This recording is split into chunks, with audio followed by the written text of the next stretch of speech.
Hey, I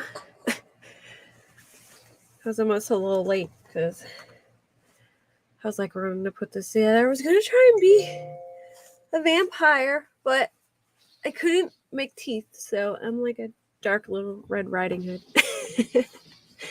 And Crystal Ann, I hope you feel better. Thank you for coming in now. You've been sick for a little while. Hope that Theraflu is helping. I wasn't feeling good over the weekend. I mean, I wasn't sick. I was just being lazy. Thank you. I didn't think I'd be ready in time. I was panicking, like rushing around. Parker's going to come up, but she didn't have time to do a costume. So Yay! There's the StreamYard link. So I just heard that they were just saying on Queens that what's his name? Leilani's stepdad got arrested because Josh. Hey. Hey. Hi, Josh. Okay. You can't come up. I'm sorry. Yeah, I heard there was an arrest. There was an arrest? Leilani's dad or something? The cops are there? Yeah. So, hey, Jen. Thank you. It made me look pale. I didn't even try and look pale, but like because I put darker makeup on, it made me look pale, so it worked. I didn't have time, basically, because I was watching the Bills game. That's okay. Which they are winning, by the way. Good. Do I have anyone on my fantasy from the Bills? I don't think so. You don't have Josh Allen on your fantasy? Oh, wait. You know who I have on there? Who? I have Devin Singletary. That works. I don't have Josh Allen because I have Mahomes. But Josh Allen, I kind of go, they're both pretty much the same thing. Yeah. I have Tua and Mahomes, and they pull the same numbers. So. Yep. So, yeah, I don't know what happened. Apparently, her dad came out and, like, swung, and then. So, this is what Dolly's saying. That, all right, so Billy Joe's oldest son who went to jail? Yes. The guy he murdered cousin. Josh is in backstage under Joshua 18 Cute Me. Sorry, Josh. I was like, not tonight. He's underage and he keeps trying to come on panel. Did you get I sent you something, didn't I? From his or did I say that he's this is a family type of trait that one of them kills somebody and then they all figure that they didn't, play the victim role. Okay, Jem. Thanks. Hey, Essay. Oh, did I say join call? Oh my gosh. Hey, Devil Eye. Sorry, I'm not sure if I said. Hey, Melena. I'm not sure if I said hello to you. I seen you up there. I just got sidetracked. Oh, Beatlemaniac's here. Hey, Beatlemaniac. Yeah, so the cousin of the guy who got murdered's there, and some fight ensued, and I guess. Really? Yeah. So the guy who's in jail, Quentin, who murdered somebody. Nathaniel Quentin. Yep. Oh, his middle name's Quentin. The oldest brother. Well, the guy Nathaniel Quentin. Yeah. Yeah. The guy he killed, his cousin's there. And it started a fight, I guess. Hey, Princess Megan Elsa. Hey, Cool Gamer. Oh my gosh. Let me hold on. I'm just kidding. So I went down a Delphi rabbit hole yesterday. I was like, I think I spent like 3 hours reading Kegan Klein's interrogation just because I was really trying to find a connection to see if Hey, Beatlemaniac. I was trying to see if there's a connection. Now, he talks about a friend that he lived with and all the stuff that may have had access to his phone. I don't believe it's Richard Allen because Richard Allen's been married for like 25 years. And oh, man, do I have so much, yeah. And I don't think. But then I went down another rabbit hole because everyone's saying, and I agree, that the girls, it seemed like too well done for this to be this guy's first time killing somebody. Like, it just seems like, maybe he had, he was already seasoned at this and maybe had done it at least once before. And the only, I found he's distracting me. I'm sorry, Josh, you're distracting me. I know, I could looking back there and I'm like, what is he gonna, I'm really worried about what he's saying. Hey, Gregory Worth. So, hey, Megan VR. So, I started looking into cases that were similar, and one does come up that's similar, which I'm trying to find connections to. Yes, I was going for a vampire coda, but then I was trying to make teeth and it just wasn't working, so I went for a dark little red wine. But all right, so there was this case in Evansville, Iowa, where these two, in 2012, I think it was it 2012? Yeah. Where these two girls were killed in a similar fashion. I haven't seen anything about that crime scene though, which I would like to know if they had any specific well, they didn't find their bodies for a couple months, so I don't know. Yeah, 7 months. Yeah. So they might not have been able really to find anything of significance as in posing and things like that. But let me look it up real quick so I can show you guys. But it really makes me wonder if he's connected. It is a little distance away though, but not too far. Yeah, not too far. And if there is a tie to it that might pan out, we have to verify it, then that puts him in Iowa. Yeah, I've been trying to find a million. I've looked the guy up. I've been through probably every family member that they list to see if I could find a connection. The weird thing is when you look into his wife, I can't find any of her relatives. There's a big list of his relatives, but I can't find her relatives in the list. I'll have to try with a different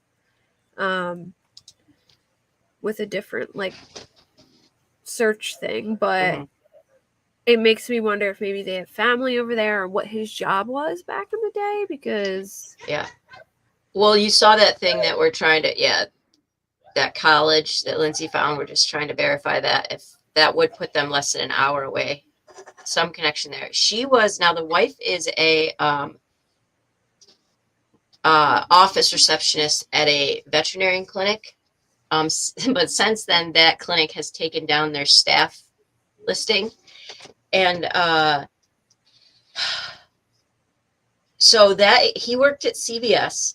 He got his farm tech license February of 2018. How sick is that he got his farm tech license a year after he kills? And so it makes sense though, because the middle of the day that he did it, she would have been working, and he works at CVS, so obviously he might have just had off that day. Yeah. Hold on, let me look at it. I didn't even get to look at it real quick. Hold on. Someone said he has 8 domestic violence issues, but I have not had a chance to look up any charges or anything. So wait, what is this? Are they donators or something? Yeah, but we're trying to make sure it's the same people. But if it is, it puts them an hour away, less than an hour away from where those girls were found, which means they would have some connection there. Gotcha. If they went there or just had family there or something. Yeah. Huh. That would be interesting to connect that. Or they moved a lot. Yeah, I used your Truth Finder, Mel, actually. I have that saved just in case. But that's the one I use. I haven't used another one, but sorry, I'm exhausted, so I need to take a sip of my Red Bull, even though it's late. Ugh, okay. Hey, GTFO. Oh. He said cry. Hold on, am I missing anyone? All right, let me look up the Evansville. All right, so let me share my screen real quick. So the one girl, I don't know whose podcast this is, but it just has all the information. Unresolved. They're called Unresolved, and they have like a little podcast about it. But the one girl was 8, which kind of shocked. Okay, this is kind of blew my mind. All right, so the one girl was 10, and the other girl was 8. And this is back in 2012, so maybe I'm just being a little like, extra now that times have changed. But they were riding their bikes like a mile away from their grandma's house. I would kill my kid, who's only a year younger than the younger one, if he rode his bike a mile away from my house. Like, that's way too damn far, boy. Like, around the block I'm okay with, but a mile away, that had me freaked out. I'm like, oh my gosh, they were so far away. But so the one girl was 8, the other girl was 10. They were cousins. The one girl's name is Lyric Cook Morrissey, and the other one was what was the other girl's name? Here we go. Elizabeth Collins. They were cousins. Their moms were sisters. That's how they were cousins. Lyric's parents were a little troubled. It's very similar to Delphi in the way that, like, the drugs and stuff, yeah. Yeah, like their family situations. Lyric's family had, drug stuff going on, and the grandma, had custody of her, I think, right? The grandma had custody, or the grandma was just raising her. And then her cousin Elizabeth, her parents, were really close with her, and she had a good family life with them.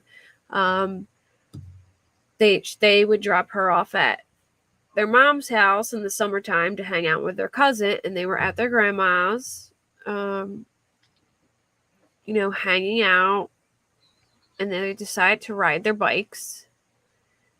It was on July 13th, 2012, sometime, that Friday morning. The girls had been dropped off at their grandmother Wilma's house along Brovan Boulevard in downtown Evansville. They had been there for a short while before deciding to go on a bike ride together a little after noon, at around 12:15. At least that's when their grandmother, Wilma Cook, recalls the two heading out to the front yard and setting down the road on their bikes together. Sometime between 12:30 and 1 p.m., the cousins were spotted riding their bikes on Gilbert Drive, which is a mile and a half away from their grandmother's. A mile and a half away. That's crazy to me. That's so crazy to me. Mm-hmm. I'm listening and researching and engaging your conversation. There was something I found I'm trying to look for, so. And then, where was I? That's fine. All right, so sometime between a mile and a half away so far. This is not too far away from Myers Lake, a local fishing and recreational hotspot. They were then spotted heading down the 1,000 block of Lake Avenue, still on their bikes together. More than an hour had passed since the girls had left their grandmother's house, and they had not yet returned. She was growing concerned for her granddaughter's safety, but it wasn't until Lyric's mother, Misty, returned home that the family began to panic. This is when they began calling around to friends and family in an effort to locate the girls and began to do some preliminary searches of their own. After being unable to find Lyric and Elizabeth in the region around their grandmother's home, their family made a decision to report them as missing to local Evansville Police Department at around 2:48 p.m. By now, roughly 2.5 hours had lapsed since the girls had set out on their bike ride, and the search was launched in earnest to locate the two young girls. They began at Wilma's home and spread outwards, and they didn't find them for like 7 months, and then they were found about 20 miles away in this park.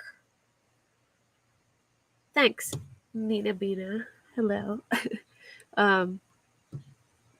Yeah, so there was no trace of them, and they were found 7 months later in December in this park called Seven Bridges Park or something like that. Mm-hmm. And I'll show you guys how like the distance between the two places. But I feel like if there is any other, if he had done this before, this would be a case that is similar. You know, two young girls found at a park. Seven Bridges Park.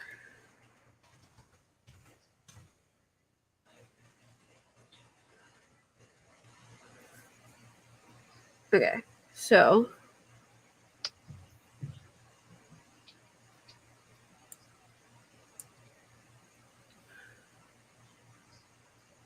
I don't like this view. Why does it look like this? How do I change it? Ah, there we go. Oh wait, I don't like it like this either. I want it to be like okay. That looks about right. Okay, so where's the county line? Yeah, that's right. All right. Can I save this? Add to project. New project. Delphi. What was where the Monon High Bridge was? Whoop, was that? Can I just type in Monon High Bridge? There it is. Yeah, here we go. All right, so that's how far away they are. It's roughly about 6 hours from there to there. But at the time, that guy Richard was living in Peru, which I believe is a little bit closer. But Peru, Indiana, not Peru. So Illinois is it's Indiana, then Illinois, and then Iowa. So there's like a whole state in between them, really. But well, allegedly, there's a post that says that, and this is allegedly, so from a woman who claims that her aunt, she worked with his wife and him at a Walmart. This is allegedly, and this could just be hearsay, and that she worked with him until he got transferred to Illinois in 2012. Walmart. Really? Which is the year that... Well, he definitely worked at Walmart, because I heard that too. That he worked at Walmart first, and then he moved to CVS. I heard that too. All right, so which would be way closer. I found some stuff about... All right, so this is him. He's been married for 25 years to his wife, Kathy. Wait till you see this guy. So there was a guy creeping around the press conference, and somebody had taken a picture of him. And I swear it's got to be him. Hold on. Let me pull it up. I saved it somewhere. I think so, Jem. I don't know that necessarily he did, but I think that it's a possibility. Now, I will say law enforcement has said multiple times that there was so many similarities, but there was nothing linking the two cases. However, that's when they thought Kegan was at the center of it. Remember, this dude's coming out of nowhere. Yeah, I tried to find a connection with him and Kegan, and all right, so look, this is a post. I know it's hard to see, guys. I don't know if I can really make it bigger, but it said, this dude, they posted this in 2018. So this dude was apparently lurking around during the press conference. Kind of weird. Do you think Bridge Guy would be this bold? Could be an innocent guy and some bad timing, but remember to stay alert. And if you look at this picture up close, I wish I could zoom it in somehow, but I can't. Maybe if I save it. But it's creepy. It looks just like him. There we go. All right. Now you can get a good look at the face. Wow. Ready? Now watch this. I think it's this way. Oh my gosh.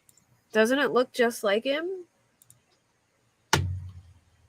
Let me try and pull them up next to each other.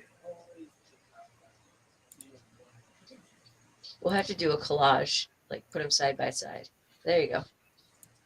Oh my gosh. It looks like him, right?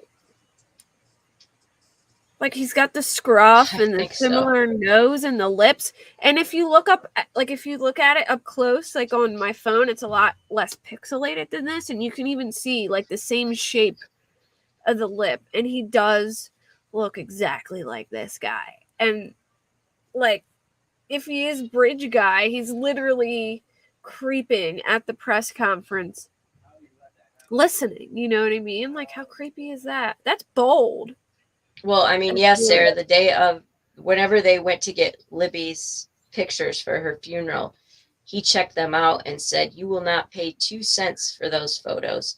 And it was said that he would come, like Libby's family would come in at least 3 to 4 times a week to CBS, and he would drop whatever he's doing to go over and like fawn over them and help them. Like the whole time knowing that he killed their daughters. It's freaking insane. That's crazy. That's what I mean. Like, this guy just does that kind of stuff. Is not like a one-hit wonder type of guy. I just don't buy it. And maybe I'll be surprised, but to have that type of disconnect. Yeah, I agree. I think I mean, it just seems like the way everything was done that, you know, he possibly had, you know, done it before. So this is what I've heard. I've heard that how they caught him. Well, I've heard a couple things. I've heard that he had stolen something from the neighbor, and that the cops came to look for this said item that he had stole from the neighbor, and started looking for that and found something that connected him to the crime scene, I guess. I've also heard that there was cat and horse hair at the crime scene, and that he had like a cat buried in the yard, and maybe it's connected that way. I was just gonna say, do you remember the hair was not human that they found at the crime scene? Yeah, that's right. I would have to go. Let me see what I got here. All right, so I was reading. Oh my gosh, have you guys ever read the Kegan interrogation transcripts? Ugh, it's so shocking to me, because if there's no connection between this two, it's terrifying to think that there was 2 whole ass predators like stalking these girls. Like, Kegan. That's what I mean. Like, come on. Like, what are the odds of that? And if that is just some coincidence, that is just wild to me. But I do know from reading it that Kegan did exchange pornography with people. Yeah. So maybe there is a connection somewhere there. You know what I mean? Like, maybe either him or his dad. So I don't like, the more I read the interrogation, I don't get the feeling that his dad really like had anything to do with it. I think because Kegan would be like, "Oh my god, I wouldn't," because they kept trying to like say, "Would you send this to your dad?" And he was like, "No, I'd never show my dad. You know, my dad would disown me if I showed him a picture of a young girl or something." But Kegan would be like, all right. So what Kegan would do was he would pose as a girl named Emily. And then he would talk to the girls and be like, "Oh, my dad wants to see a picture of this," because like he would pretend like my dad wants to see it because he wanted to sound like a girl asking another little girl for a picture rather than like a guy asking a girl. He said like the girls would be more comfortable giving him pictures. And he was talking to like 12, 13-year-olds. And then he posed as Anthony Schatz, who was this rich kid with a Ferrari and he was sending Libby money from what it sounded like he was sending her money, and she was like excited thinking he was like rich and had all this money, and he would send messages like, oh, it just takes so long to warm the Ferrari up and things like that. And Libby was like in love with him. I mean, she was like totally into him. And they were supposed to meet that day at Monon High Bridge. And then some girl who was friends with Abby and Libby messaged Anthony Schatz thinking it was actually Anthony Schatz and was like, oh my God, did you hear about Abby and Libby? And he was like, yeah, I heard it on the news. And she was like, he's like, I was supposed to meet them that day, but she never showed up. And yeah, it just got like really, I didn't get to finish it yet, but they like, so obviously have DNA on the body. So he was worried about DNA being on the body too. So I don't know. I just think it's strange that Kegan isn't involved. But like, if he isn't involved, I don't know if he is. But I'm saying like if he isn't, I'll be shocked because he was even worried, like talking to the police about DNA being on the body. I didn't see anything that would suggest that him and Richard were friends though. Like I looked through, like I looked through all of it and I didn't see him suggest anything about that. But I know that he was sending pornographic material to other people. Like they were asking him like, hey, do you have between ages 13 and 15? Do you have this? And I believe he was probably making money off of it too, because he was kind of like an online hustler. Like he would make money. Oh yeah. He would make money doing what do you call it? Like website stuff for people. Oh. And then it's just so weird because this guy was in the middle of planning his daughter's wedding. Like in November, his daughter got married, and you see pictures of him giving her away, and then like these amazing pictures of him and his wife like kissing her on the cheek, and I'm thinking, so strange. Like, I feel bad that the girl's the daughter's picture now has been plastered everywhere because, I mean, I can't imagine what she feels right now. The absolute and horror. then he was using the alias Craig Ross Renfro, which is confusing to me also because there really is a teenage kid that lives in that area with that name. So maybe he's so they're saying that that's now negated. They're saying that that was an accident. Oh.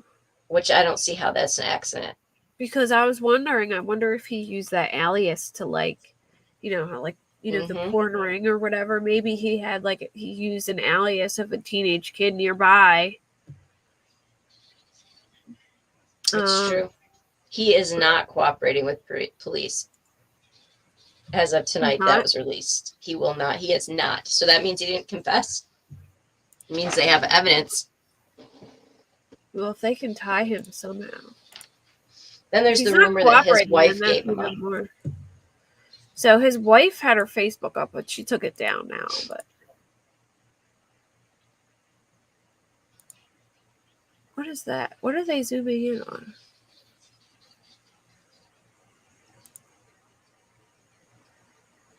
They were zooming in on her hat, but I don't know what they're zooming in on. I mean, it is kind of weird, to go that long and not even think like, man, he looks like that guy, but Yeah. But I mean, that guy, I will say, that guy looks like a lot of guys. Yeah. You know what I mean? Exactly. Like, it's a pretty common look, I guess. What was the big thing about the fire pit? He had a fire pit in the backyard. Yeah, they dug up the fire pit, supposedly, and found something. That's what I was saying. It could God, do we have another chatting Lori? So, here's what I heard, that there was cat hair at the scene, and that they dug up the fire pit and maybe possibly found a cat that the hair matched or something. Or her underwear. Maybe. Or they could have found that was something else there. You know what I mean? I don't know, Yeah. but Because you got to wonder where he put those. this is kind of creepy. God. Hold on. I'm just. Oh, where did Oh my gosh. Ew. Right? Oh. Ugh. Where did my streamer go? Oh, there it is. That's what I was wondering, Gregory, if they were trying to say it was a blood speck on the bill of that hat. Just left there from another group. It's crazy busy on the Monon Bridge Trail. Nowhere to park. This is the house the guy lived in. He lived 6 minutes away from Monon High Bridge. So he was close. Well, that's Sarah, that's where I heard, yeah, they were digging up, they dug up his fire pit. Somebody had a picture of it in the backyard, and the neighbor said they were digging in his yard, and it was by the fire pit. A red spot on the hat. Oh, it looked like a, you know what the spot on the hat looked like to me? It looked like, you know, when a hat rips on the end, and like there's like that's, it just looked like a ripped piece with a different color underneath. Is there any theories to why he had the hair and it ended up at the crime scene, and why the animal's buried now? Or like, was it some sadistic type of thing that Maybe he had going just on? had like hair on his clothes. I don't know. So if the rumors, I wonder if I wrote it down because there was a lot of rumors about the crime scene, and I used to have it at some point, but I don't know if I do. Let me check. I mean, somebody told the police something for them to dig up the fire pit.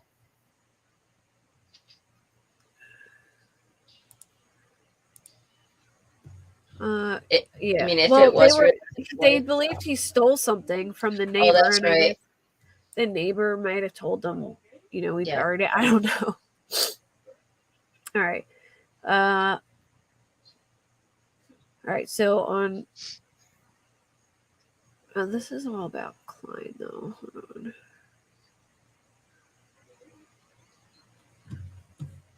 I wonder if I can find something real quick that has, like, the crime scene rumors. I know that she was the one. All right, so I know Libby was a lot worse looking. Well, I don't know. This is what they say, that Libby was a lot worse off than Abby because they believe she had fought. I think Libby fought tooth and nails. Yeah, that's what I think. And let me Google it. And then I know they were posed to like an extent. And then somebody said newly revealed documents say the crime scene was tampered with and the bodies were moved. Yes. Okay, hold on, let me see. It's been a long time since I since I heard about all that, so I'd have to go back, but all right, so it says the crime scene appears to have been tampered with by somebody. The bodies were staged. We don't know what that means. Disturbing details. It mentions it was a bloody, brutal crime. I've heard that one's like neck was cut. Yes. Yeah. So where did he came back then to move the bodies? Somebody else's stream earlier, they claimed to have dug up his dead dog and matched the hair to the scene. Right. Well, it's either a dog or a cat. That's what I've been hearing. I don't know if it was a dog or a cat, but it's an animal. I've heard horsehair was there too, like cat and horsehair, or dog or horsehair. I don't know.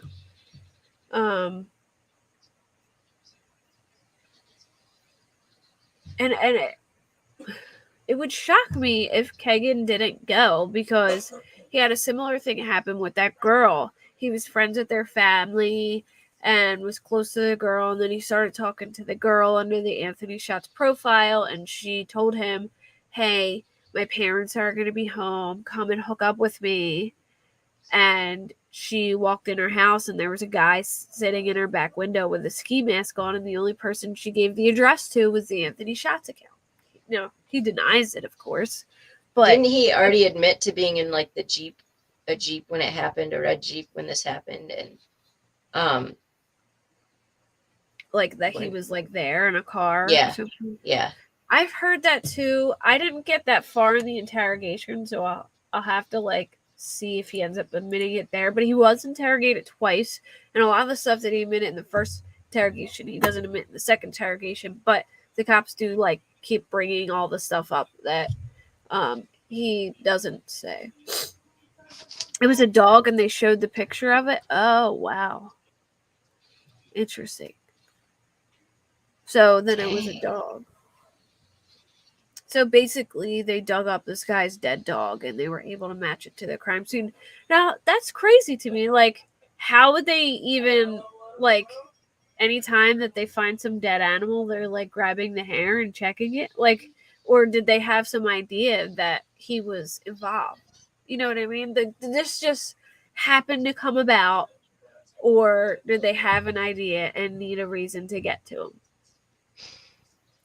You know what I'm saying? Like, maybe they got a warrant because of the neighbor's accusations or something and were able to go in there, but they had already suspected him. They just... it's just so weird.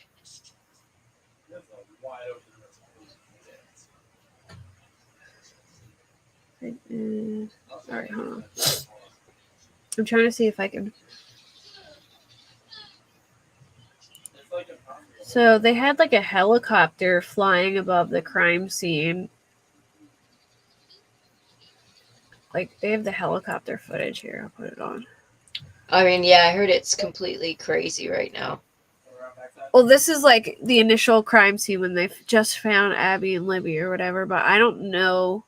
I don't remember exactly where it was where I would be able to, like... I know it was by the cemetery, right? Yes, I believe so. Let me fast forward a little bit.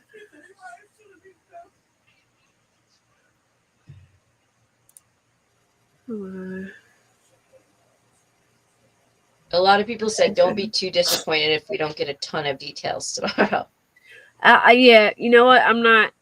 I hope that we get some details, but I won't be surprised if they keep things close to their chest, but I would like to hear some details.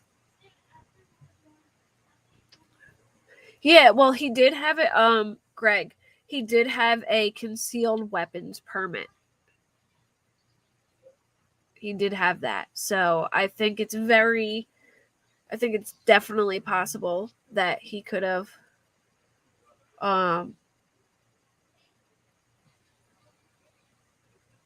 got them to go down the hill with a gun, where, I don't even know where I'm looking.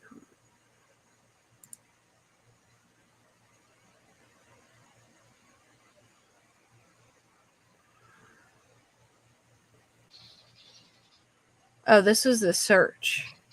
So this is when they were searching for them, so they had not found them yet. I wouldn't even... I mean, I have... Oh, here we go. I wonder if this is after they found them now. I'm curious why move them. Like, maybe he wanted them in a more hidden place. Maybe he wanted them found. Or yeah, maybe. And so the people stopped searching around or something. I don't know. Yeah, my mind is blown that the guy had the balls to say deeply rooted in the Delphi community too. Like, deeply rooted, yeah. So, I do have notes. Hold on. I wrote lots of notes. Look, how cute is this? I got pink paper because y'all know I love pink. Gosh. If I'm ever questioning buying something and then I see it in pink, I will buy it. All right, so he worked at CVS Pharmacy. He was a pharmacy tech, but he was like a shift supervisor, and he only really was like a pharmacy tech as backup. Like, he did shift supervising. supposedly he's only 5'4", which kind of shocks me because I feel like bridge guy looked much taller than 5'4". Yeah. Like, I almost don't believe that he's 5'4", and like feel like that's not true because he doesn't look Right. 5'4" to me at all. But I'll just leave that on while I'm talking. All right, so the rumors, he's 50 years old, and I've heard he has 2 kids. I know he has a daughter that there's pictures of her on the bridge. Like, he has. Yeah, I don't see the second kid. There's another girl on his wife's page, but that's her niece. So I'm wondering if people are getting that confused. Maybe, but because I've not seen the I second couldn't child. find another kid either. But some people are No. saying he has 2 kids.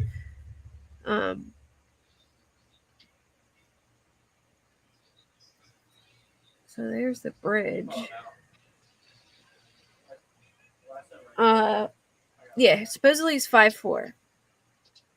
Yeah, I'm 5'2", so it's not much taller than me. Like, he doesn't look 5'4" to me. He doesn't. He looks like a tall dude. Yay, good job, Allie. Okay, so rumors that horse and dog hair. Oh, it was dog hair. I do have dog hair written down. We're at the scene. Where did it go black? I guess maybe the helicopter went black for a second. Okay, there we go. Did it go black because they went by the spot? I don't know. Maybe. Probably. Like they did with Gabby. So I've heard that he may have been friends with the Kleins. I can't verify that, but that's what some people are saying. Yes. That he was friends with them. I can't find anything to verify that he actually was, but Gregory, I know it still boggles my mind that they let people even travel across that bridge with no railings or anything. Yep. I'd be scared. I'd be terrified. So they dug up his yard. According to the neighbor accused him of stealing something, and they went to look for said item and found other items, and they dug up the fire pit. And I do believe they have DNA from the scene, so they might be able to nail him with DNA. Mm-hmm. I mean, I've heard they have DNA from the scene. Yeah, which is weird because in that respect, he was careless. Yeah.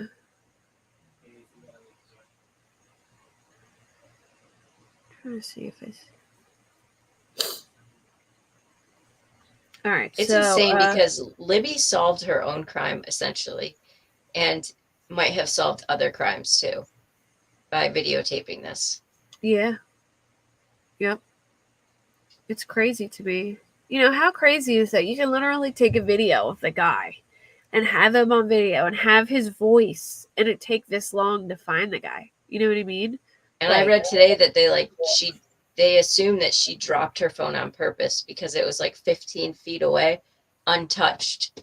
See, this is what I'm confused about. They went down the hill right at the bridge, right? Like they crossed the bridge, I think so. And that's what he says down the hill. It seems like, I mean, I guess it's that's the bridge right there. So I guess it's close to the bridge.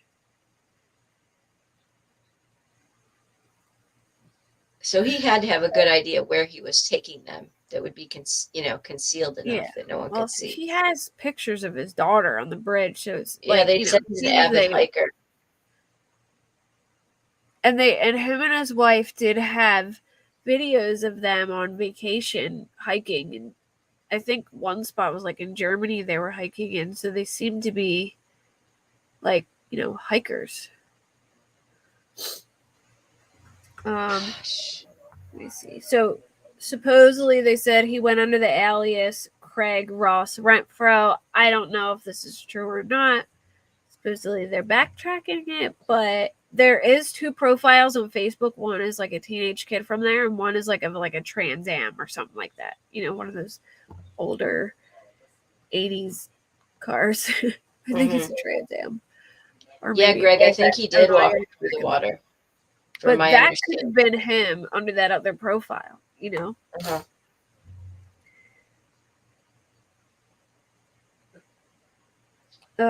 They always. Wait, let me see. He lived less than 2 miles from the bridge. Gosh. I'd like to know if he was also using the Anthony Schatz profile. They do say at one point that Kegan logged out of one and it was logged in somewhere else, but he was just saying that it was him logging on from one device to another. A family friend and supposedly a local attorney has said that Richard voluntarily checked himself into a local mental hospital days after the murders for a 30-day treatment. Oh yeah, the voice definitely does sound the same. I said that to myself, so I will play that comparison. But it does sound really freaking close. Like his voice, they have like a voice comparison, and it sounds just like him. Wait, that he did before the murders? Right after the murders, Like, must be after the funeral and stuff. supposedly checked himself in for a 30-day treatment at a mental hospital. I've also heard that he was an alcoholic. He bounced back pretty quick, though. After 30 days, he was back to just living in the.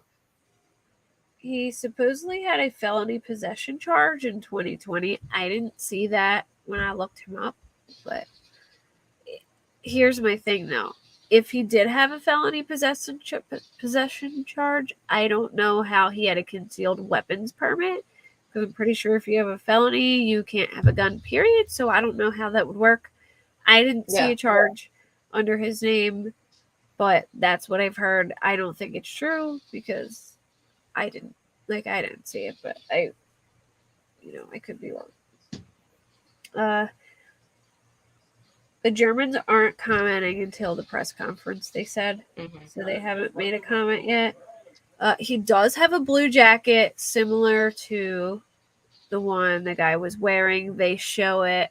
I might be able to find it on the Facebook page. Let me find where.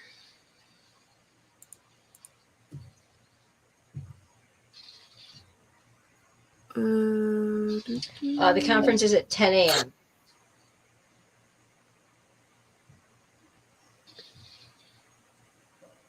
It's so weird because Livy's grandma, I think that's who Becky is, right? Is the grandma. So, like, I guess for the last 5.5, how many every years? 5.5. Every day she puts, like, today is the day. Like, just kind of like, today is the day we're going to get them. And so, like, her post yesterday or the day was like, this is the first time in 5.5 years I haven't had to put, like, today is the day. It was just really sad. Like, and then whoever Tara is, I saw is just really furious because. Yeah, I was going to put that in my title, but it wasn't the actual day. So, like, it didn't feel right. It was just weird. That is sad, though. So sad. Here's somebody who said, I'm a local, like most everyone in town. I've been racking my brain wondering how I didn't recognize him from the sketch or any warning signs. I'm a former bartender of JC's. I work closing shift every Saturday, tournament day. I had gotten used to Richard Allen's reserved nature and Kathy Allen's bubbly personality. I waited on them every Saturday. He was a really good pool player. They do show him in a picture racking pool ball, so I believe that. Is that the tournament she's talking about? The one in the picture? No, I was just wondering if the tournament, she said tournament days. I think every Saturday they do like a pool tournament that he goes to. But they do have him in a picture racking up pool balls. Said he's a good pool player. Always finished pretty high on the board. Well, this particular Saturday, I walked in at 4 as usual, and he had just lost pretty early in the rounds. Rare for him. Well, his wife was still in and was having a really good day. It was slow, so I'd sit every so often with my regulars. Oh, Richard Allen was at the table, and you could tell the more time passed, the more upset or angry he was getting. Kathy Allen ends up making it close to the end, but loses. She's bubbly, so she's just in her own world, bouncing between my regulars table and the pool table is literally in her own world. She loses, comes, and sits at the table. I go and sit, and she's happy, saying things like, I had such a good streak, and so on. Bubbly, barely notices him in a bad mood. He's standing at this point, agitated. He wants to leave and keeps hounding her. She says something like, he probably wants to go home and sit around, and he goes, we'll go home, but I'm going to beat the fuck out of you in the parking lot first. What? He really said that to her? And B goes, that's not cool to say, man. Can't talk to your lady like that. We are all in shock. I could feel the energy shift. And she leans forward, sort of bobs her head and says, yeah, because that's real effing funny, with a disgusted look on her face. He's gripping the chair. I mean, that would match up with the 8 domestic violence. Does he have domestic violence charges? Allegedly, he has 8, but I've not seen that. Like, I haven't done it. I don't have any type of background. I looked him up and I didn't see any charges on him. Maybe he wasn't charged, but somebody said there's been 8 domestic violence. Maybe like there was 8 911 calls and then she didn't charge him. All right, so he's gripping the chair, like leaning on it, but tightens his grip and doesn't break eye contact with her. I'm telling you, he stared her down until she got her case and said bye to everyone. I remember being so worried, I propped the door open and watched him get in the car and leave. The incident was completely out of character for the nice guy I had thought him to be. Other than this one incident, he was always happy, kind, reserved. I remember thinking, no way could Richard Allen have been involved. I told multiple people this, but remember this incident tonight, I can honestly say I think he could have been capable. I can admit I don't know them other than the bar setting, so I won't be able to answer any questions. I really don't feel good about posting this either, since it's not my relationship technically, not my story to share. Just crazy the situations you go over and the things you connect when looking back. That's pretty crazy. There was also someone who worked with him at CVS, and they said he was the nicest, easiest person to work with. That he was probably the nicest, easiest one that he dealt with at work. Oh yeah, I just literally got on that post. That they worked at the CVS location. What I can say is that I've been seeing a lot of speculation on really who he is. I did work with Richard at CVS July 2020 to April 2021. I do not work at blah, blah, blah. To Rick's official title was shift supervisor, which I see you said. He did have his license. You already said all that. He,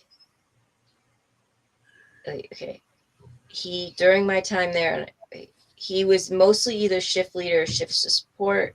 Personally worked with him every time we had Rick was the first and unfortunately the most polite and cooperative person to work with. Yeah. He did a good job hiding in plain sight. Hey, Without Borders. Hey, the Rockaways. The only story I ever heard about Rick's past at the time was that he was a recovering alcoholic. Went to an institution sometime prior to me working there and had worked at Walmart for a few years.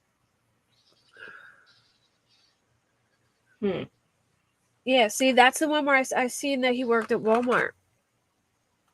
So now we have 2 different people saying he worked at Walmart. Yep.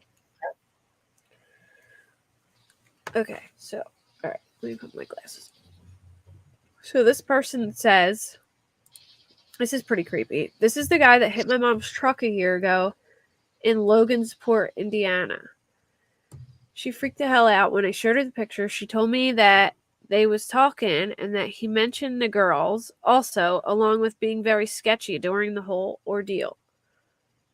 After he hit her blowing a red light and hitting my mom's truck, he hops out, and after saying sorry, he says he mentioned, I imagine with a guilty conscience, that people said he looked like the guy who did it. So he told this lady that he looked like the guy who killed them. Why would anyone say that? Why would anyone say I look like the guy who killed Abby and Liberty German? I don't know if I believe this, but yeah.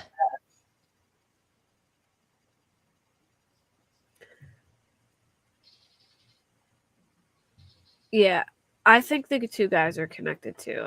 I mean, I don't see how they're not. If they aren't connected, that's scary. Like, that's terrifying. The big question for me is whether they will charge more people in connection with the murders. The way they worded the arrest announcement sounds like he may not be the only one involved. Yeah, maybe Kegan like lured them. Mm-hmm. You know, he actually did. You know, we'll see. Did you see the look on his face when his wife or someone surprised it? Yeah, when he was sitting in the car. I have that video somewhere. I'm trying to find it in here now. I don't know if I sent it to myself or if I just seen it, but he's sitting in the car and she walks up to the door. No family relation between Richard Allen, Kegan Klein, Tony Klein, or who's RL? Ron Logan? Yep. All right, somebody said this. I'm an amateur genealogist and spent a couple of hours tracing the genealogy of all these men back several generations and found no family connection. Okay, sorry, I didn't mean to interrupt you. Go ahead. No, you're good. I was just saying, I was reading, somebody said they caught in the 2/22/17 press conference that the law enforcement said, thank you to the person who comes forward with tip that leads to the murderers.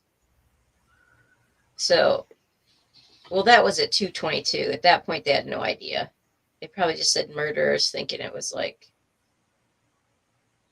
Yeah.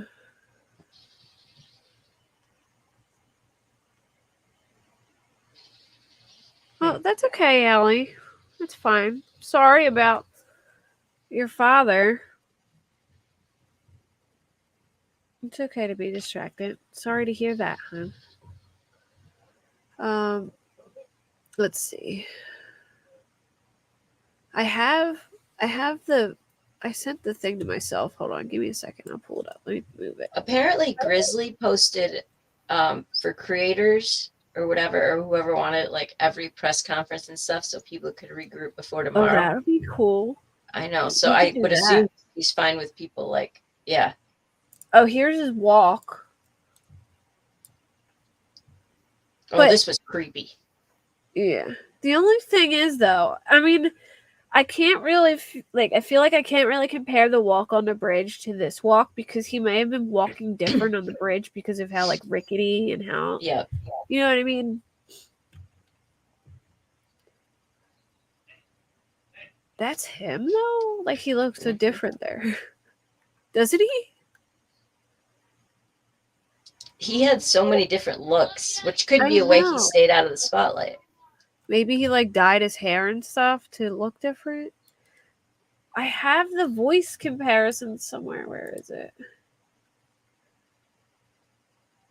Did I send it to you, Parker? You know I have the voice comparison somewhere. Give me a second. I sent it somewhere. And they did say, like, Ellie said they weren't throwing that out, weren't throwing out the possibility that there could be a connection between Delphi and, like in an article I read. Yeah. I need to find...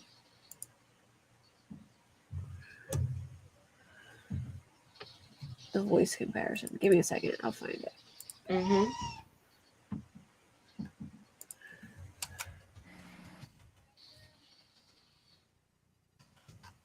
Okay. I had it. I know what I did with it. I'm an idiot. I saved it in my watch later. Oh, see, there you go. I know I did something with it.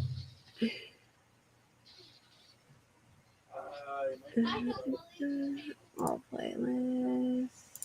Oh, here's somebody that said I went to school with him. Graduated class of 1991. Grew up in a tiny town of Mexico, Indiana. We are all in shock. He comes from a very nice family. Ow, I don't want to play music. It won't let me click on it. Hold on, let me mute. And that's why every time you see me, I got some new shoes.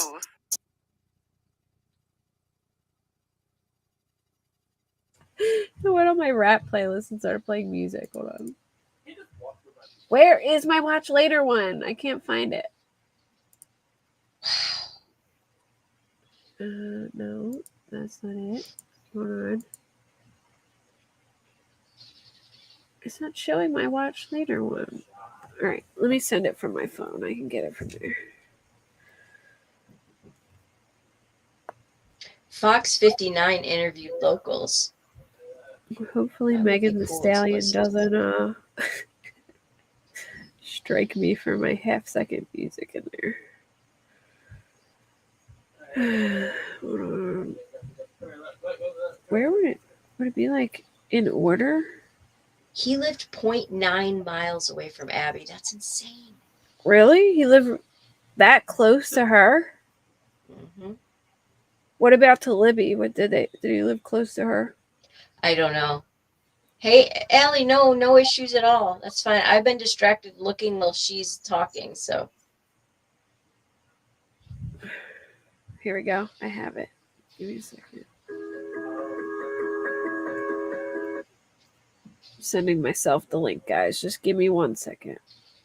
Cait, I'm sending you something right now. There we go. Sarah sent it to me. Thank you, Sarah.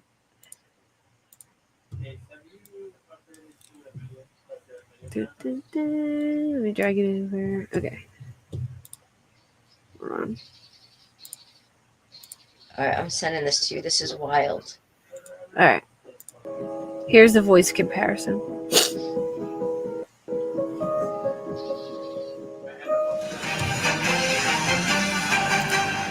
Welcome back to Court TV Live. I'm Ted Rollins in for Judge Ashley Wilcott this afternoon, and what an afternoon it is. We are following breaking news this hour out of the state of Indiana. An arrest that we've been waiting for 5 years, and the people in that state have been waiting for 5.5 years.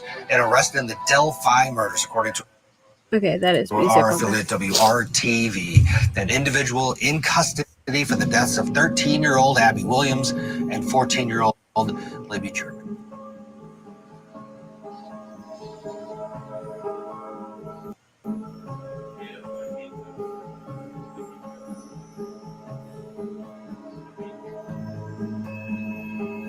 Okay, that's not him, Greg. Oh, is it echoing? Sorry, I was...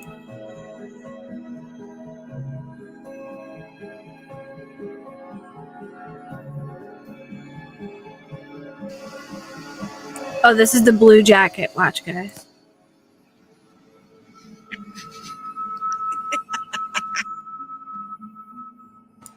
I wonder what he was looking at that he got all like jumpy for.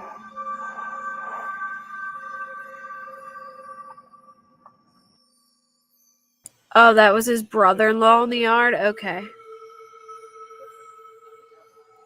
Hey, Texas Trey. Somebody put a beard on that on that sketch.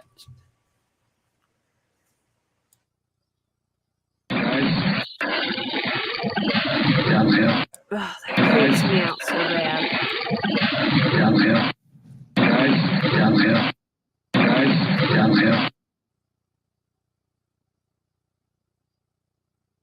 Down, we're going down. Cable snap. Shut up. Cable snap. Cable snap. Cable snap. Cable snap.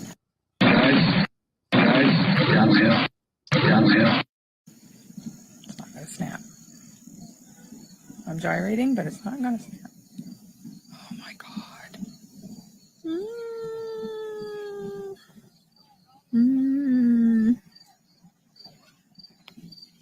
Where's the wheelchair coming up?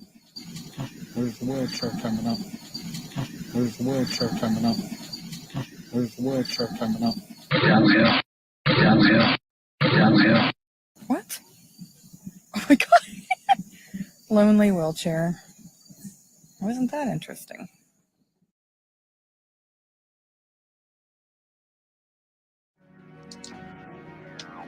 My mind is blown.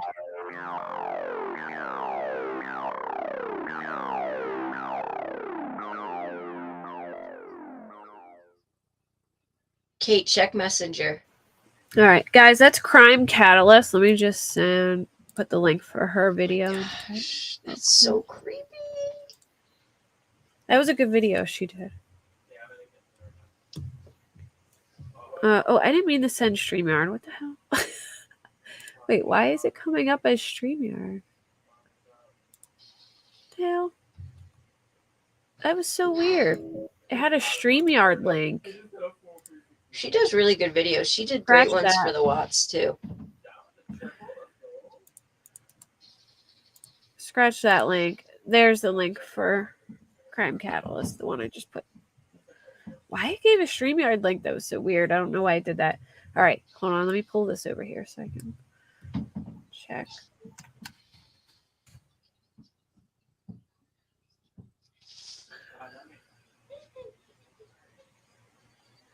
I need to try and find like the crime scene rumors from Delphi. Does anyone know? Anyone have like know where I can find rumors about that? Because there was like a whole list of rumors of like what. Oh, I was just about going to show you that. Oh, okay. That's what I sent you. Oh, okay.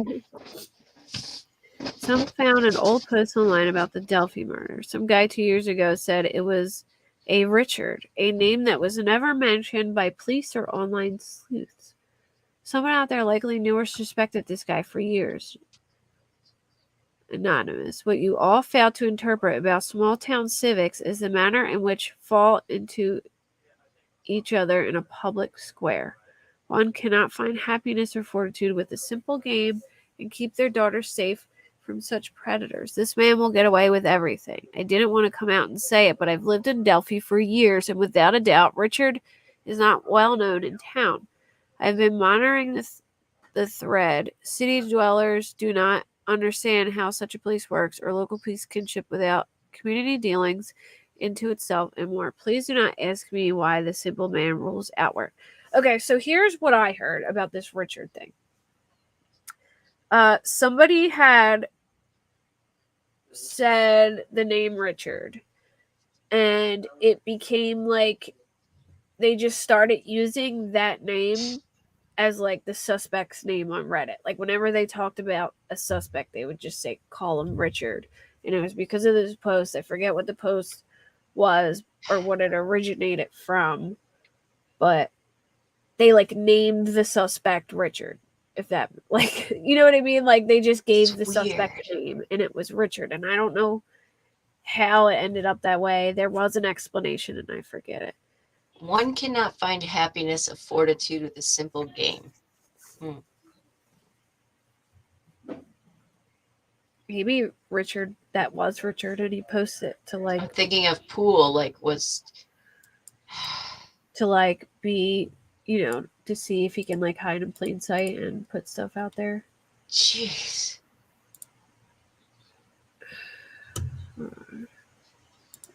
me see if I can find anything about the crime scene rumors. There was a lot of crime scene rumors, and I something about a teddy bear. Do you remember that, or was I like, am I crazy? There was something about like a teddy bear and posing, and they put the hoodie, like there was like the hoodie was pulled tight or something like that. I haven't heard the teddy bear thing, but it's entirely possible. That's Or the I thing. think This guy had somebody signatures. had found a picture and it was really pixelated, and it said it looked like there was a big teddy bear there or something. But I think it was just people like trying to put together this big pixelated picture.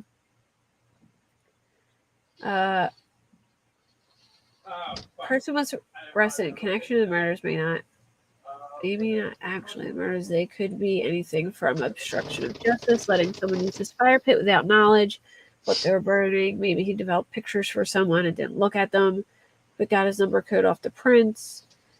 So they're saying maybe someone picked up hair from his animals while visiting him and deposited them at the crime scene. I'm trying to find like the rumors about what was actually there though. Like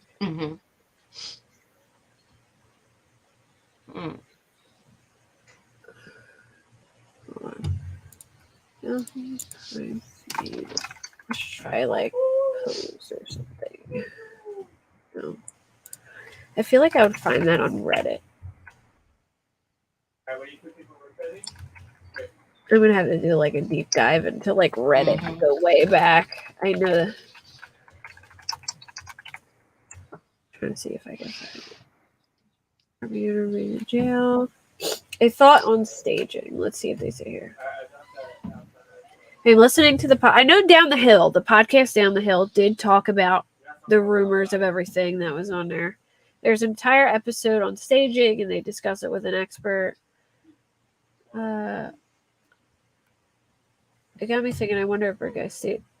I've heard that he staged it and did something along.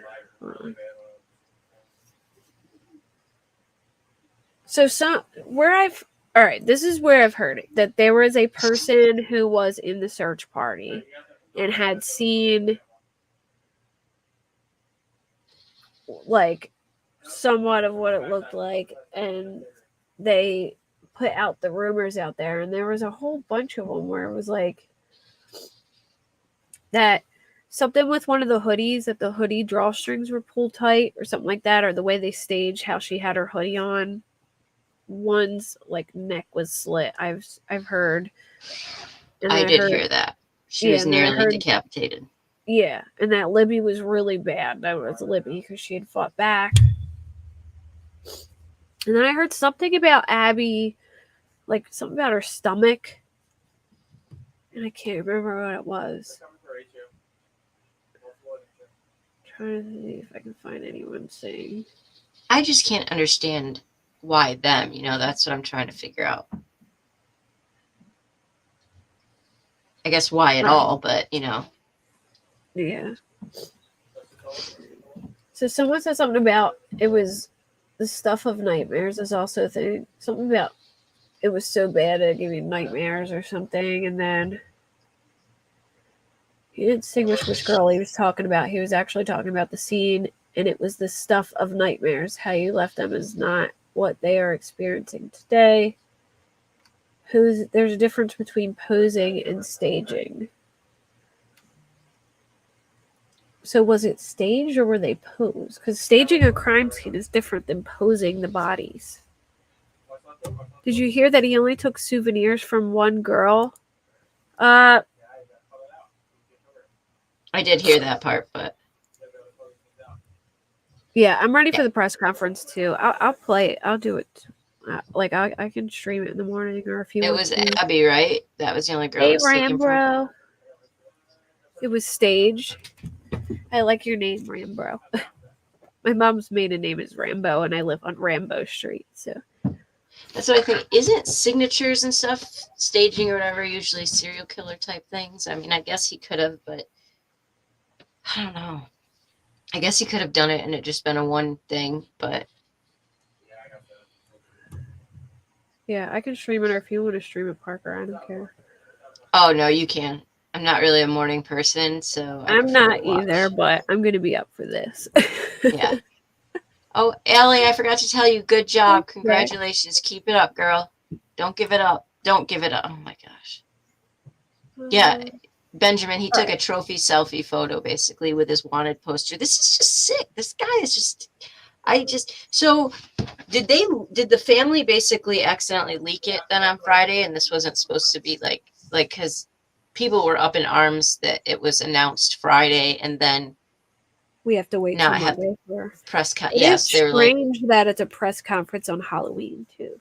Yeah, so people said I think that unintentionally the family leaked it, just entirely. Yeah, but I can't say I wouldn't, I mean, they've waited for this moment for 5.5 years. Here's one. There's a website on Paper Blog. Sorry, I don't know how to link. I Google search Abby and Libby crime scene paper blog that shows a picture of the crime scene from above.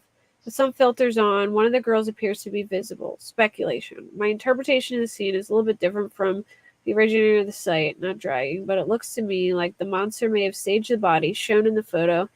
Her legs appear spread apart, with the right leg extending to the side and the left leg bent with knee pointing upwards. Her arms appear to be caught in her sweatshirt, elbows bent and hands near the face, with the sweatshirt pulled over her head, possibly indicating the shirt The shirt was pulled upwards after the murder occurred. There appears to be branches on top of her body that seem to interpret as arms and legs. Wondering if the staging was actually sexual in nature due to the position of her legs. So awful. I wish they would give us more. Her right leg is shown straight down and even curved inwards, not extended to the side in the photos. I want to look at these photos, but I don't want to share them unless they're like... Benjamin, I think so. I'm working hard to try to see if I can find a connection.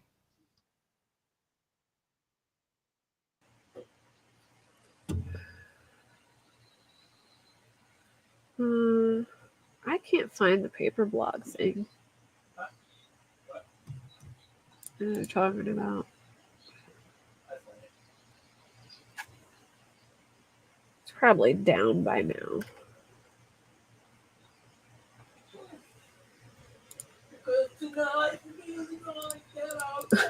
Dave singing. Singing that emo song from TikTok. Oh, baby, double. Oh, He just got fucked. unlikely. Staging is usually done for sexual gratification to humiliate victims or religious superstitious purposes. I did hear about the sticks or whatever. I heard one was pierced, but... So KK was at the bridge for the search? Who?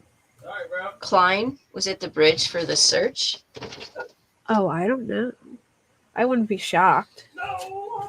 I've also heard that Richard may have been there that day and they asked him to move his car or something from the to the cemetery. Anyone hear that? I've heard that too.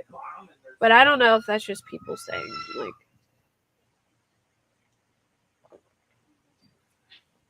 Wow, people are saying that it's true that he was at the bridge for the search. Weird. Oh, Lynn is saying you got mail from Gregory. Oh. Yes, sorry. Sorry, I wasn't looking at chat for a minute.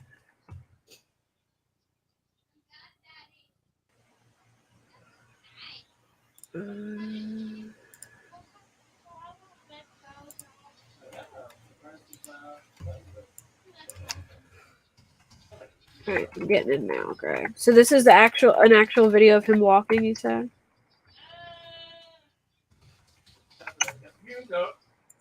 Wow. Oh my gosh. Let me mute. Oh, he's so loud screaming. He's playing Modern Warfare 2 and he's like, wow. Oh, there we go.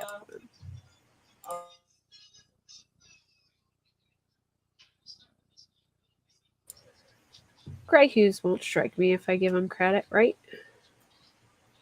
I don't think so. Every person in town got put up a complaint. Except this guy, which is weird, right? Because he didn't have a Facebook page to take one of his pictures from. Yeah.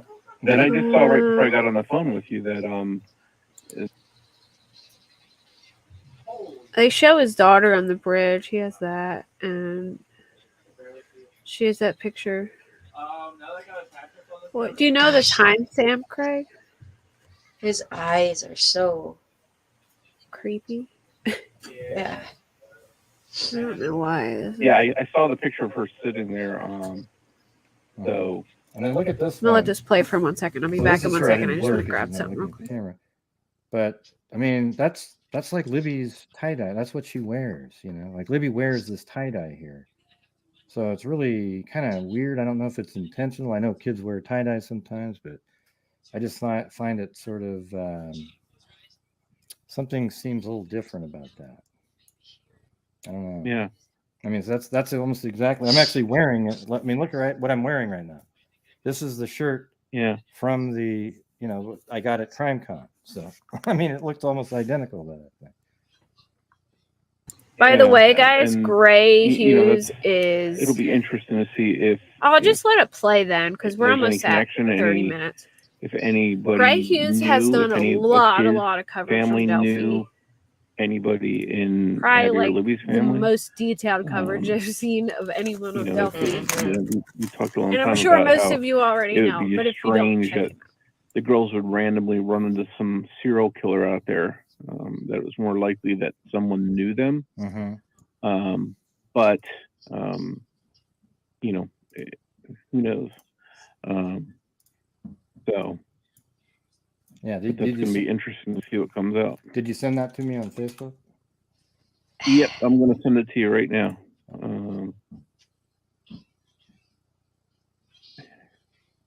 Here we go. It's just Gray Hughes' video playing. Like I'm just waiting for it to go to. Let me know when you got it. I don't know why Gray has that up, but I actually did see that picture. It didn't spend a lot of time. I guess to show that he took a picture of And I her don't know on the that bridge. that's it. It looks like that's hold on. somebody Let's else see. Let's see. pointed out. I think let's try to like do our own. Hold on a second. I don't. I like to make sure stuff like that. So hold on a second. Because that would be pretty interesting. Let me just find something. Delphi sketch. And sort of put it up there. Okay. So would that be the original one or the? I'm not really sure. I think that's the younger looking one. I think he would have walked back unless. Well, I don't know. I've heard that his car might have been there that day in the cemetery. In the background there. But well, actually, no, I see it because they make his neck dark right here to make it look like a collar almost. See, this side's darker, so let's see. Yeah, no, that side's darker on that. Maybe it's a selfie though, and it's flipped. Because see how it's darker on the right. I'll tell you what, it's pretty.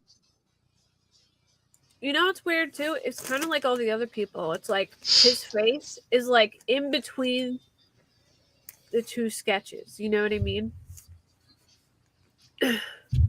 Like it's like it's kind of looks like the one, and then it kind of looks like the other two. Like I truly believe he changed his look several times just to kind of stay out of the radar. You know?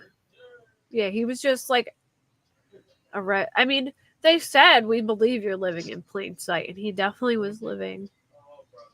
Benjamin, in your opinion, then, do you think he's done this more times than just this time? I'll be shocked if he hasn't, just because of. I will be too. Just because of the. Yeah. Pretty close. Yeah, I think it might be actually. Yeah. Weird coincidence. Yeah, that is pretty weird. Yeah, definitely could be for sure. Yeah, so maybe that's a selfie shot. Usually that's what people do when they take these kind of pictures here. Like I think this lady his wife was holding up the phone back towards them. So that is likely flipped around, although lights are normally actually makes I don't know. What do you think? I don't know. Now I see someone in chat saying that's not even him. It looks like him. It looks heavier, like a heavier version of him. Yeah, well, it's got the same wife here. Yeah. Yeah. I think that's him. Yeah.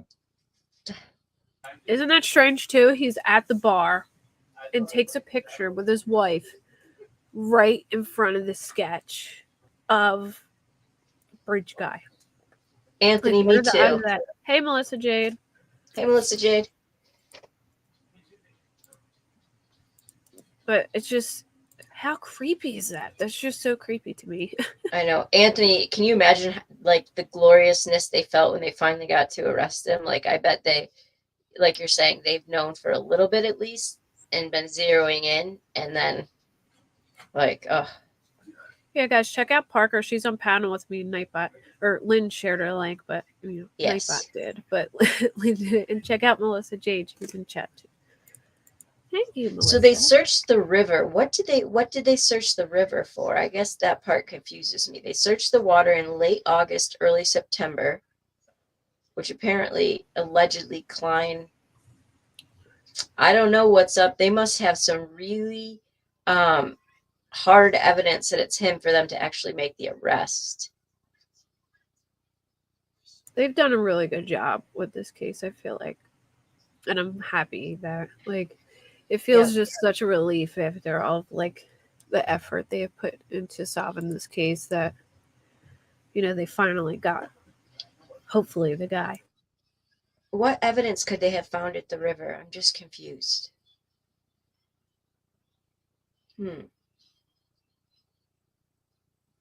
Maybe somebody in chat. Oh, really? The Rockaways. Unconfirmed rumors that the killer left stuffed animals and a video camera at the scene as part of their staging.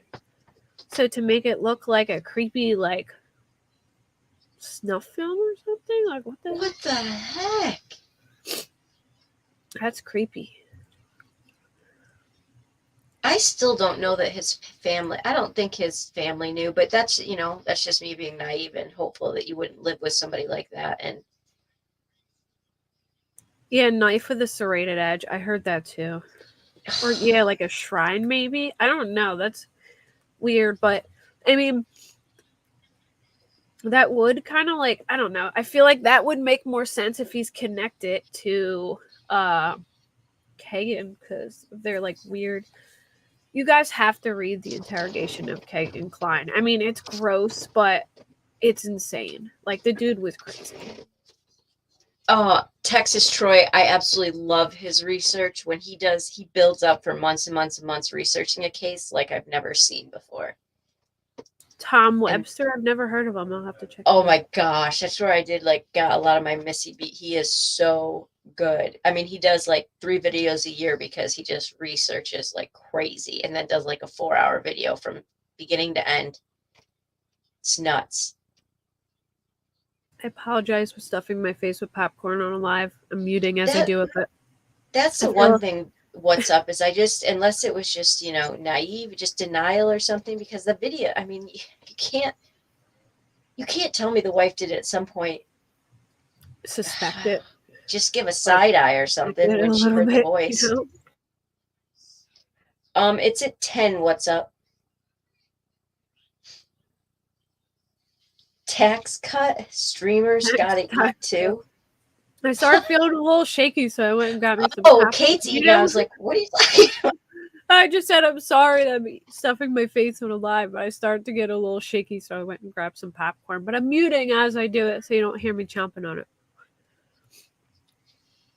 Can your panel guest tell us who does the 4-hour videos again? I didn't catch it. Tom Webster? Oh, I'm sorry. Tom Webster. Yeah. Sorry, I'm dropping somebody else. But he did one on Missy Beaver's case, and he does like 4 a year. And I'm telling you, when he does research like for months, in-depth research, and then does like these giant 3 to 4 hour videos. So I would definitely recommend watching his videos.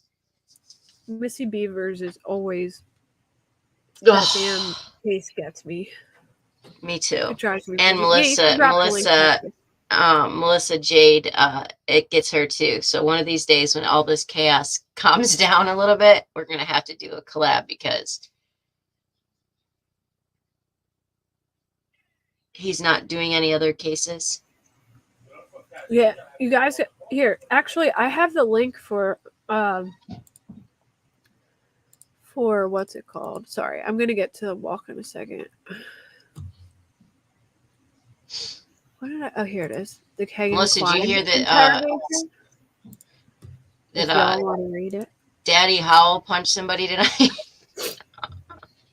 Yeah. So, Melissa, if you haven't heard, the cousin of the guy that Billy Joe's oldest son killed was at the house, and a big fight ensued, and Billy Joe's husband are they married? Yeah, I guess so. Arrested.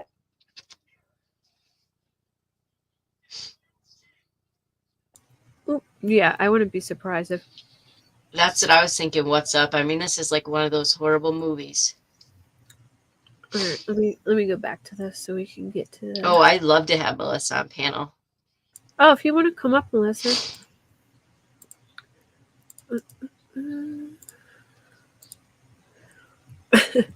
Tom, right? That's his name? Tommy Howell?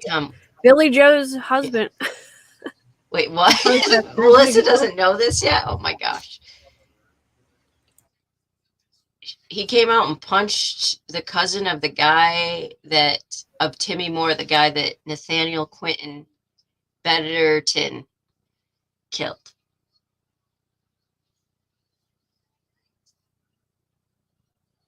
Oh yeah, I figured your daughter was. Yeah, it's insane.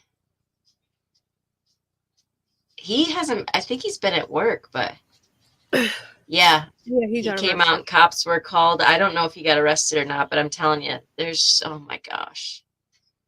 I'm guessing it was a fight between him and the guy, the cousin of the guy that Billy Joe's oldest son killed. So what I've seen is they're really upset the family of this guy that he killed, because apparently this was very much how Billy Joe acted when Nathaniel killed. And that was Billy Joe's boyfriend, right? That he killed? I haven't heard that, but just that, and I have seen posts where they were like, she was posting for Nathaniel when he was in prison, and like he was like, they're trying to burn me and all. It's just insane. Texas, I wouldn't be surprised if it was purposeful. Yeah. Like, I could see him doing that. The question is now, where are they sitting at? Is that their own room? Yeah, I mean, he has a lot of different looks that he's had. I've seen. I don't know where they're sitting. Let me pull out. Let me show you this video they have here. Just did. Down at the next level there. I don't know if you can see it. You know what I could do is, you're on Zoom right now? Like if I do. Yeah, I can see the video of the ski lift or the chair ride or whatever it is. Yeah. Let me turn up the audio. And we're going down. Shut up. See, that was something. I think that might be him saying about the cable snapping. And we're going down. Shut up. Well, we don't know that because we can't see him. Could be. I'm gyrating, but it's not gonna snap. Oh my god. So that's it. But I think this guy right here is him. And look at that. You see him walking, and he's kind of. I think those shoes might even be the same damn shoes he had on. Those dark shoes. Look at that. I'm very serious in this. When's that? I think it's in maybe 2017. Don't really know. I guess he is 5'4" because he looks short as. Wow, it makes sense. Short as hell. I was going to say something. What's that? He does look short. Look how short he is. Well, that would be maybe this is. Well, there's some 2016 and 18, but all the 2017 videos and images are non-existent. Bridge guy does not look that short though. Maybe it's just like a weird angle. I sure as hell hope.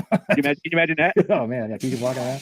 I guess I got to look at him now. Oh, you just started a whole new rumor on social media. Great, good job. I'm not saying it's him. Oh, you basically did, man. As soon as you even suggest something like that, you got, ooh, we can turn it into it. We can turn it into Kegan. Watch.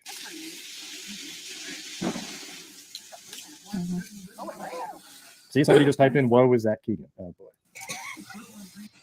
Is that that would be crazy good if job, that was man. There'll be Kegan? 19 videos tomorrow. More conspiracy. Yeah. He looks a little bit too old to be Kegan. Well, Kegan also doesn't have a neck. He just has a head that spins around on the body. This is him right here. The guy walking in the thing. The pool one is the crazy one.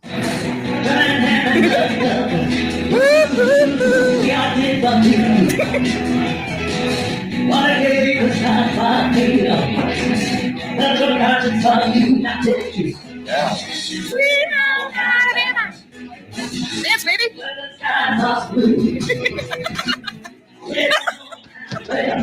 Wow. Okay. Yeah, but when He's got to build like him. That's for sure. So, what's up? We know, Rumor Lorraine. We already is- said that. Rumor is that it was a dead dog, and that there was dog hair at the scene, and they've connected. I don't know if there was other items, but I am hearing that they dug up a dog, and that the dog hair matched the hair at the scene.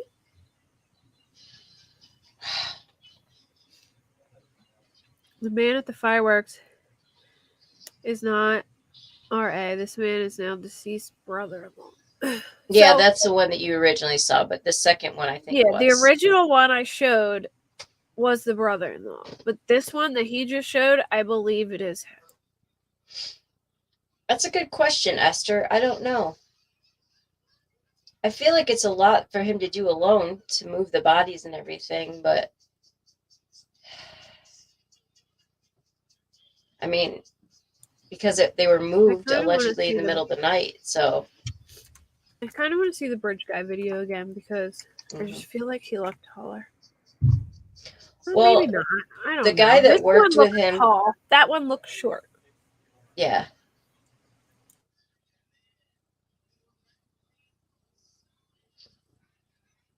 Can you play him walking?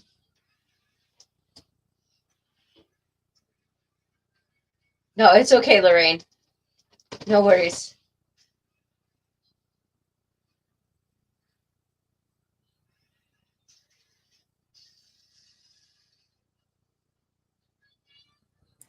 I don't want to play this because I feel like, let me see. I'm afraid they're going to show some random dude that.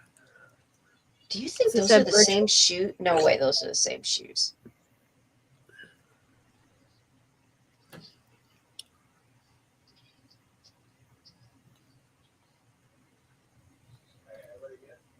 This looks more like Tim. That one looks like a much taller dude.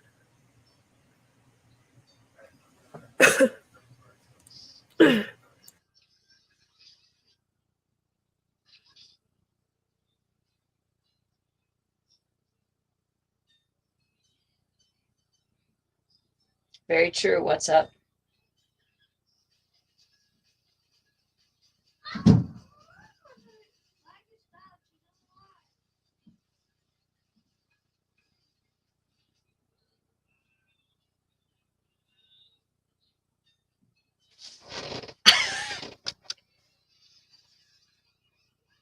I can't make out anything.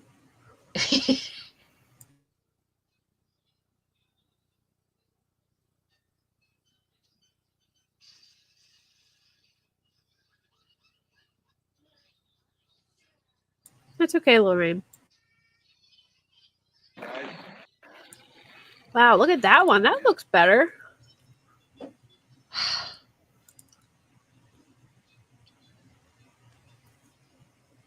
They've always said it looked like they had he had like a gun or something in his pocket. Look, right here. Mm, Let me make it bigger. See how there's like a line right there? true. He looks so Just be like- calm. You know, he's just got his hands in his pocket like it's everyday thing. And he's about to just murder these girls. I don't understand. It's like he did it before. Exactly. And to be honest, I think the only reason he checked himself into an institution is to get out of there for.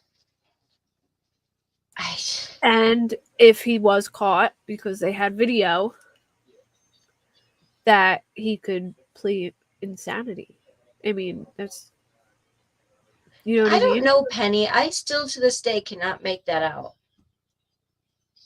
Exactly, Anthony. I said, dear Lord, I can't believe anybody's even allowed to walk on that bridge because it's terrifying. I've always seen a couple different things. In one picture, I see a baseball cap. In another one, I see one of those Irish, like, you know what I mean? Like the little newsy Yeah, cap. I know what you're saying. Yeah. And then other times, I see a brown hoodie that hangs out of the bottom. But on certain angles, it looks like he has a baseball cap on. Like, here's the little round rim. And then other angles, it looks like one of them little Irish or, like, you know, newsy caps. Wait, what? This is crazy. This says some news people, some news reports are saying that he did an ancestry DNA thing, and that was where the hit and match came from. Said it was a newer tool law enforcement can now use to try and link cases. That would be freaking insane. So by, like, genealogy, they linked his DNA? I guess. That would be wild. I know they can do that. Like, I know that It says he might have done it, and that, like, he might have, is what he like, did ran his- ancestry. Yes. How And then- stupid can you be? How friggin' stupid can you be?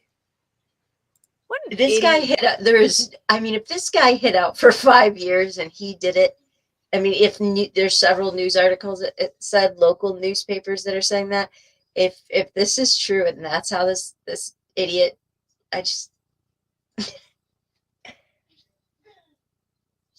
Really? Like, how friggin' stupid can you be if you murdered someone? Why in the ever-loving F would you send your DNA anywhere? If I killed somebody, I'd be wiping my DNA off every damn glass I took a sip from, every fork I licked. I mean, that's crazy. Now that is, only news sources, so who knows, local news sources, but still it's just pretty crazy. Yeah, I think so too. His wife had a feeling. Now watching different ones, it looks like a baseball cap in other, like, here it looks like a flat cap. But then when he moves, you can see like a brim. I change my mind I don't know.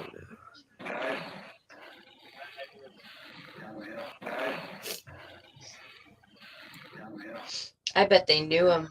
Oh my God, of course they knew him. He worked at CVS. They went in there all the time. He worked So at CVS. He lived close to Abby, and I'm almost positive his daughter went to school with them. No, not with them, because she's way older. Because she got married that same year that they were killed. Oh, really? She got married that year? Yeah. Yep. Oh, November well, of 2017. That's what I mean. Like, his family was planning a wedding, and he's murdering 2 little girls. Yeah. Lorraine, I have heard that there's a theory going around that his wife found some things and turned him in, but again, you never know. I mean, if he's connected to Kegan Klein in any way, I can tell you this right now. If his wife found something, she found some fucking things. Because, excuse my language, but after reading that interrogation, they are some sick mother effers. Like, sick. Like, yeah, I mean, this CBS was the one they said they go into like 3 or 4 times a week. So the girls would have, I just can't even imagine. Oh my gosh. Something, though, was enough about him that creeped him out enough for Abby to start taping. yeah, I mean, I don't know. I feel like people just get that feeling sometimes when somebody's following you and you just get creeped out, I wondered if he said he lured him down the hill. Like, if he was telling him, like,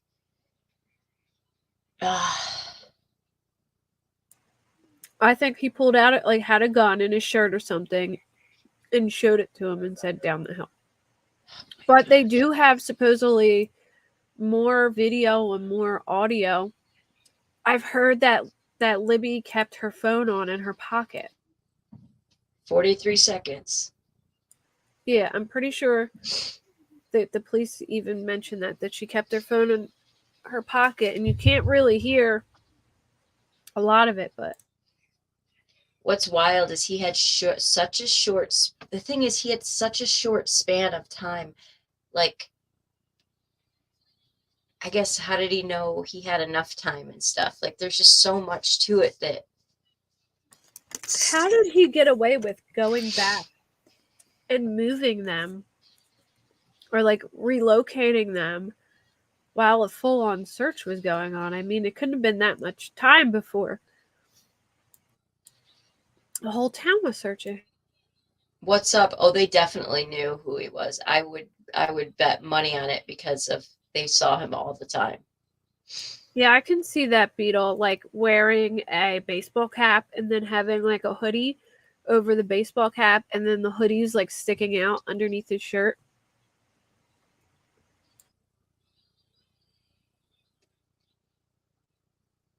I wanted to look something up and I can't remember. Oh, let's watch. I'll go to Grizzly. It's going to be really hard if he's not cooperating.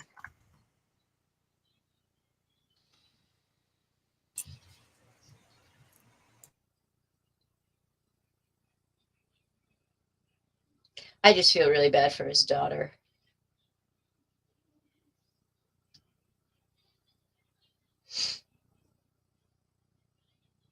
Oh, real quick, not to get off the subject, but I watched that video of Debbie Collier's son, and he said something about the intentional death of my mother. Like, what the hell does that mean? Something that rubs me the wrong way about that dude. Yeah, same. This video is for all the Grizzlies and for fellow content creators and lurkers and anyone covering the Delphi case. It is a case file. I've done this in other cases before, and what this means is it's all the important bits. Here's the It's not video for everything. this, I wish I guys. could put Check out everything Grizzly in, True but Crime. then it I would like be like a Griselda. I 12-hour watch her. video and probably Me take too. a week to make.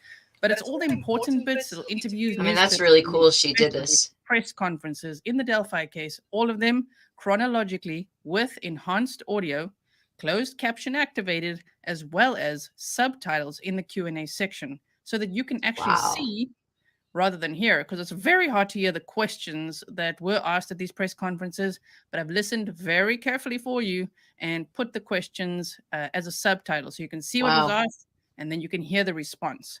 So I hope that you enjoy that. I hope that this helps you in any way. Everything is listed in the description box as it is in the video, timestamps all in chronological order.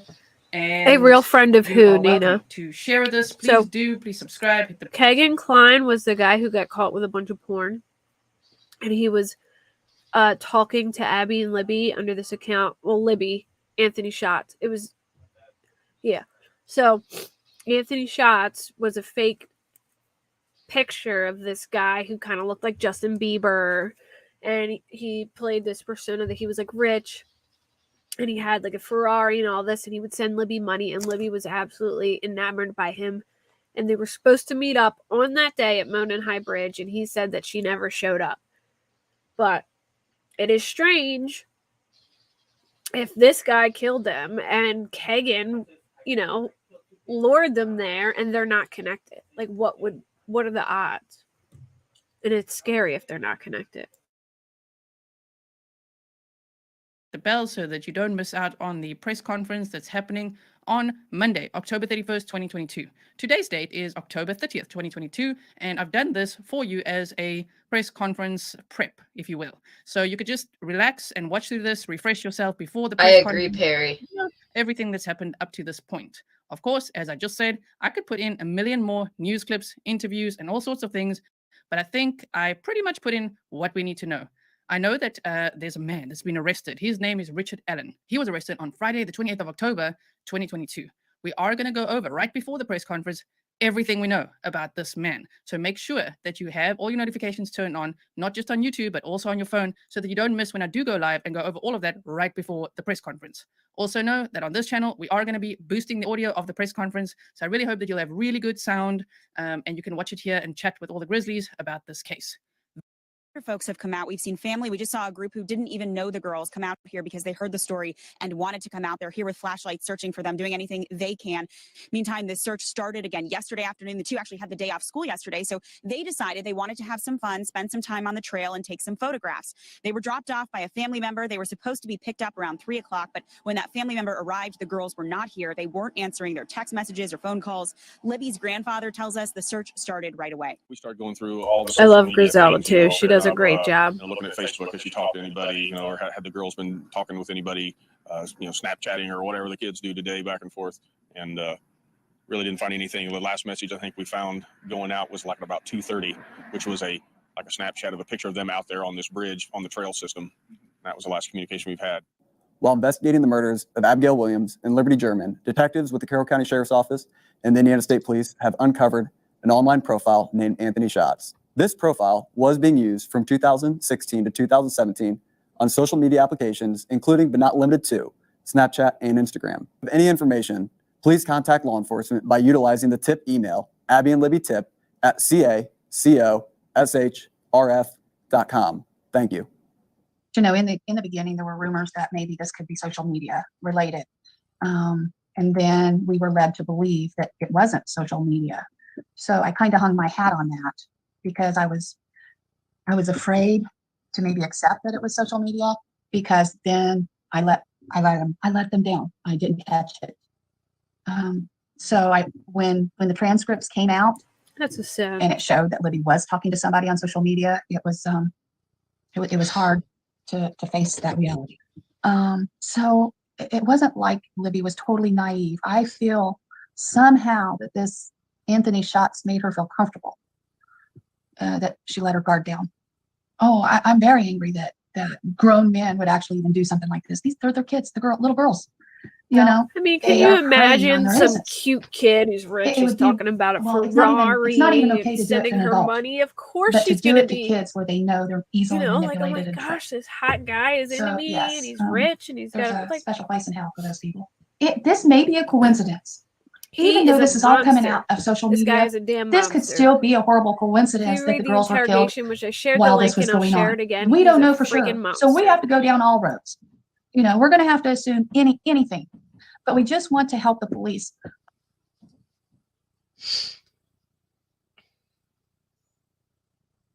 I'm Riley. I'm with the Indiana State Police. I'm the public information officer from the Lafayette Post. Steve Mullen, Delphi Police Department Chief of Police. Total as I'm big Carroll County Sheriff. Basically, we're going to make this, it's going to be short and sweet. We don't have that much at this point in time. Basically, what we've got, we have found 2 bodies. Is that the Sugar Creek? Deer Creek, sorry. In Deer Creek, about a mile east of town. We are investigating this as a crime scene.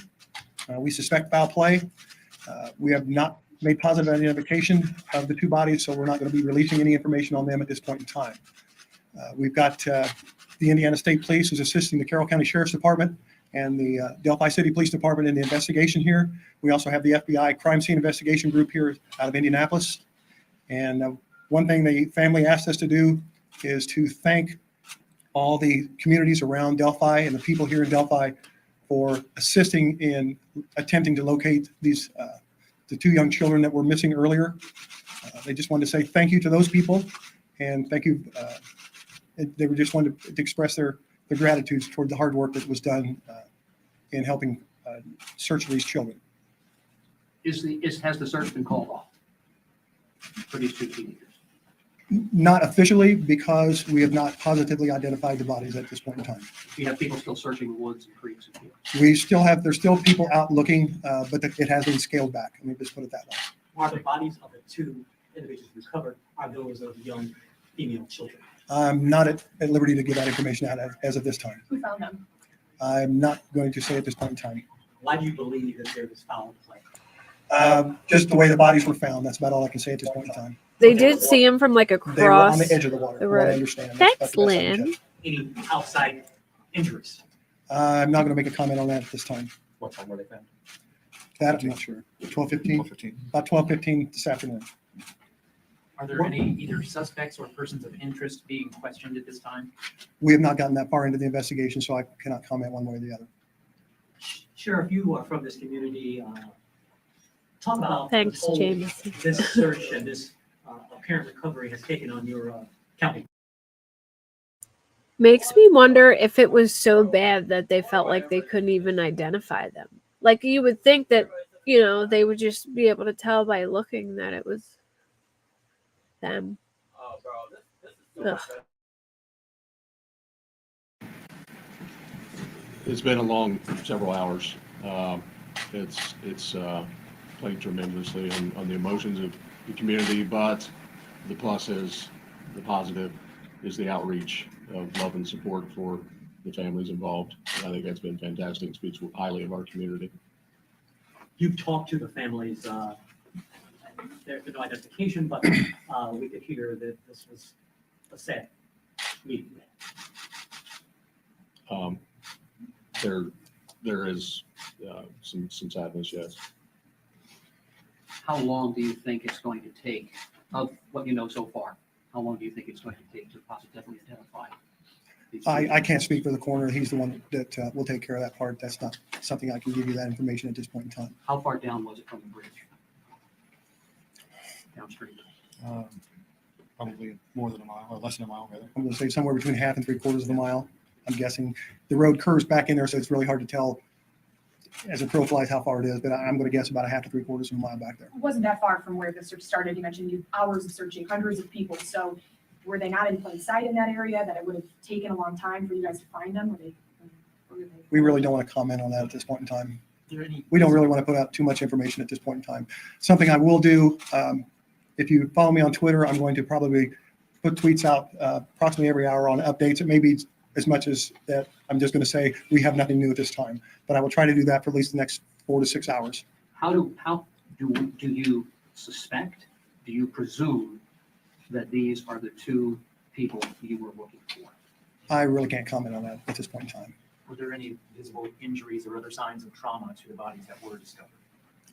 We're not making any comment on that either. I know we're not giving you much. I understand that, but I mean, we're at the baby stages of this case. At this point in time, I cannot release really much more information. As soon as I can, I will be more than happy to put stuff out. Who's the lead investigator? Carroll County is actually the lead. Office. Is it fair to say the search has been drastically scaled back? Correct. I will say that, yes. Sheriff, are you classifying this as a homicide investigation at this stage?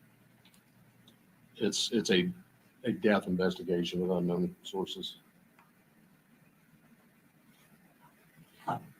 Chief, you have not said anything that this is your town. Talk about the impact this has had on your town. It's had a terrible impact on our community. The people who participated in the search, people who have participated in all the efforts to try to find the victims in this case are very much appreciated. But I know this had a terrible effect on our people, and we are grieved that this sort of thing would happen here in our community. I am pleased to see the community come out and help us the way that they have. I'm very pleased to be part of a community that has done everything they have done to help us out in this case.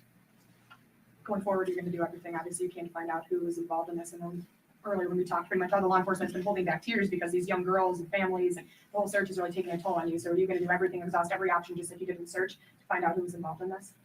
Yes. Anything to say to the community? Huge thank you. Yes, thank you for all their help. Should people in the community be afraid right now, based upon what you've seen and you know? I think people are smart enough in our community to draw their own conclusions about what they should feel and shouldn't feel. Our people are very smart. We have a very good community, and they are very strong. And they are able to draw their own conclusions about this whole situation, I think, quite successfully. Thank you for the question. And the reason I ask is I hear the words foul play suspected. And people might be wondering if there's somebody running around this community preying on people that they need to be afraid of. I understand what you're saying. Timothy? I do. I think people are able to draw their own conclusions about this situation, and they are smart enough to figure out that what the situation warrants them to think. So that's all we have to say about that. And you said you scaled back the search completely. So the hundreds of people, even they were coming up a little bit ago, can I offer my help? Can I get back out there? At this point, do you guys not want more people heading out in that area? What's the advice for people who do want to be involved in the search? They can continue to help in the way we need the assistance at. I am not at the scene, and I'm not aware of what's going on out there at this point in time, so I can't really say what we're going to use them for. We may be just telling them we thank you for your help, and we may just be sending them back. So, again, it's we believe what you believe what you can, and then we got to go with the truth that we have. So that's what we're working at. One final thing. You started off with a statement about finding the bodies. Is it true? Can you say it over again with the right? Exactly, Penny. Oh, the bodies were found in the Deer Creek area, just east of town, about a mile from the 3/4 to a mile east of the Freedom Bridge. I know I didn't help you much there, but So for Freedom Bridge, Exactly, Penny. Draw your own conclusions. In other words, nobody's safe. I'm not sure which bridges. They're two separate bridges. I know. So Freedom Bridge is on the Heartland, and High Bridge is the bridge that's right up that used to be a railroad So how bridge. far from High Bridge? I think that was the last known location. Within probably 3/4 of a mile or so. Okay, and how close were they to the area where they were supposed to be picked up by the relatives? Within that 3/4 of a mile or so. Okay. Is that with the flow of the creek or against the flow? It'll be upstream. Upstream against the flow of the creek. Thank you, gentlemen. Thank you. That's really all we got. Imagine being the person that found them. Oh, Basically, we have identified the bodies of the two. I got your email, females that were Allie. found I'll out send it to yesterday. her. Yesterday. The bodies have been positively identified as Abigail J. Williams, 13, of the Delphi area, and Liberty Rose Lynn German, 14, of the Delphi area. The two girls were reported missing on Monday, February 13th. The bodies were discovered about 12:15 on the 14th in the woods just east of town here by volunteers that helped in the search of the children after they were reported missing to the Carroll County Sheriff's Department. Family has been notified, This is considered a double homicide investigation. No further information will be released at this time. We have nobody in custody at this time. So as far as I'm concerned, yes, there is somebody out there that did this horrendous crime, and we're going to track them down. It is disturbing. It is concerning as sheriff in my position. And, I want to, I guess, assure the community, as Trooper Riley indicated, we're going to get to the bottom of this. We feel confident. And, we're going to do everything we can within our resources to reach justice in this situation. It was a civilian, Penny. I don't know who, but I know it was an actual, not a police officer. It was someone in the search morning. party. They were On behalf walking of along the Sheriff other Tobe side, Lisenby of the Carroll County and Sheriff's they Department, saw who's the lead something from a agency in this distance. investigation. Delphi Mayor And Shane Evans. I think he had his I would like to phone or welcome you, something and was to zooming Delphi, in on Indiana, his and Carroll phone County. and If you would accidentally allow caught me it. And a little bit of latitude here before we get into the meat and that's potatoes how of the they press found him. conference. If I to, recall correctly, I give a think we couple talked thank about it on yous. Down the Hill. I would like to do that now. We volunteer because we care. Again, we volunteer because we care. I saw that on a fire truck here in Delphi, Indiana yesterday. And I believe it's a way of life here in Delphi in the Carroll County community. Because the way this community has wrapped their arms around this investigation and provided not just resources for officers as they're investigating this case, but also their willingness to give us information and anything that we have asked, including this church today for the press conference that Pastor Todd has given us.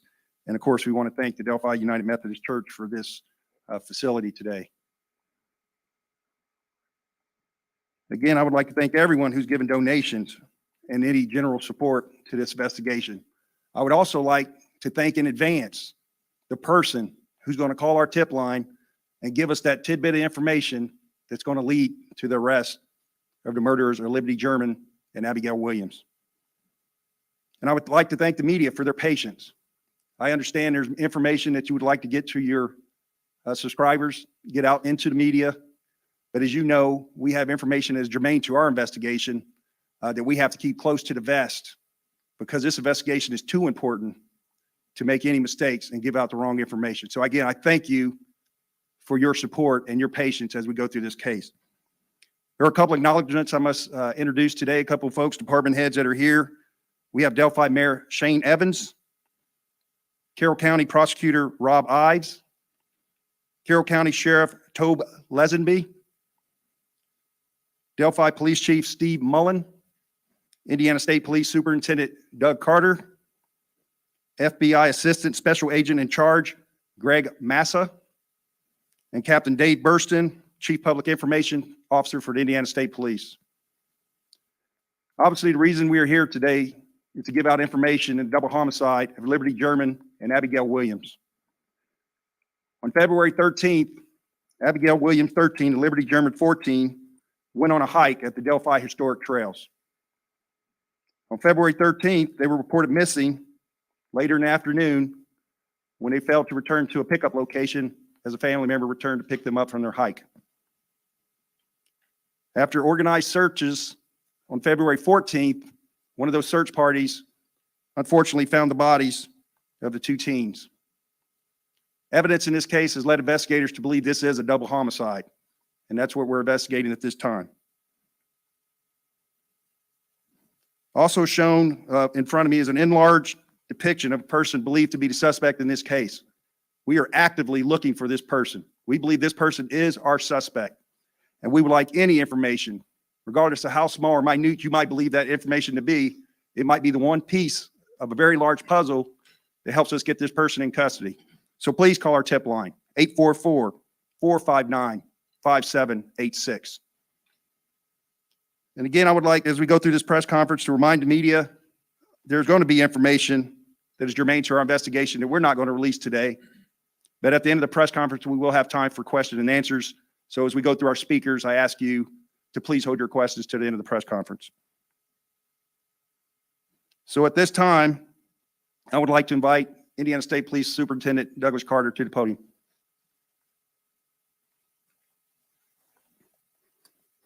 I love this guy. He's my favorite. He's a badass. He's fought for years for this case, right? during these Yep. periods of time. So I've only had a couple of other situations in my lifetime where I'm able to stand before you and say that. Why Libby? Why Abby? Why Delphi? Why Carroll County? Why the region? Why the state? Why even in the nation? I say that because this is a classic example and a clear example that evil lives amongst us. To the family, to the community, the region, the state, as a leader of the Indiana State Police, I say, I am so very sorry. Resources. It's unlikely that any of you will ever see, nor will we ever see or experience again, the level of resources that are attached to this investigation. To the media. My gosh, all I can say is just to give you my sincere You thanks. can tell he's really been out of shape about See, this. this isn't like TV. There's a perception that this can be solved very quickly. Anything that we do can be solved very quickly, but this is a testament that it can't, and we need you. We've needed you since last week. We need you today. We need you tomorrow. And likely we'll need the media all across this nation. So from a simple guy like me to you, I say, I love how he says this isn't TV. Like, to the takes people a lot dressed of funny work. like me and those that represent a lot the of law people enforcement don't profession, realize how long it takes please to do understand we're these human things. beings just like you. I'd stand anywhere in the nation with people standing behind me. And I would suggest to you that every time something like this happens, a little piece of us dies as well. But I also want you to understand how committed we are as a collective one, and we will continue. This has been briefed all the way up to the director of the FBI, Director Comey, and Greg Mass is going to talk a little bit about that. I've had an opportunity to speak to my boss, Governor Eric Holcomb, a couple different times about the situation. Is he And every connected time I do, I see personally, this look Sarah? that comes Like, over does his he face, know just them like yours and his personally? communities. And that's the unfortunate experience of experiencing evil. We're not stopping. The poster in front of you. Someone knows who this individual is. Someone knows who this individual is. Is it a family member? Is it a neighbor? Is it an acquaintance? Is it an associate? Or maybe that one guy that lives over at that one place that just kind of not right. Maybe it's his jeans. Maybe it's his jacket or his sweatshirt. Maybe it's his shirt tail. Maybe it's his posture.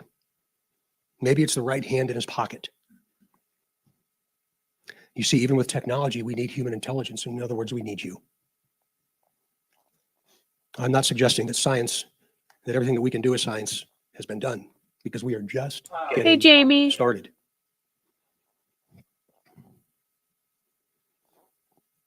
Abby and Libby deserve us.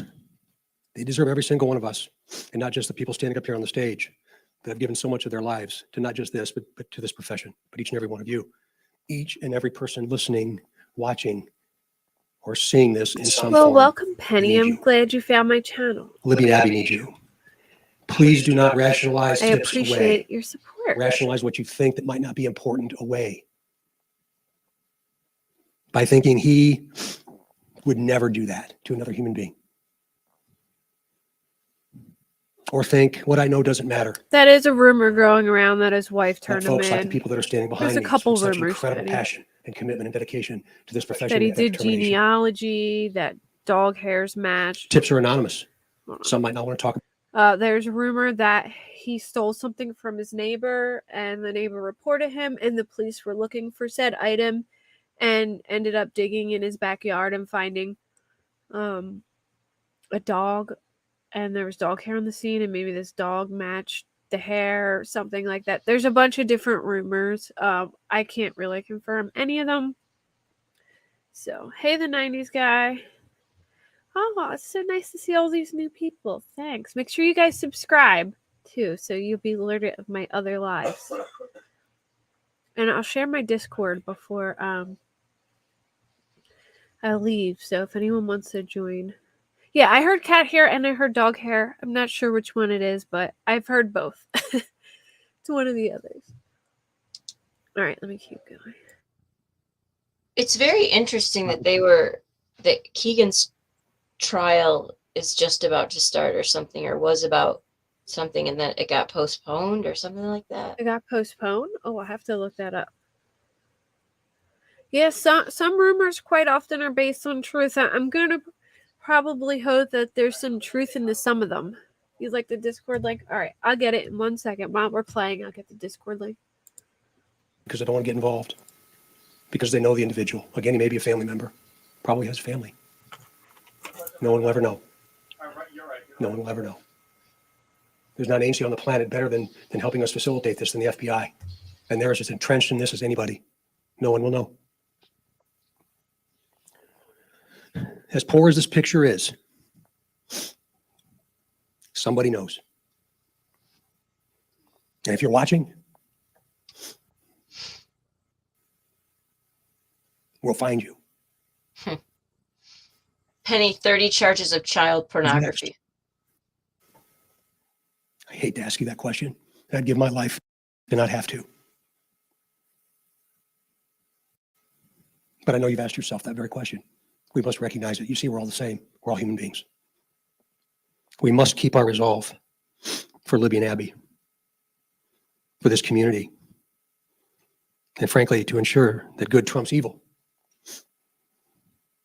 And it will. You're going to hear more in just a minute about what we know. Do not discount the voice that you'll hear. We will stay committed with resolve, very rarely exhibited with human behavior until this conclusion. Please be patient. Become our partners and communicate with us as often as you can. And now from a very humble servant, that's the most blessed guy on this planet to represent the profession that I represent, to Abby and Libby. It's my hope and my prayer that you're now experiencing God's promise of eternal peace.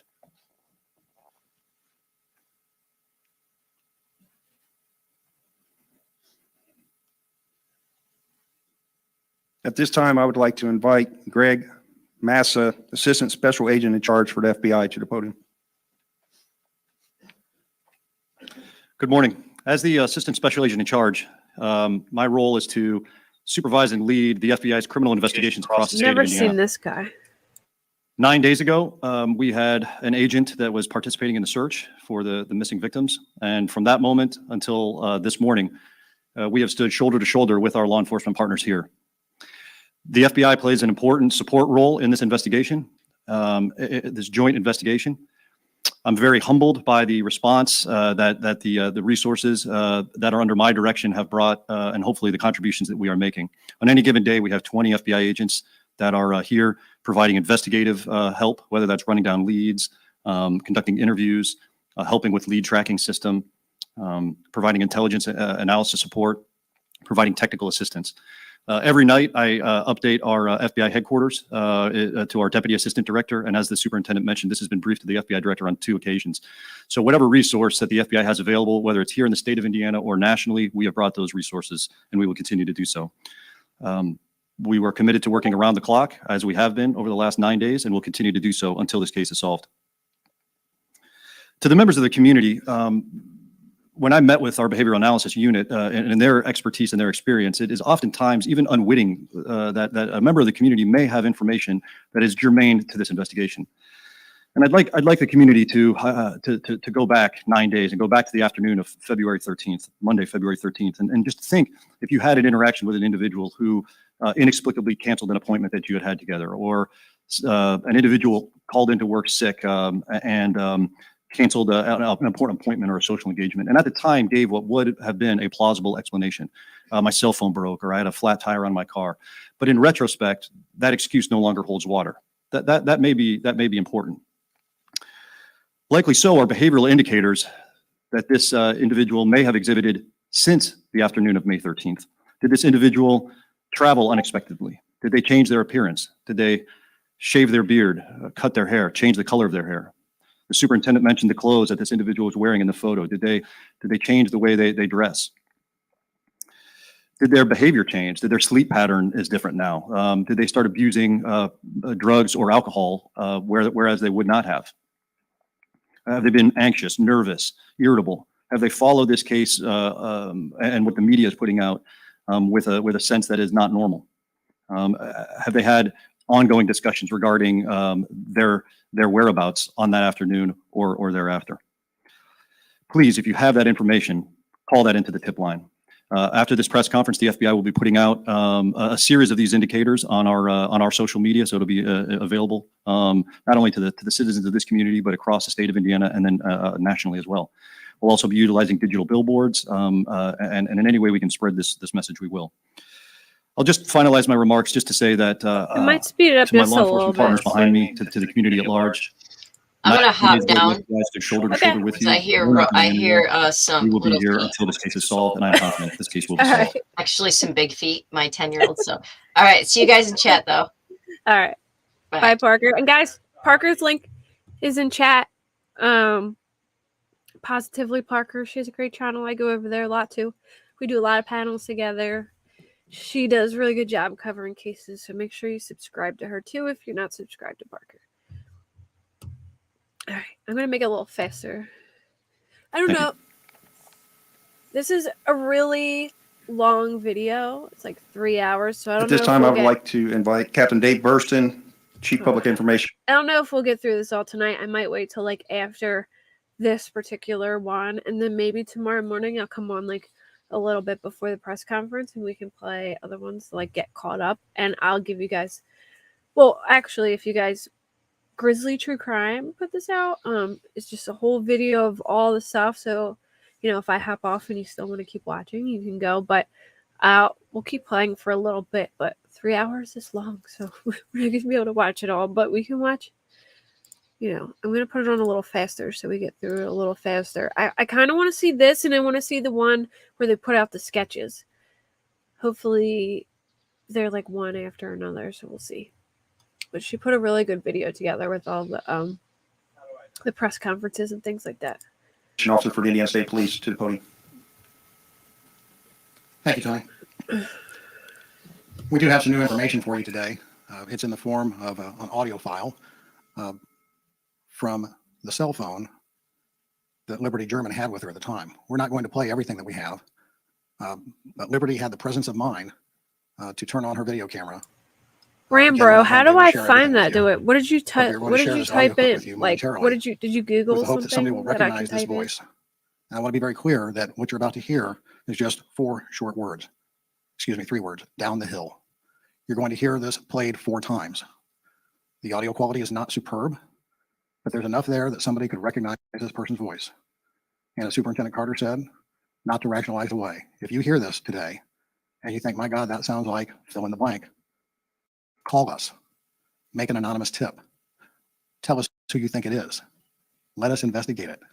If it's not the right person, they'll just be out a little bit of time and they'll be cleared and they can go on and they'll never know that you called. But you may tell us who the right person was. And you could be the person that helps us to solve this horrible crime. Micah, play the clip, please.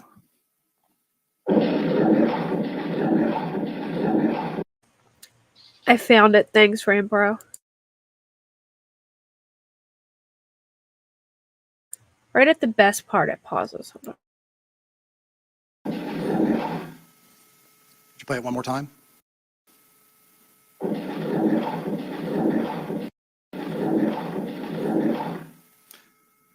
So that audio clip later today will be available on the Indiana State Police website. I didn't even hear him say down the hill. Is it because I have it on 1.5 speed? Hold on. I feel like I'm crazy. Hold on. Why is this being corny? We do have some new information for you today. It's in the form of turn on her video camera. Again, we're not going to be able to share everything with you, but we are going to share this audio clip with you momentarily with the hope that somebody will recognize this voice. And I want to be very clear that what you're about to hear is just 4 short words. Excuse me, 3 words. Down the hill. You're going to hear this played 4 times. The audio quality is not superb, but there's enough there that somebody could recognize this person's voice. And as Superintendent Carter said, not to rationalize away. If you hear this today and you think, my God, that sounds like fill in the blank, call us. Make an anonymous tip. Tell us who you think it is. Let us investigate it. If it's not the right person, they'll just be out a little bit of time and they'll be cleared and they can go towards solving this case. And really, money shouldn't be what drives somebody to help solve this. Just a sense of community. I'll wanting share to the help paper blog and to get link this for you person guys. off the street. I'm not going to show it though because The image that you see there of the suspect, I'm not going to show it though because if it is like, even if it's blurry pictures of the body, I don't want to show that.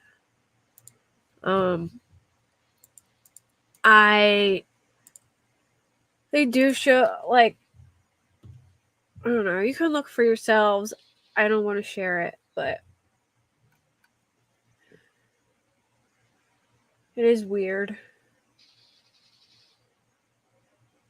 Like, you can see they show different photos and different like close-ups and stuff like that, but I don't, you guys can check it out on your own. I don't want to share it because I don't want to, like, disrespect anybody by showing it. It's just, if it is their bodies, I don't feel comfortable sharing it. But okay, let me play this. that came from Liberty's phone. I think many of you had speculated that before. We weren't prepared to discuss it at the time. We have more video. We're not releasing it. It's germane to our investigation. And it's important that we spread that person's voice far and wide. Oh, CC, I meant in the website that that will I just recognize shared. who There's that like is photos I don't and want to will share. call us and tell Not us. on the video. Sorry, I didn't mean to confuse anybody. I meant on the website that me and I Rambro also were want to just tell talking you that there about. will be a tip line.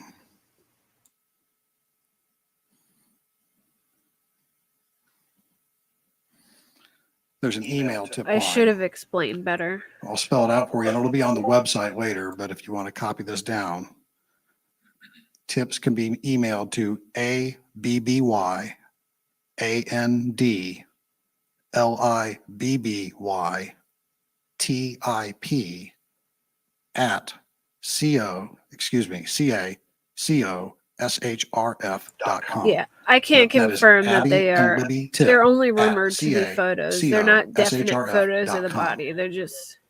Phone You number, can't even really see email. anything. You just see like shapes and things like that. Like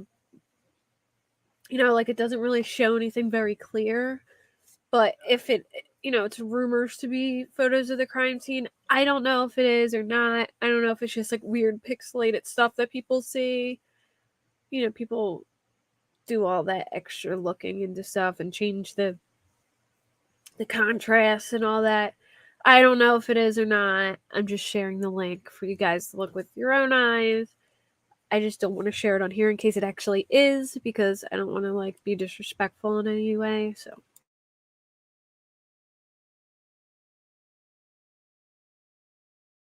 Call the Delphi Police, call the Carroll County Sheriff's Department, call the state police.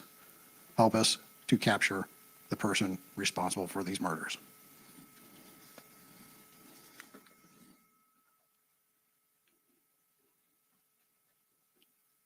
As it started out, we volunteer because we care. I believe that's a way of life here in Carroll County and the Delphi area. As Captain Bursa indicated, we now have money. do you guys care if I fast forward to the next interview? I feel like they've talked about what we wanted to hear in this one. Like, I don't know if there's really anything else for them to say about details and stuff. You guys want me to like fast forward to the next one? The next one is a radio interview. Oh, wait, I'll go to the questions real quick. We'll do the questions because I like hearing the questions. All right, here we go. The likeliness of the possibility of more than one person. We're not saying that the voice that you heard is the same as this person here. This is all very complicated, very involved, and as much as we would like to tell you everything, more importantly, we want to solve the crime. That could be or could not be. The audio is also from Liberty's phone. So again, she had the presence of mind to have the phone on and to capture video as well as audio. No, I can't. That is a loop that we played 4 times for purposes for you to hear it.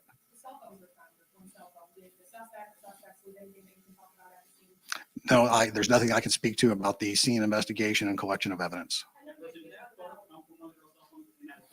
Yes, and thank you for asking that, Paris. To clarify, the image that you're looking at here came from Liberty's phone.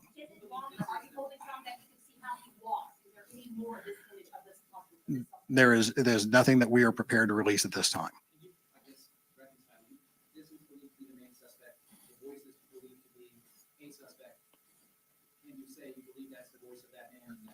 No, I can't say that because we weren't there. We know that voice was captured from her cell phone. We know this image was captured from her cell phone. Keep in mind, all of you are in the television business. What do you see out of the TV? You see this. You don't see what's over here. You don't see what's over here. So there's lots more that we're looking She at. did a great job on this because I couldn't even hear the questions. So she really did a good job. As I indicated before, the reason we believe this is a suspect is based on the totality of the evidence that we've gathered thus far. That has led us to believe this is the person that at least participated in the murders of Liberty German and Abigail Williams.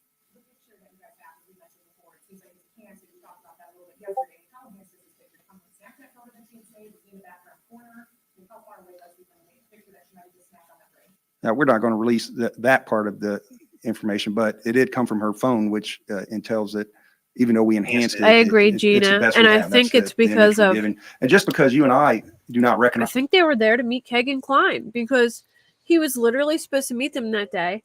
I'll share this link again, but this is the interrogation of Kegan.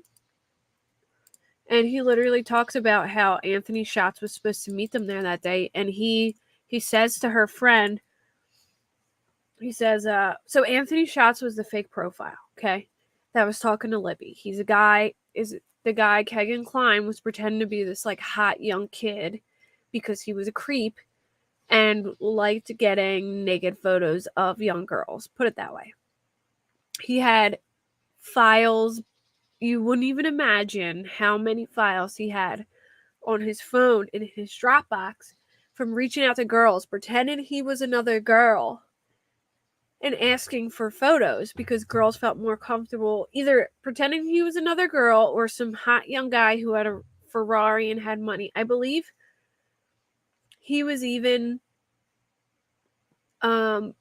sending money to Libby, and she was totally into him. Like, she thought that she was in love with this dude. I mean, he looked like Justin Bieber for F's sakes. Like, he looked, the picture he was using as Anthony Schatz. So they were supposed to meet that day.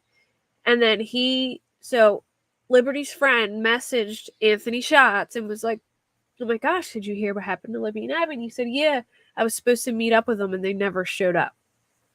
So I feel like they thought they were going to meet Anthony Schatz there that day. I don't know how it's connected, but I feel like it's connected. And if it's not, then that's scary as hell that 2 separate men were preying on these girls. It's scary.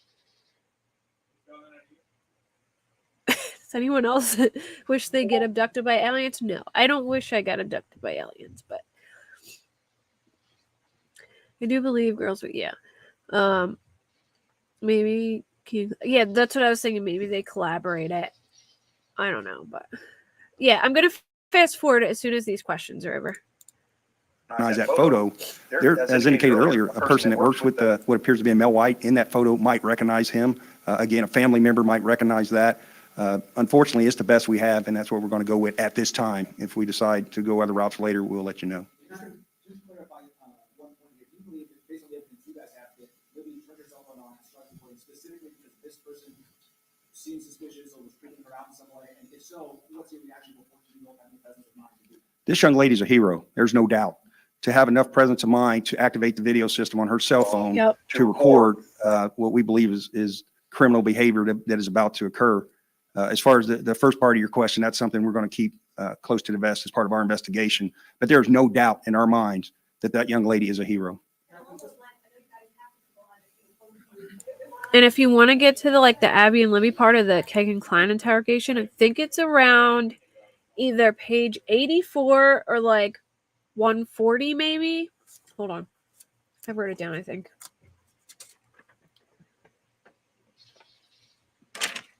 I'll have to do it in another show where I can read you like the stuff that he talked about, but it's so gross. I mean, all right, page 127 on the interrogation link that I sent above, a couple comments up, is where they start talking about Abby and Libby. If you guys want to read it.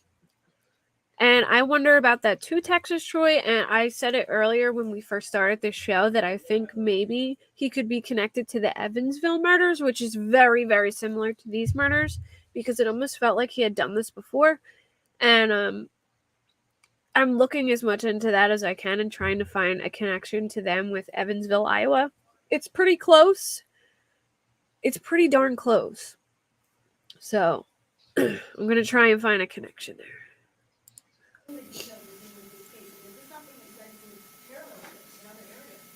Well, unfortunately, when you're in the law enforcement business, there are crimes that occur in this nature. As far as the time frame and different things in my experience are unique to my career, but there are a lot of smart people standing behind me that would probably have a different answer.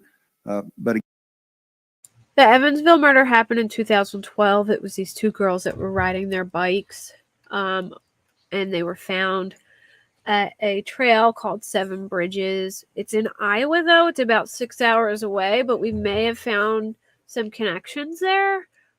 We're not really sure yet, like through a college or something, you know.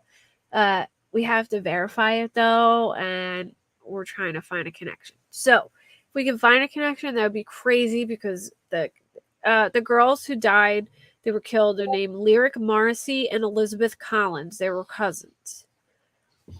But yeah, it's really similar. So again, rest assured, we're using our resources to put the person and or persons that murdered Liberty German and Abigail Williams into our jail here in Carroll County. The only thing that I want to add to that is all of you have more questions than we can answer here today without compromising the case. I think we all can agree there's one thing we want to do. We want to capture the person or persons responsible for this crime. We wanted to get this video, to get the audio clip out to you. We wanted to confirm to you where that image came from. We've accomplished those two things here today. We encourage you to play that audio to your audiences frequently over the days to come, so that we can develop a tip to that tip line or to the email address that I gave you, or to the website information that will be on the State Police website at 10:45. At this time, we're going to conclude the news conference. Thank you all very much for coming here today and helping to spread the word. Thank you.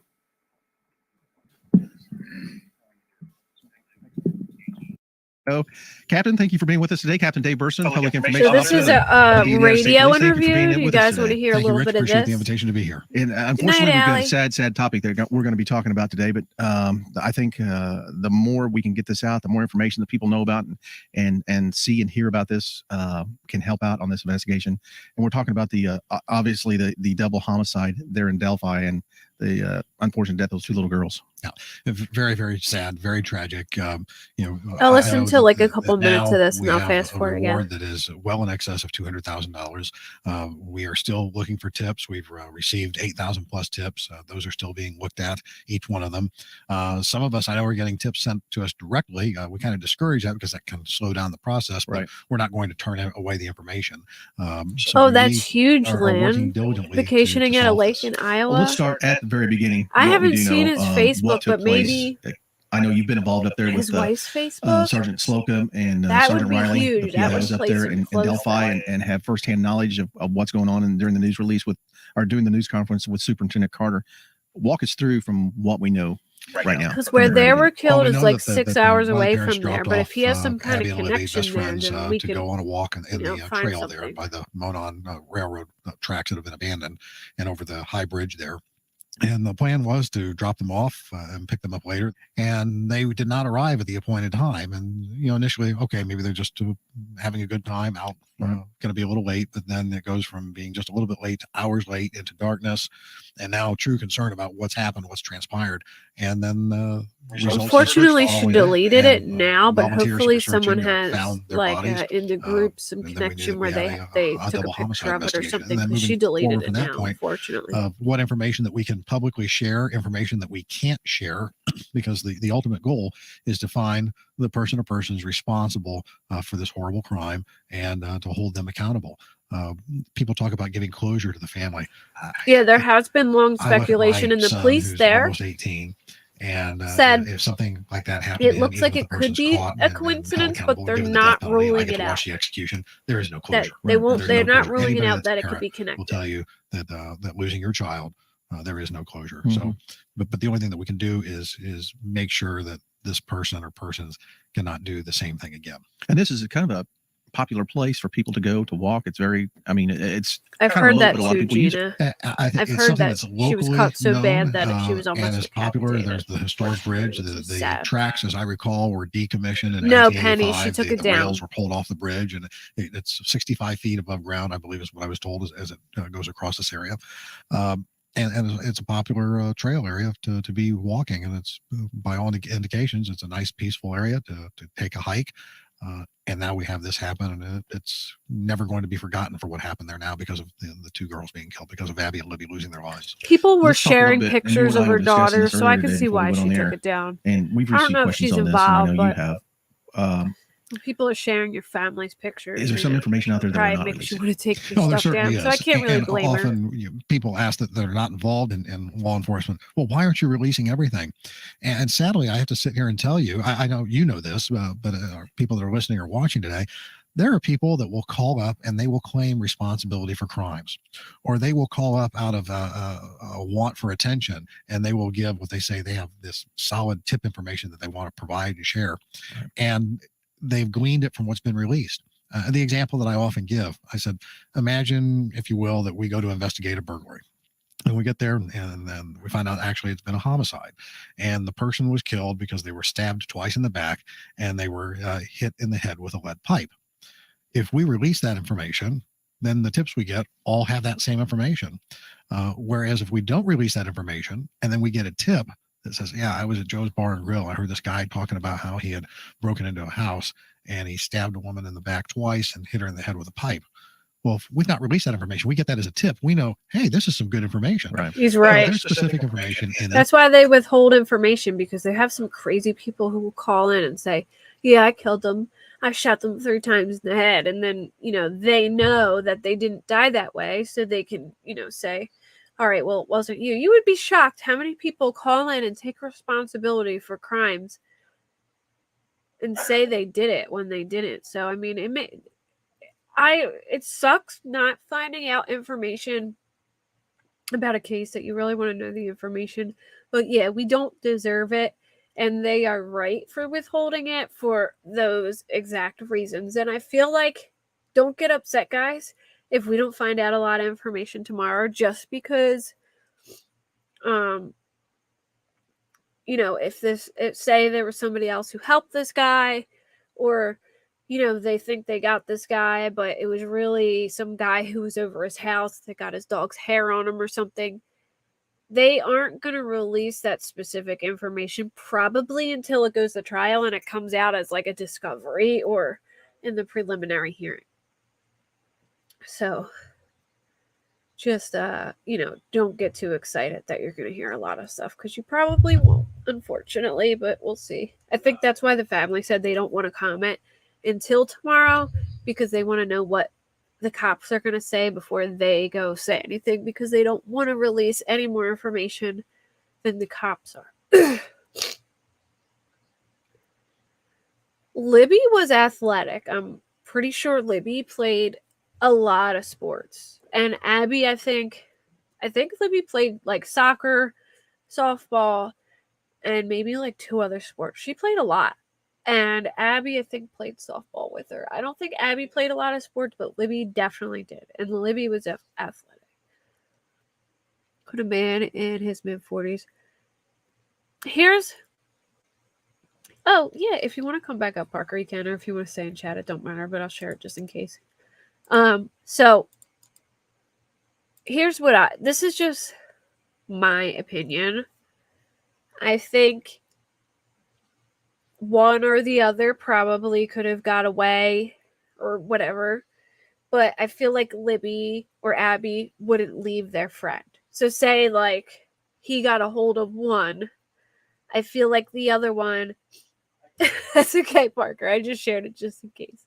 But like, I feel like Libby or Abby wouldn't have left their one friend and ran. Because I feel like if it's like, think about it, if it's one guy, how do you really keep two girls there besides,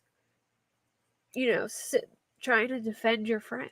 Like, if he's killing one, the other one could just easily run away. So I always thought maybe there actually was two people, and if there isn't, the other one stayed just solely because she wasn't going to leave her friend, and she, tried to like fight. It's sad, but I mean, that's the only thing I can really think of, because I imagine it would be really hard for one guy to contain two girls. You know what I mean? This investigation that we're not releasing, that if it comes to our attention, we're going to know that's a good tip. We need to really pay close attention to that. Now, that said, we're investigating every tip, and there's been over 8,000. We are not going to rationalize away a tip without thoroughly investigating it. And that's what we're telling people. Don't make an assumption, oh, this couldn't have been it. Right. So what information do we have? What have we released? We've released the audio tape that says, you hear the voice saying, down the hill, down the hill. It's a distinctive enough voice that somebody that knows that person could say, boy, that sounds like fill in the blank of the name. Right. Those are the people we don't want you to rationalize away that thought, oh, Bill could never do that. Call us, tell us, let us go talk to Bill. If Bill can validate where he was at that time, and we can rule him out of the investigation, that will happen. But if Bill can't do that, and we find other inconsistencies that indicate that he's possibly a valid suspect, then you will have helped us solve the crime. Don't rationalize. What about suspect as opposed to suspects? Yeah, it makes me wonder too, because Ron Logan was like the main suspect from a lot of people for the longest time, and he does. The bridge guy does look like Ron Logan, and he did have a blue jacket like that. We're not making any assumptions. And he lived on. It was on his property. We have more video. We have more audio, but it is specific to the investigation, and that's why it's not being released at this time.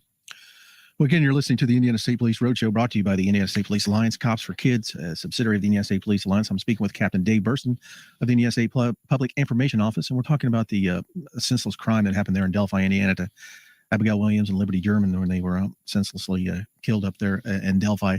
Dave, you were talking earlier about not releasing some information, and I know the public may have a hard time believing this. There are people, and you kind of skimmed over it, but maybe address a little bit more, that do call in and say, yeah, I did this. Yeah, the people do that. And they will call up and take responsibility. Is there an issue of mental illness with people that do that? I would think so. Is it just a lack of attention and they want to have their 15 minutes of fame? I don't think that way. You don't think that way. Most people listening to this program today don't think that way. Right. So there's really no way to answer that, but we know it does happen. And that's why we want to minimize. The best example of that is off the subject a little, but Shannon Sherrill, still an unsolved little girl, 1985, was 5 or 6 years old, vanished from her home, never to be seen again. And then it was about 10 years ago, we had a woman call up and say, I think I'm Shannon Sherrill and I've been abducted. And she was giving all this information. It was very detailed. Well, she had gleaned it all from the internet. Yeah. And this woman had a mental illness. The Sherrill family put them through a living hell, thinking that their long lost daughter had been found and was alive. And there's no indication that Shannon Sherrill is alive. There's no indication that she's dead. So that's why hope lingers on for the Sherrill family, all because of so much information. Hey, it's me, Jay. With the internet, having so much information, and we're using it ourselves, to get the information out there. But there's some people can use it, unfortunately, the wrong way. It's okay, Gina. I'll be graphic sometimes too, and don't even realize I do it. The Indiana State Police Alliance. It's the Indiana State Police Alliance that is handling the donation funds. Carroll County is the lead investigating agency, but they had no way to have anything set up. Something that the State Police Alliance reached out and said, hey, we think we could do that. They run a number of accounts for because they're a 501(c)(3) corporation. So they are taking on that responsibility. And we're hopeful to receive that tip that leads to an arrest. I'm going to fast forward a little bit. The person's responsible for this, and will gratefully. Oh, here's a Ron Logan interview. You guys want to see that? How many different agencies are? Who is safe here or anywhere else anymore? Ron Logan is now in custody on an unrelated probation violation. I recently spoke to him about the murders. You just cannot believe this terrible thing that happened to the community and the families actually happened. here on my property in my backyard. He told me he has an alibi, buying tropical fish 20 miles away. I was not home during the time that all this was happening. I was in Lafayette. Yeah. And I didn't get home till approximately 6:30 in the evening. And then the neighbor stopped to ask for permission to look back here for the girls. Liberty German shot this chilling image of the suspected killer approaching the girls on a hiking trail, and she recorded the killer's voice. What do you hear on there? Nothing that I recognize at all. No one. I don't recognize the voice at all. I asked Ron Logan to repeat those same chilling words. Down the hill.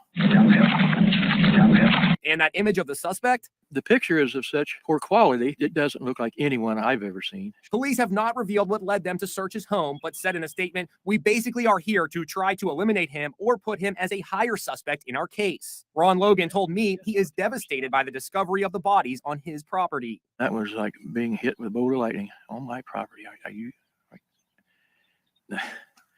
mean, you just can't put words to it. Back on day one, what was your, when you heard this had happened and you knew you had to call the duty to more or less take over? Right. First, I called my squad sergeant and told him to get all the detectives available up here because we knew it was going to be a long, drawn out process. But I think, like everybody else, shock and awe. I mean, you really don't expect something like this tragic of an event to happen in a small town like Delphi. And I think it took a while to set in, and then it was just total chaos. I mean, the investigation with all the help that we got was just total chaos. And we were able to get that to controlled chaos. And then I joke around about Lance Hurley. machine, I think and there now might it's be a well-oiled connection machine, and too. it's very man- Kegan actually exchanged child porn to a lot of people through like chats. He would exchange porn, so it wouldn't be surprising to me if maybe this guy was one of his customers or somebody, that was into it with him. I mean, if they aren't connected, I will be shocked because, that will just terrify the crap out of me because the thought of two different people, two different men lurking in these children's lives, like one killing them and one talking to them for nude pics, just gives me the creeps. I mean, what are the odds? And then that's scary because it's like, if it was a coincidence, then there's a lot of freaking creeps out there and we don't even know about it, It's scary. I mean, I'm kind of glad that I don't have a daughter and I have a son, but still, it's even creepy, scary for even a boy, you never know. manageable, and we're making a lot of progress. But yeah, it's pretty traumatic for everybody involved, not just the community, but every investigator. You should see some of the stuff but I think Kegan Klein we all have a job to was do. We all focus, we're asking very professional, 13-year-old girls. and we're going to find who's mean, responsible for this and make sure. Trigger warning, he was asking some of these girls if they would give fellatio to older men, or pretending it was a girl and be like, would you give fellatio to my dad? And if he brought you in a bathroom and put you in a bathroom and asked you to do that, would you do it? Like, that was the stuff he was asking 13-year-old girls, and asking and these young girls were sending him nude pictures of themselves, thinking it was a young kid that was asking for nudes. I mean, they were 12, 13 years old. I'm not even kidding. Hey, Wyoming Adventures.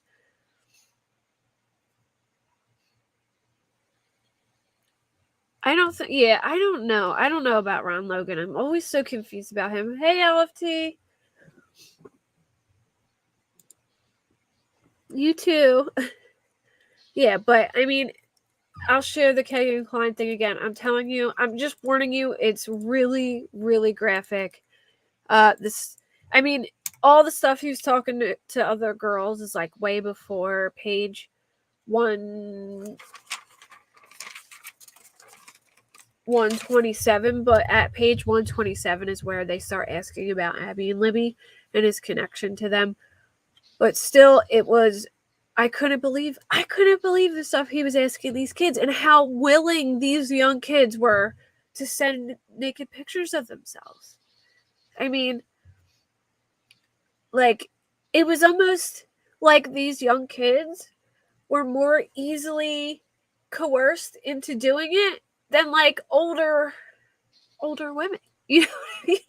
Like, you would think like older women who, have, been around the block a little bit would be more easier, to do that to than like a 13-year-old girl who's like, oh my gosh, what the hell is this guy asking me? This is gross. But you would be shocked how many 13-year-old kids were doing this stuff. I couldn't believe it. I was sick to my stomach. And guys, if you haven't subscribed yet, please subscribe to my channel so that you get notified next time I go live. And then tomorrow morning I'll be streaming the press conference too, if you guys want to come and watch. That we get justice for Abby and Libby. I mean, Abigail Williams and Liberty German did not deserve this.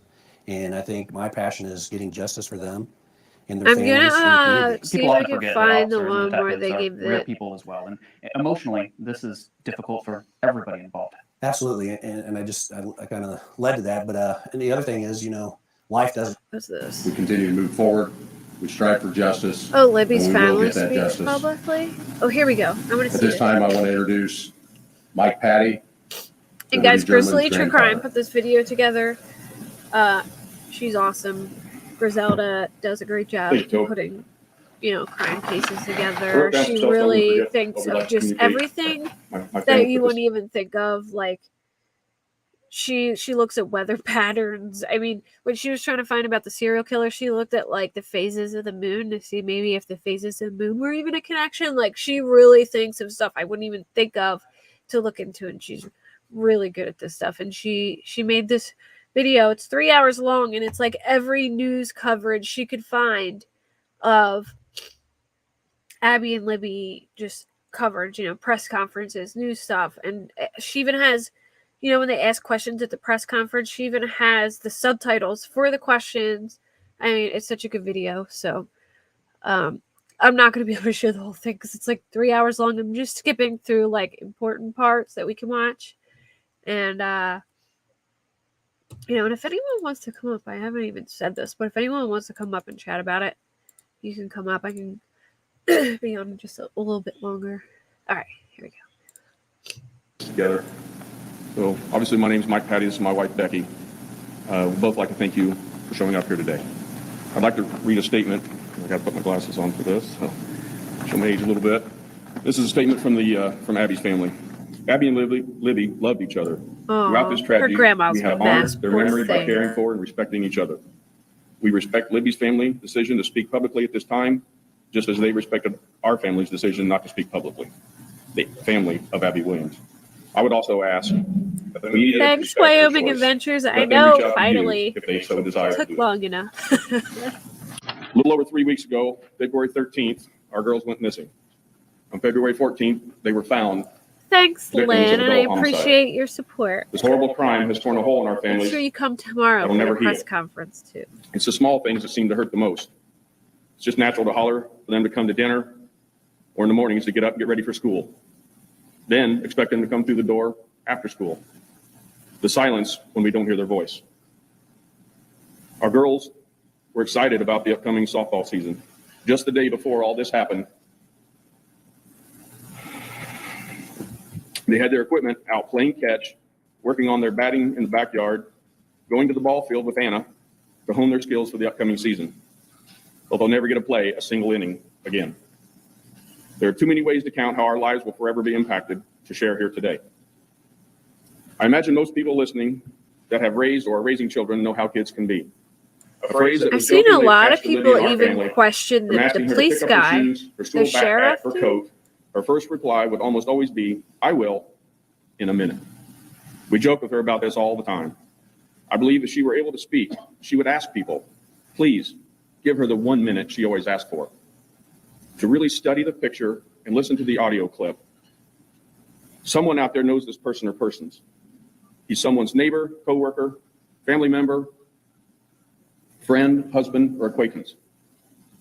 If and when any new information is released by law enforcement, please take another minute from your day to review all the information and help us collect the pieces of this puzzle.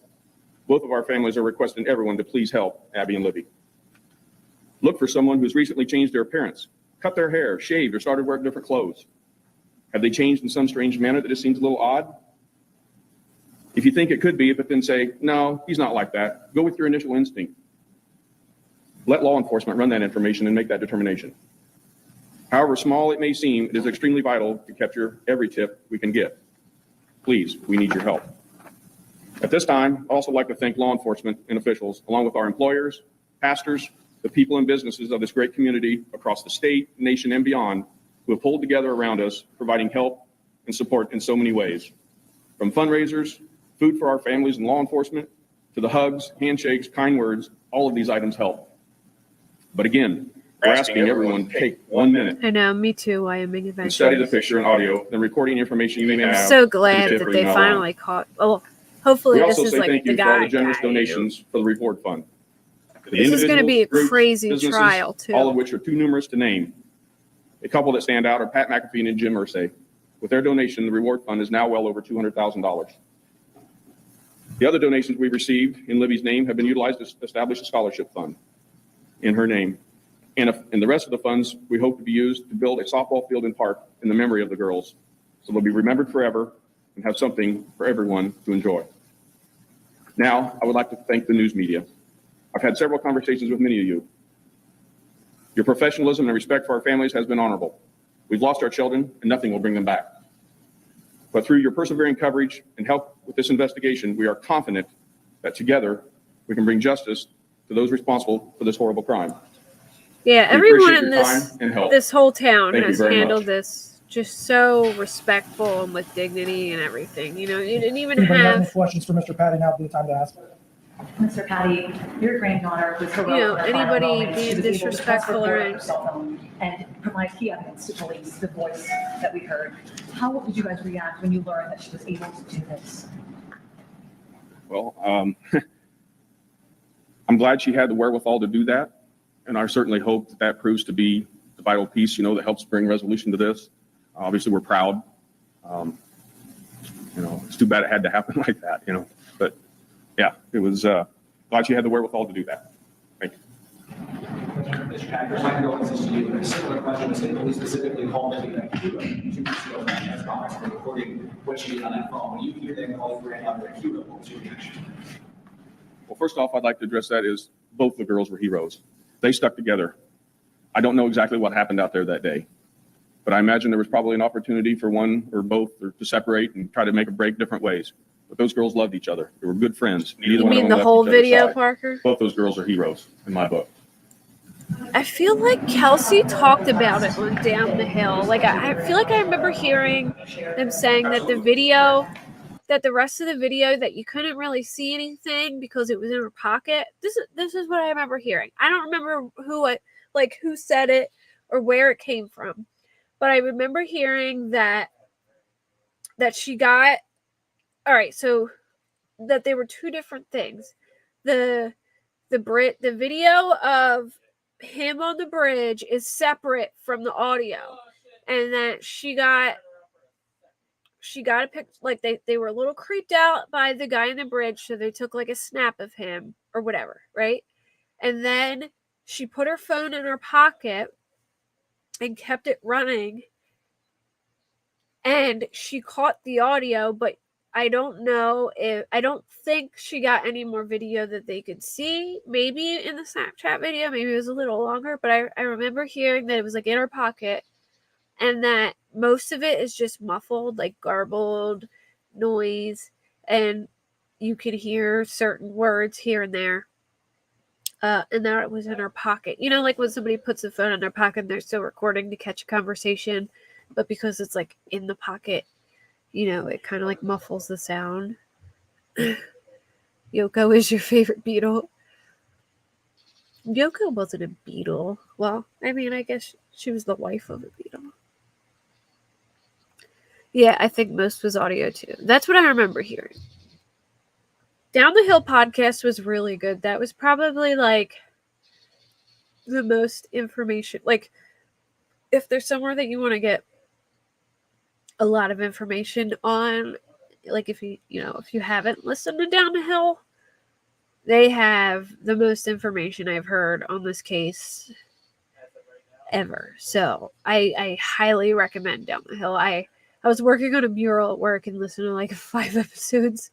I used to do chalkboard murals at work, and I just went, down the rabbit hole on Down the Hill. But yeah, it's a good podcast. All right, let me keep playing. In our house, it's always, I love you. every time. That was with outstanding all of our grandkids, all of our children, everything. Her grandparents are pretty That's young. just it. You know, before they go to bed, when they get up, drop them off for school, whatever it is. Send a text message. It's always, I love you.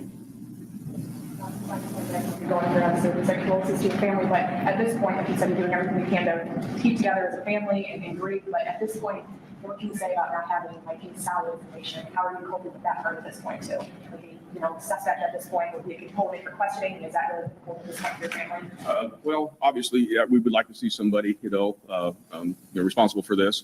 But I'm relying on law enforcement, and the efforts that they're putting forward. They've been kind enough to walk me through their process of how they're evaluating this. I'm kind of a process-oriented guy, so they walk me through that. I'm very impressed with the steps that they go through whenever they receive tips. And trust me, every tip, every call is checked. There's nothing that's just going into a bucket, even if it seems so silly. There's the cohesive, work between the state police, the county police, the FBI, and the city police, and officers from all over that are coming in is just truly impressive. I truly feel we're going to get to the bottom of this, and that's why I'm asking for help out there. Any tips we can get is monumental, and it could really bring this case to resolution. Thank you. Mr. Patty, you have seen the community outpouring of support. They have the outdoor footage at the press conference at the Monon High Bridge. I wonder if we can see him in the background. I doubt it, but because the camera's like fixated on the guy, but he was, in my opinion, he was definitely there because that guy looks just like him.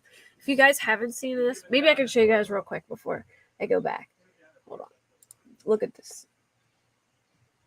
So there was a post in 2018 where somebody said this dude was lurking at the press conference, like being creepy, lurking. And here it is. I'll show you guys real quick. All right, ready? All right, it says this dude apparently lurking around the press conference. Kind of weird. Do you think Bridge Guy would be this bold? Could an innocent guy and some bad timing, but remember to stay alert. They showed this at the beginning, but I know a lot of new people came in. All right, that's him. Can you see it good? Look, it's even clearer on the phone. Like you can see the shape of his lip and everything. And then look at this. This is the guy that they arrested. It's him, right? Like, it's gotta be. He has the same lip. If you see it on the phone or it's not as pixelated, like up close, it looks just like him. Like, just like this picture. Like the lips. I mean, that's pretty freaking bold that if, like, he was lurking around, like, being nosy and trying to hear what they're saying. Like, look at him hiding behind this little, like, tree, being a little creeper. What the hell, dude? Like, look, you can see, look, here you go. See the speaker right here? So they set up the speakers. The interview that this is at is in this video. But look, that's the speaker. And he's, like, creeping back there looking over. And it looks just like him. You did a session High Street? Well, shoot, I'll check it out. I love paranormal sessions. I'm totally into that stuff. It looks just like him, though. Total creeper. I think it's him. Totally. You have a channel, High Street? Is that the name of your channel? High Street Paranormal?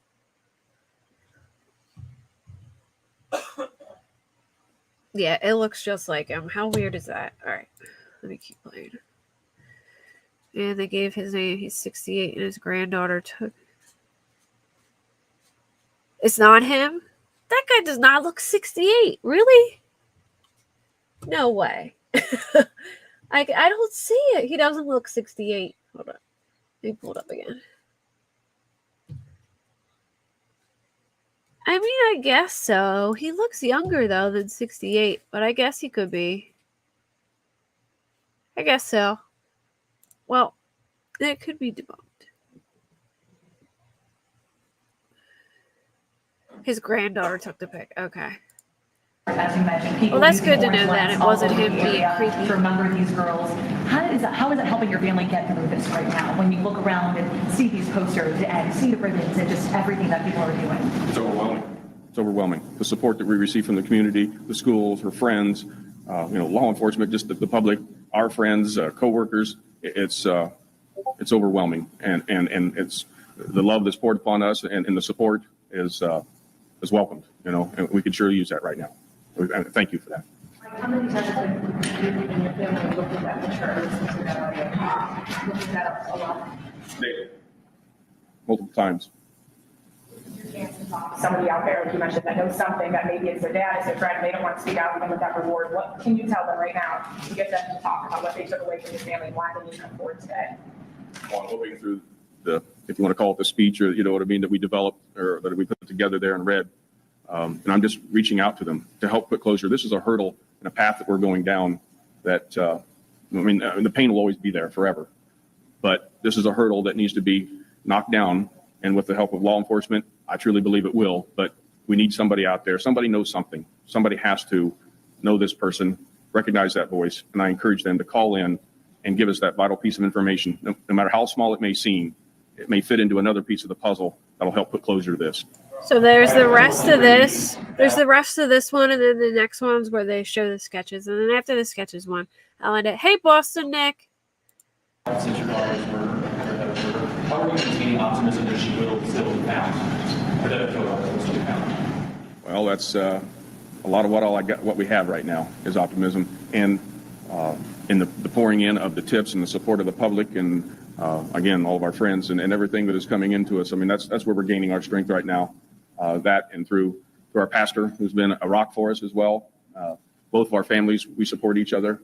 Abby's family and ours, we're in contact, so we help each other get through this. Two more questions. Have you heard any police reports that there was a similar case in Iowa?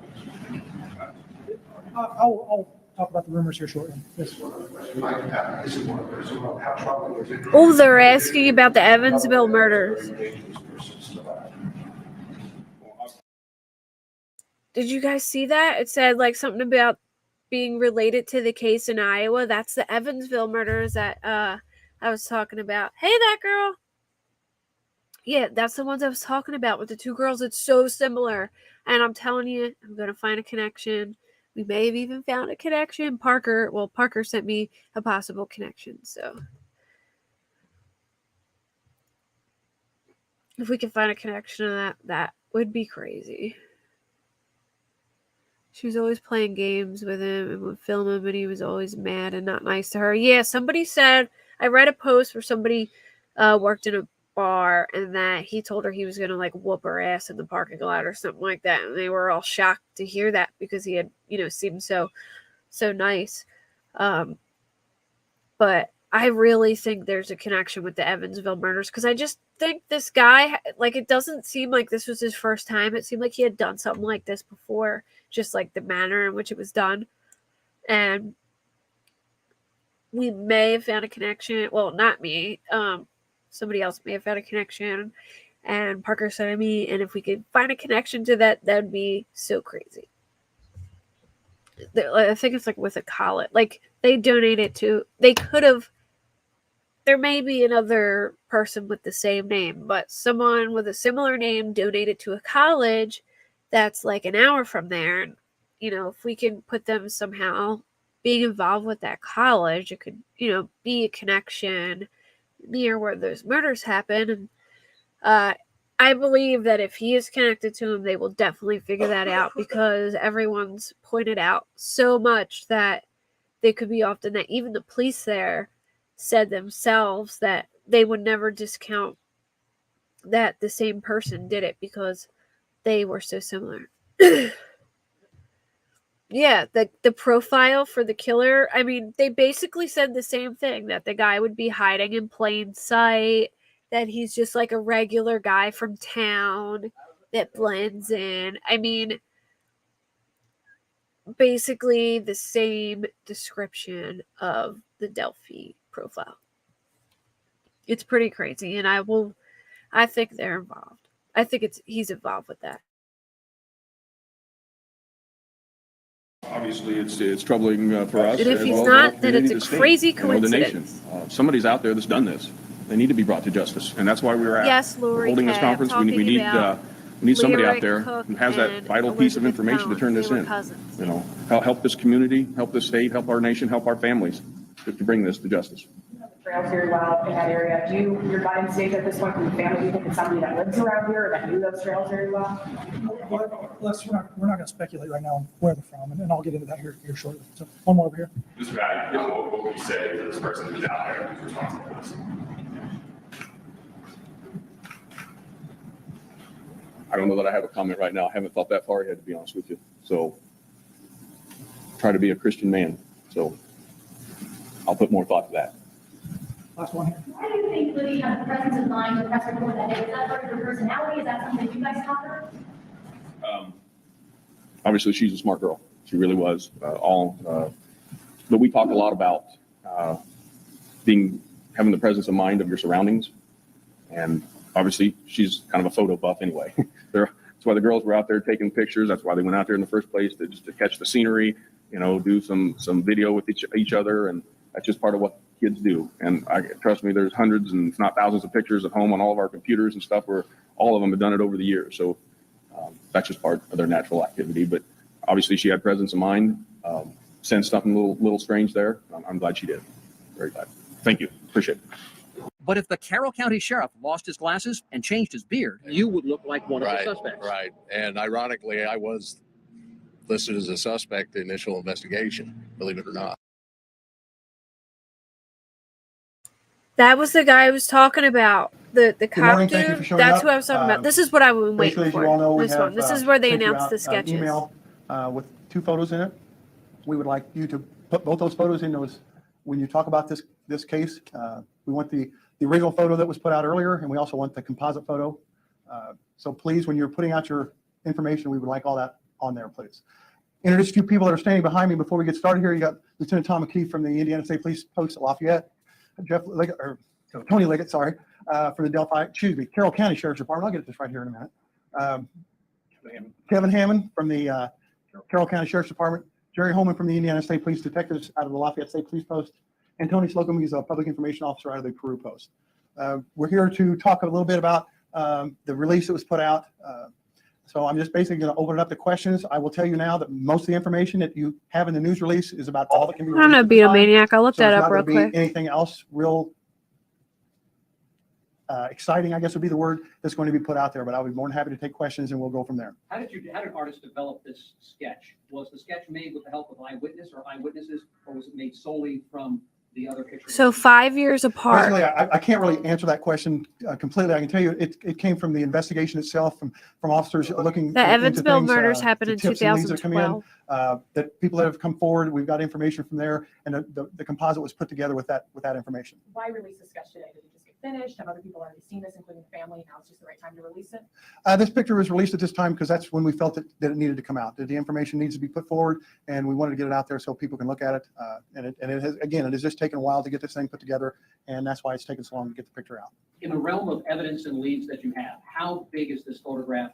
How much are you counting on this artist sketch or the photograph of the sketch? I mean, it's like anything else in a case. Anytime we get something new or some information out there, we always feel it's important to the case. We feel this is very important because it actually gives a better view of the person in the picture that you see down below. It shows a little more facial features, gives you a little more information on what's we're looking at, who the suspect might be, and that's why we feel it is very important that this picture's out there at this time. What's so striking about this? What is the thing that investigators look at and say, wow, that's the thing that's going to make this guy stand out from all the other men walking around?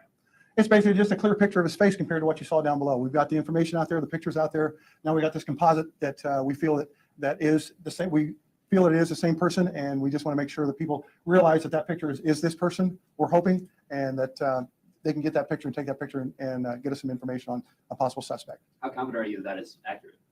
We're pretty confident. The information was received. With that information, we've been able to put that together. Again, this thing wasn't drawn up overnight. We've been working with this picture and with the suspects that the witnesses that we have that would put this together. So it's not something that we did overnight. This has taken a while to put together. Those witnesses, did they see them in the area, or did they call the tip line with that information?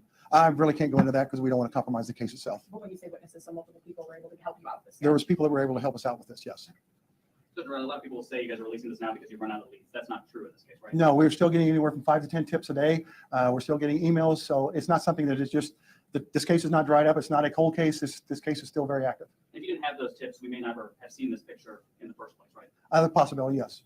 What's the attitude of the church? I believe they do have the death penalty in Indiana. Infinitely clearer. Oh yeah, guys, check out the Cypher podcast too. LFT's in there.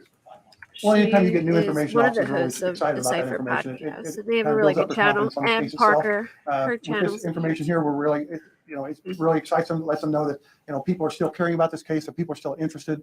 And when we can get somebody to come forward with more information, if we can get a name or at least a location of this subject, that would be great. But officers have never really gotten down on this case. I think they've frustrated maybe, but as far as solving this thing, it's something that's never, So Boston Nick, the guy who is a suspect, has been like just this regular guy who's pretty much blended in the community. Everyone said he was really pleasant and nice. It hasn't been that I've seen anyone suspect yet. I've heard maybe the name Richard was mentioned here or there by like one person or two people. But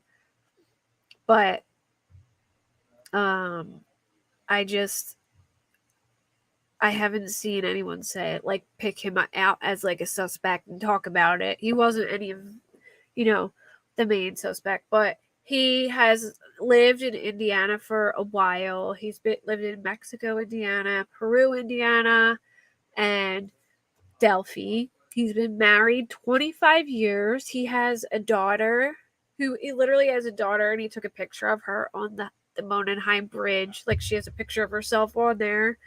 I don't know how he's been connected yet, but there's rumors that there was dog hair at the scene and that they dug up his dog and connected it that way. A neighbor also said that he stole something from the neighbor, and they were over there looking for that said item, and they found items connected. I've heard that he maybe done like a genealogy thing, and they connected him through that. I've heard so many different things. I'm not sure.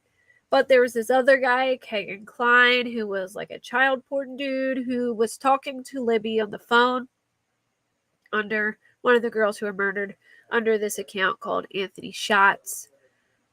Like he was an older guy who was posing as like a young rich kid who looked like Justin Bieber.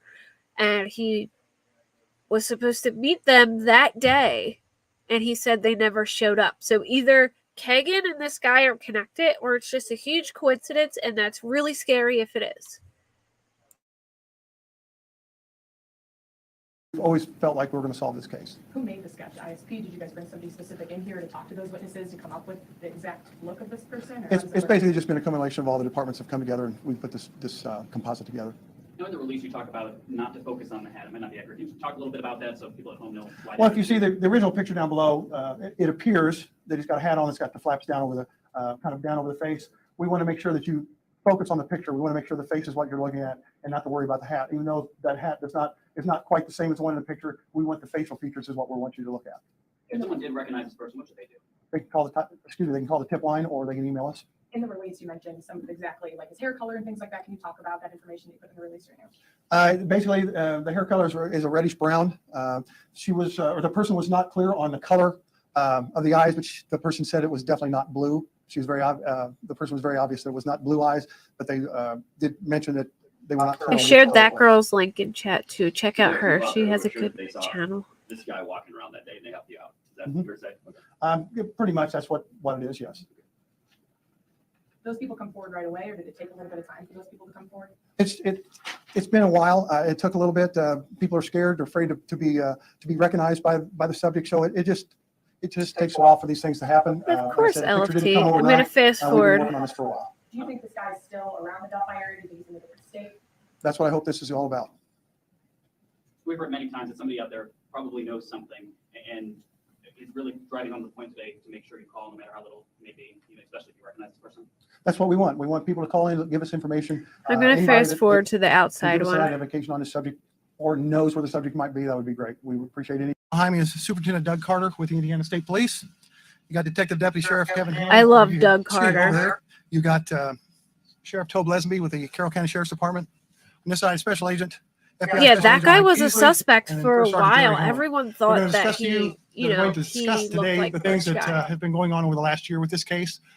Superintendent Carter will do most of the talking, And at this time, I'll turn over the podium to him. Thank you. I love this guy. Well, first of all, welcome. I didn't really know what to expect when I started on Such a this trail good just a little job, bit ago. like, Of course, the last 15 minutes. getting in the feel. So like you can tell this case just really means so much to him, like by the way that he talks about it, and he gets so emotional over it. You could just see it on his face. But didn't like his kid or his grandkid like Very play uncomfortable softball with him or something. I feel like there was a connection with him. Today. Oh yeah, Wyoming Adventures. I remember hearing so many times about that cop, and the cop even said it himself. And like, a little while back, probably like 10 minutes ago, he's like, "Oh, even I was considered a suspect." He was. I remember like watching the one press conference where they're like in a gym and they're talking about the sketches. I think they were like inside. It looked like a gym to me. Like they were inside like a gym. And they were showing, the bridge guy. I think it was when they released the second sketch. So they released the one sketch, and then when they released the second one, saying that was like the new sketch, I remember people saying, like, talking about how much they thought it was that guy that the short one, the state police guy. I think they said his name's like Kelly something. Yeah, he got. I would be remiss to not talk about the called a people that have suspect made all the time. Made this whole for the first year without an arrest. We talked about Sheriff Linsonby, who stands behind me to the left, and Kevin Hammond, Mike Peasley with the FBI, Jerry Holman over my right shoulder, Steve Buckley, the new prosecutor Nick McClellan here in Carroll County. What I've seen over this course of the last years are memories and times and comments and things that will stand with me and live with me for the rest of my life. The very best of humanity in the very worst of times. I was able to see from afar this community in Carroll County, in the city of Delphi, come together and support not only law enforcement and the people that were here that have given so much of their lives to this case, but also to the families. And I just wanted to say I am forever humbled. I don't know what you expected today, but I came to plead and implore you to keep this out front and center. I said before, and I'm confident I'll say again, I hope that one day when we all meet Abby and Libby that they tell us you did well. That's my hope. We cannot allow evil to prevail. Our world is completely out of balance, and we cannot allow that to prevail. I've said all along that we as an agency will be here as long as I'm breathing and as long as Governor Holcomb allows me to continue to stay in the position that I hold. I have the opportunity to brief him regularly. This isn't about how many hours we spend. It's not about how much it costs. It's about every single asset that the ISP has. We will give to this sheriff, this community, and to each and every one of you, because I refuse to accept evil as a standard bearer in American society, not here. People have oftentimes asked me, why is this so personal to you? It's personal to me because those two young girls were everybody's daughter in this beautiful place that represents the very best of humanity. And look what happened. That's why it's very personal to me. And I just hope that one day I can look into the eyes of a murderer and ask him why. And I believe that we will. I believe that we will. I know you have a bunch of questions for me, but please understand, if the question has to do with the investigative process, tactics associated with the investigation. So it's at 9 a.m. Central, which I believe is 10 a.m. here, right? I'm Eastern, so it's at 9 a.m. Central. Wyoming, is Wyoming Mountain or Central? I looked up, so I just looked it up, and it says, police announce arrest in 2017 Delphi murders on Monday. The press conference is scheduled for 9 a.m. Central Standard Time and will be streamed live on NBCChicago.com. I heard it was at 10 too, but this article saying 9. Let me look up a different article.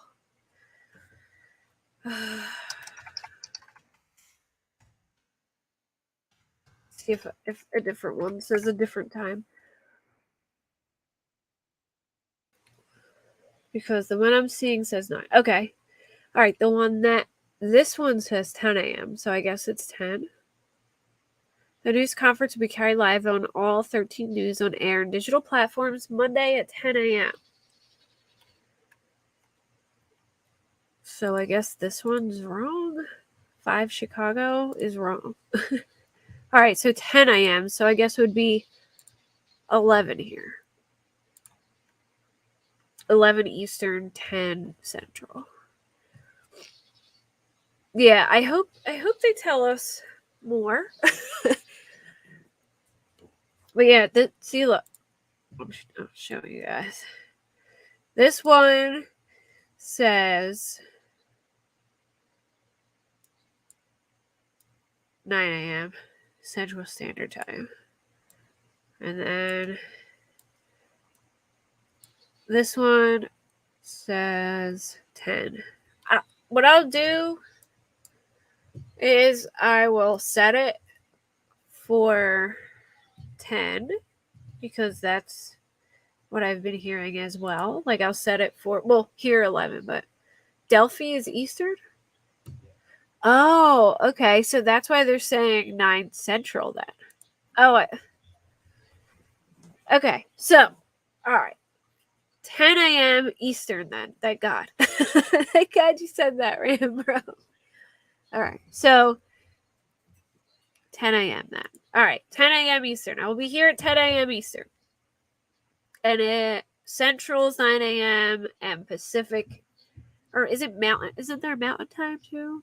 So, yeah, Pacific would be 7. So if you're California, it's 7. Mountain is 8. Central is 9. And Eastern is 10. Delphi is Eastern, so I'll be on at 10 a.m. Yeah, 8 your time then. Yeah. That was confusing. All right, guys. 10 a.m. Eastern. And then work from there. Oh, he has a daughter that looks like one of the girls.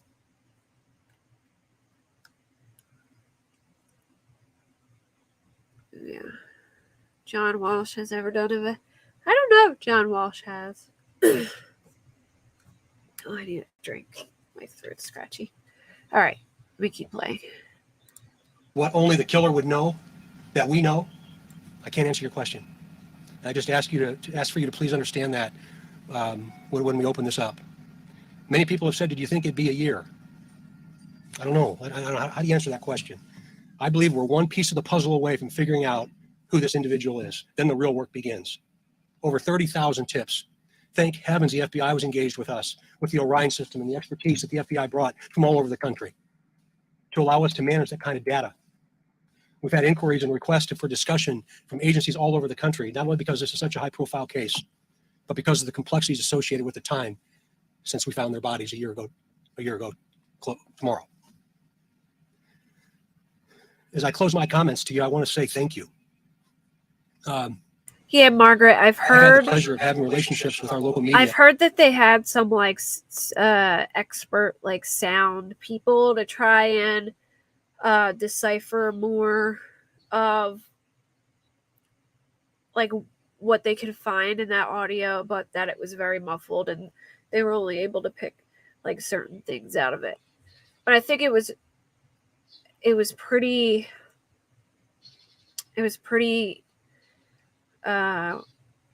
obvious that at least she got the part where he, tells him, like, to me, I take it as like he walks up to him. He has a concealed carry permit, so he probably had like a gun and showed them and said, like, go down the hill, get down the hill. But I can't see it really going down any other way. And like I said, I don't think one or the other, I'm sure one girl could have got away while the other one, was, grabbed or whatever, but the other one wouldn't leave her friend. And I feel like that's, how it went down. Like, I don't feel like either one of them would have left their friend to be alone. in our statewide media and even our national media for more than 30 years. I appreciate our partnership. I appreciate our partnership. I've had the opportunity to travel to the East Coast and the West Coast with Mike and Becky and the families to continue to perpetuate this message of somebody out there knows who this individual is. None of that's possible without you. It's really, really important that you understand how important and what the importance of the role is that you play. Technology is wonderful, but technology can also challenge us. I would ask that folks not continue to compare photographs on the internet. Please, if you have an idea of an individual, of a comment, of a phrase, of a name, that you send it to us. It creates lots of complications when that analysis is done outside of the purview of the experts that I happen to be able to represent that are standing behind me today. So I hope you hear me loud and clear. If you're watching this and you're responsible, today may be your day. It might be tomorrow, but I can guarantee you your day's coming. We've got to perpetuate the relationship that we have, and we've got to not stop. Ladies and gentlemen, I've seen detectives that have given their lives to this case, that have held off and discussed holding off retirement, that have canceled family vacations, that work nights, weekends, and holidays, so that we can explain to you one day and to this incredible community, to our state, what happened. So our commitment is longstanding. It's real. It's as real today as it was 365 days ago, and it'll be as real tomorrow as it was today. We are not going away. We are not going away. With all that said, the floor is yours.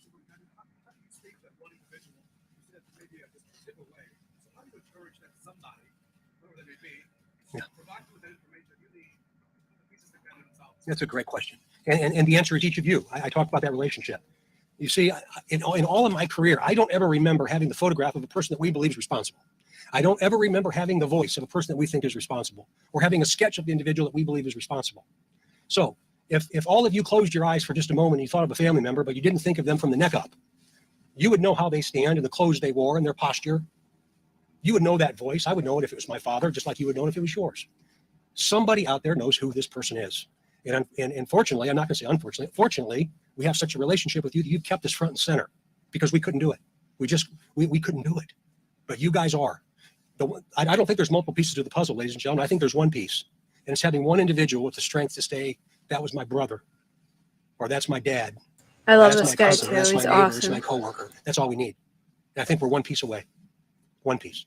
Good question, Raphael. I appreciate that. Yeah. Yeah, it's another good one. How do you measure progress? How do we know if we're making progress? Tips. I think if we do this mathematically, it's over 30,000 tips. I've heard this guy say to me multiple times, Superintendent, when we're out of tips, we're going to start all over with the ones we got. There's this notion that this is cold.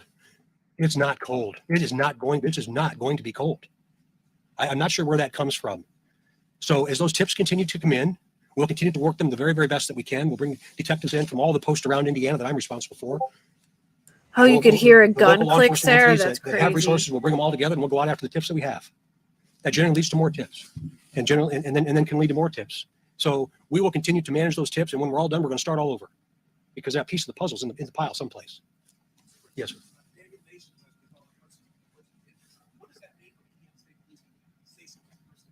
Well, I think the inverse to that statement is, until there's somebody arrested, we're interested in almost everybody. But we as you all know, we went out to Colorado and we spent a little bit of time with him. And he's not a person that we care a whole lot about at this moment in time. And that's all I'll say about Daniel Nations. Hey, Charlotte Hayward Ferris. Hey, Buttercup.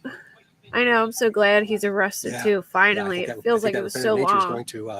Going to reveal something that's right before us. We just don't know what it is yet. If you guys haven't subbed, make sure you sub so that you get notified, especially for tomorrow, because I'm going to go live about the press conference tomorrow. If you're just coming in, it's at 10 Eastern time, so 9 Central, 8 Mountain, and 7 a.m. Pacific.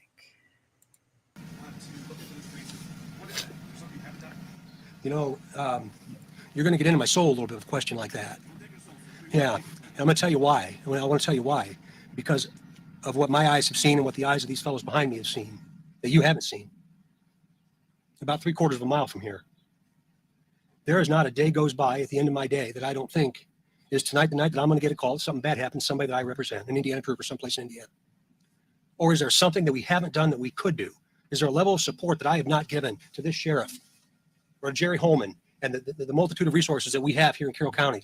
What are we missing? You see, we're human beings just like you. And this continues to play in our minds. Every single morning I wake up and I realize my phone might have rang, but everybody's okay. But is today the day in Delphi? Is today the day in Flora? It comes to my mind every single morning, and sometimes in the middle of the night. So I appreciate the question, Raphael. The answer is absolutely yes. I can speak for myself, and I can't even fathom what the folks standing behind me must think. I cannot and the way in wait to which it's hear affected from our him lives. tomorrow, especially because he's just so.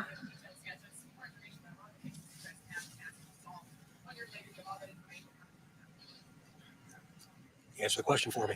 I wish I could answer it. I wish I could answer it. I've said locally, statewide, and even nationally that sometimes our citizenry doesn't trust us. And I acknowledge that and recognize that we are not without sin.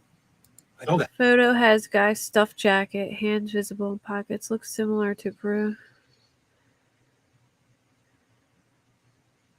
Okay. Okay, Lynn. And I would just like to Yeah, think that the he's person who very might know about this passionate. maybe doesn't He's trust us always and no one tells us. every They don't think we can press protect them. conference he does, yeah, we he's can. passionate. Like we he can. cares so much. And we've got to work to regain that. He always community's gets me trust. in my feels These when I community watch trust, and I think we're getting there. That's not $1 million question. That's $1 billion question, and I'd give my life to be able to answer it. I think that the people that we have talked to at this point in time, we feel confident that there was no involvement. Oh my gosh, he has so many good interviews here every single time. And I'm like, you know what? I'm ending it after this one. There's another one that I want to see. It's terrible.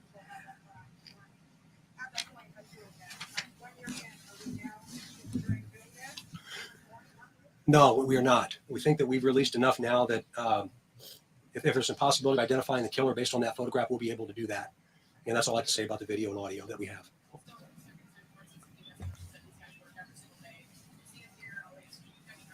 Yeah. As needed, absolutely, yes. Absolutely. Thank you, Esther. This investigative process will continue to perpetuate itself over time.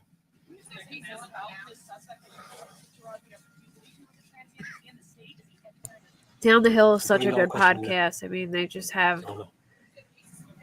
I'll keep going for a little bit, Cheryl.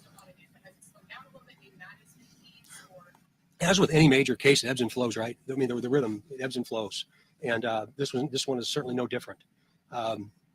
When it does slow down, it gives these incredible servants standing behind me an opportunity to take a breath. Then about the time they get that breath, something else happens, and they fire right back up into high gear. I have no indication to believe that that's going to stop or slow down.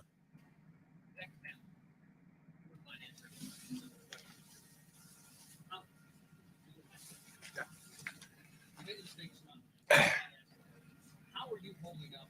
How busy are you? How are you handling this? Physically, I'm handling it fine. As Superintendent Carter says, I think about this every night I go to bed. I lay in bed thinking, what could we have done today? Who do we need to follow up on? It's a never ending with me. Weekends, I'm still working on it. There's weekends I've come into the command center and just do stuff on my own just to get stuff done by myself. So it's 24/7 almost for me. Having your local relationships with so many people here, you've been on this since the beginning. Does that help you and help the state police? It's helped a lot. A lot of the state police that come in from other posts don't know the area, don't know people. So they'll come into me or even Detective Liggett, who's also helped. We help them out, get them to the right people. And where we can. for people who just came in, I don't know if you guys know a lot about Kegan Klein and his involvement. I mean, I don't know if he was involved in the murders, but a lot of people do think that there is a connection with him and Richard Allen just because Kegan was posing as this young rich kid who Libby was like in love with. And he was basically like an older man posing as this young, hot, rich kid and sending her money and flirting with her. And she was like in love with him. And he was a creep. He had files and files and files. You could even imagine how many. It was the largest porn ring, child porn ring that Indiana has ever investigated. Mind you, that's how big it was. And he was sending other men pictures No, that's not the guy talking right now. The guy talking right now is a police officer, but he was getting pictures of these 13-year-old girls posing as other girls or hot young men, and you would be surprised how many of these young girls were sending him pictures, and he was storing them in a Dropbox and then conversing with other men, and the men would ask him, do you have any pictures between 5 and 7, 12 and 13? And he would be like, yeah, and send them these pictures of these young girls.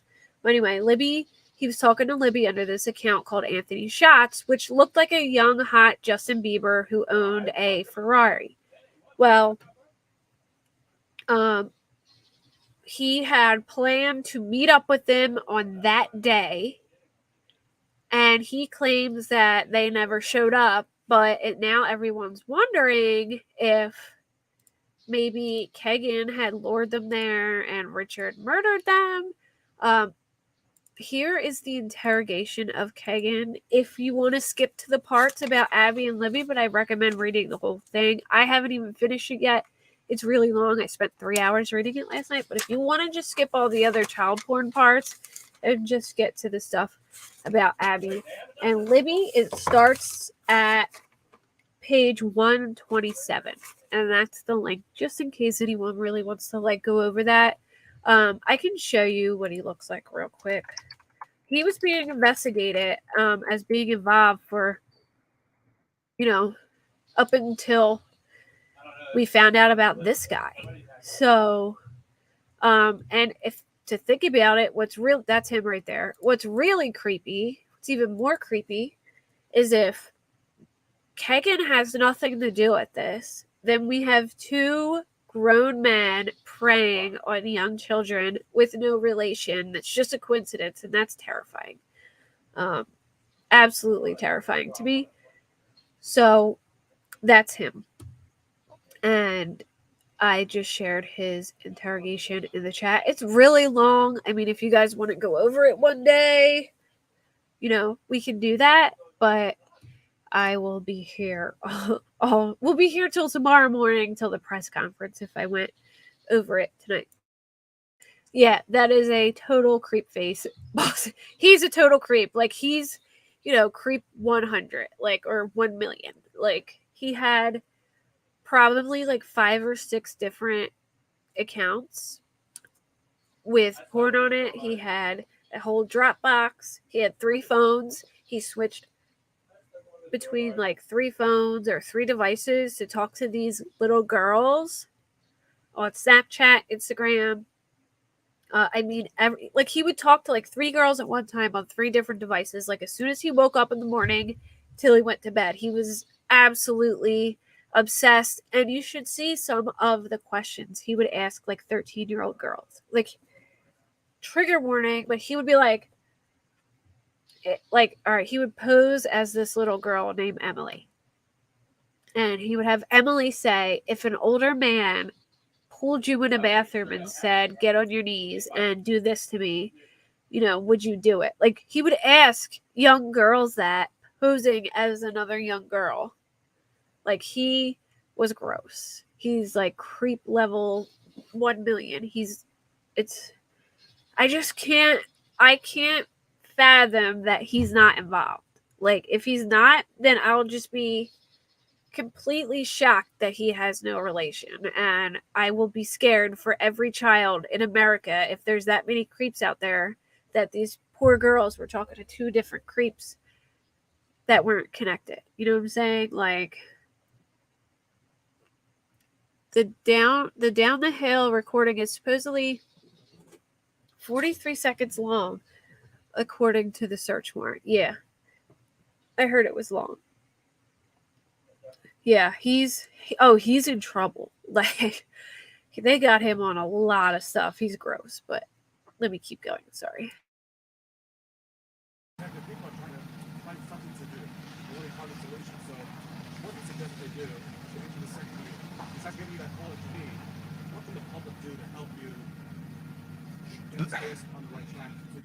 As far as local, the public's been fantastic. The support has been fantastic for Carroll County. By the way, this Food, video is snacks, done by beverages. Grizzly True Crime. She did a Just really every good time I job go on to a this. local store, they're, hey, we're thinking of you. We're proud of you. So the local support has just been great. but just stay vigilant. If you see something, let us know.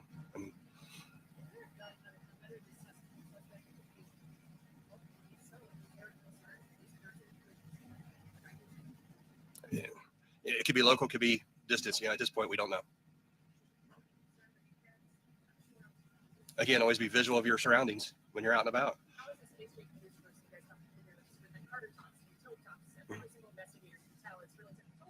It has.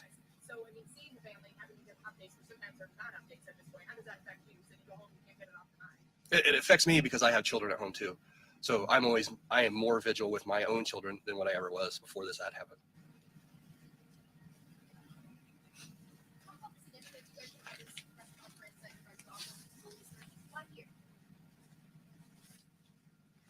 We had that very conversation, and having, was it going to be in town? Was it going to be at the city building? Was it going to be at the old office on the courthouse square?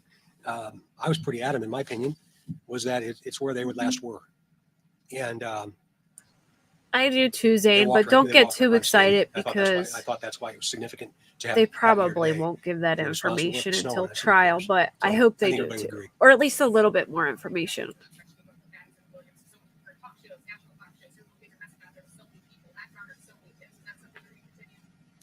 Listen, every single opportunity that we get to throw this out to the front, whether it be in a newspaper in small town southern Indiana, or whether it be on a national stage, Dr. Phil was 135 countries and I think 20 million people.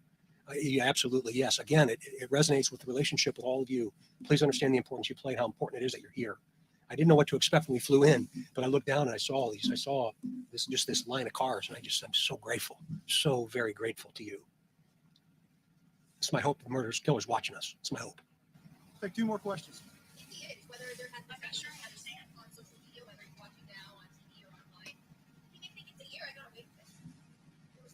Keep thinking that. Keep thinking that. Yes, sir. Yeah. Yeah. His voice is really close too. I played a comparison of his voice early on. That's one piece, of course, and I agree with you The completely. voice but sounds that's that would be really one similar. Like investigative it step sounds for us. just like him. The other investigative step might be a hunch, might be a notion that someone has. It would be great if someone came out and said, yeah, that is this person, first and last name. I know it is. But likely, very likely, from an individual, yes. Yes. Okay, Beatlemaniac, thanks for coming, love. And thank you for all your help. No, the science piece of this, I'm going to keep very, very close to the vest. Very close to the vest. Thank you very much for coming today. We appreciate your time. Thank you all very much. I worry about him getting somebody else's child and destroying another family. Please don't let that That's happen. Libby's mom, right? Yeah. Tonight, the mother of Libby German shares her biggest fears after the death of her teenage daughter and her daughter. This is what I mean. Every time that I'm like, you know what, I'm going to end it after this interview. Then, of course, like a great interview follows it. Like Libby's mom. I feel like I can't turn this off now. I'll keep going. But if anyone's tired and they want to go to bed, don't feel obliged to stay. Daughter's best friend, Abby Williams. RTV6's Rafael Sanchez traveled to Kentucky to talk to Libby's mom in her first sit-down interview. She looks just like her mom. The seasons have Like her come twin. and gone, but Carrie Timmons is still stuck on February 13th, 2017. That morning, she remembers Snapchatting with her daughter, Libby. She sent me, it was, a good morning, beautiful, have a good day Snapchat. And I was on my way to work and I got one back and she's laying in the bed. And I was like, what are you doing in the bed? Well, I don't have school today. Lucky. That was our last conversation. Carrie, at a loss for what to do in the early days, bought a bulb. I never imagined it would go viral like it did. An orange one, which is now her porch light, leading others by the thousands to do the same. I feel like Libby sees it and it makes me happy. The bulbs will remain lit until an arrest is made. I worry about this happening to somebody else. I worry about him getting somebody else's child and destroying another family. Please. Can you imagine On that? occasion, she finds herself calling Libby's cell phone, no longer in service. When it was, Libby's voicemail message was comforting. Carrie is proud that her daughter managed to record. Let's just say that he did do the Evansville murders, which was 5 years before Abby and Libby were killed. It's now 2022, 2, which is 5 years later from Abby and Libby's death. I mean, like, God forbid, what if it happened to, 2 other kids? I mean, I don't know if he's involved in the other one, but man, they are strikingly similar. Yeah, down the hill, to do a little summary, if you don't know anything about the case, Bostonic, these 2 girls, they were off from school. They wanted to go hiking at this bridge, I personally think, so they could go meet Anthony Schatz, the creep who was talking to them, posing as the young kid. They thought, I think they were thinking they were going to go meet him there. They start walking, and they notice this guy creeping behind them, and clearly Libby gets scared enough that she video records the guy. Everyone pretty much refers to him as Bridge Guy. BG, Bridge Guy, because she got a video of this guy, and then she kept recording with the phone in her pocket. So this is Bridge Guy.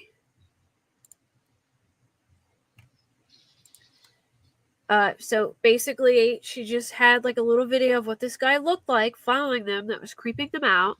And then she kept recording and put the phone in her pocket. And they have on audio the guy telling them down the hill. Like, in my opinion, instructing them to go down the hill. And supposedly you could hear a gun click in the audio. It's just a rumor. But then they were found brutally murdered.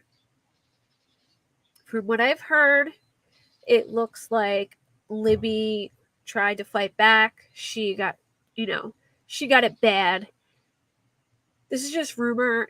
There's no, confirmation to this, but supposedly he had sliced her neck with a serrated hunting knife, and it was so bad that she was almost like decapitated, and that the bodies were staged or like posed, one with like a sweatshirt over the one girl's head and in like a strange position.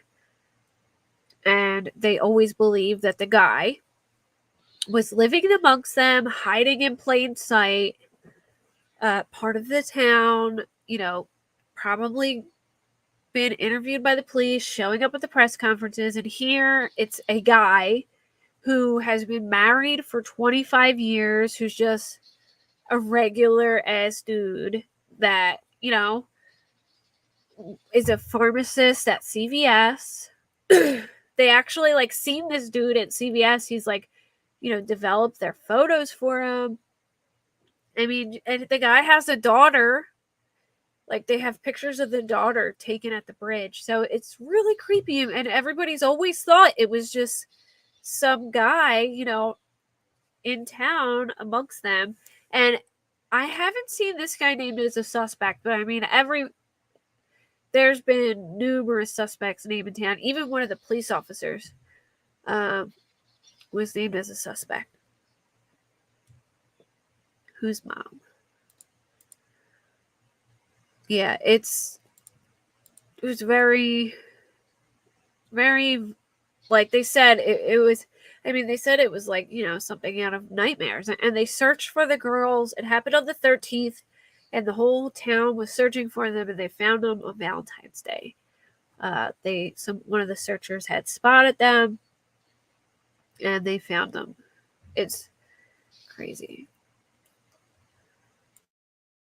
And then, of course, it came out that child porn guy was talking to them under the Anthony Schatz profile, under the guise that he was some hot, like he put a fake picture of this hot guy who looked like Justin Bieber, and he pretended he was rich, and he was sending Libby money and acting like he really liked her, saying like, I'm so into you. I think I even wrote down like the things he was saying to Libby. He told her like,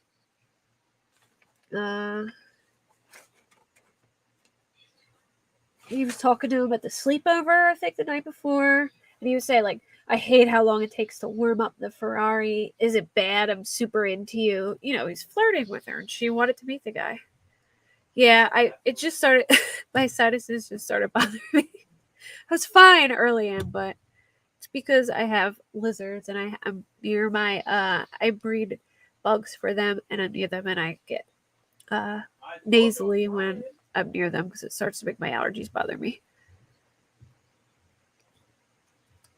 Do you think he's mentally ill? I can't. Well, so there is a rumor that after he killed the girls, like right after, like shortly after, I don't know about like the day after, but shortly after, he checked himself in to a mental hospital.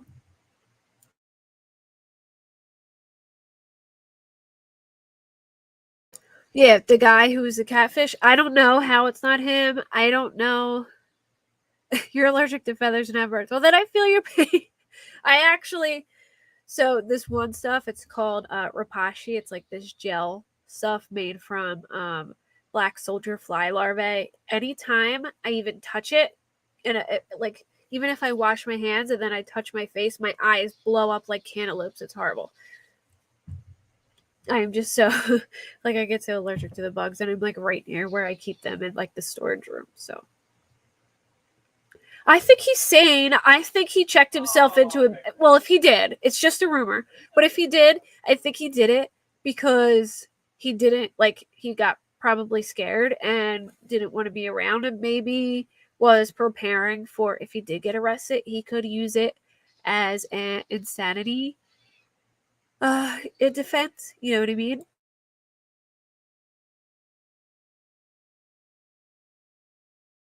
Okay. All right. Let me take this down. So yeah, that's the best summary I could give you of the story. And this is just all of the interviews and things like that about it. Yeah, we deal with a lot for the love of our pets. Oh, yeah. I could show the photo of the sketches. Hold on.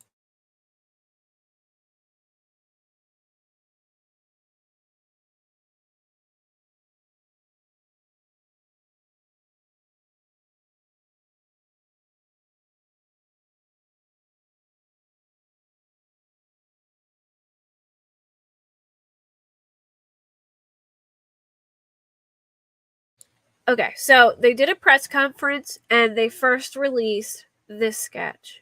They said this is what he looked like. And as you can see, that's what Bridge Guy looks like in the photo. It does look like he has a flat cap on, that he has some scruff here, that he has this blue jacket. It does look like that guy. Oh, here's like a better one. There we go. And then it was really strange, but like a year or two later, they released this sketch. It says, this is the updated sketch. I don't know what made them. Does anyone know why they decided to go with the second sketch? But I don't know. They totally switched it up. Yeah, needed an alibi, Cheryl, probably. But, his wife's voice is really annoying to you. All right, hold on. Let me get Richard Allen. I'm going to get his picture so I can pull that up too.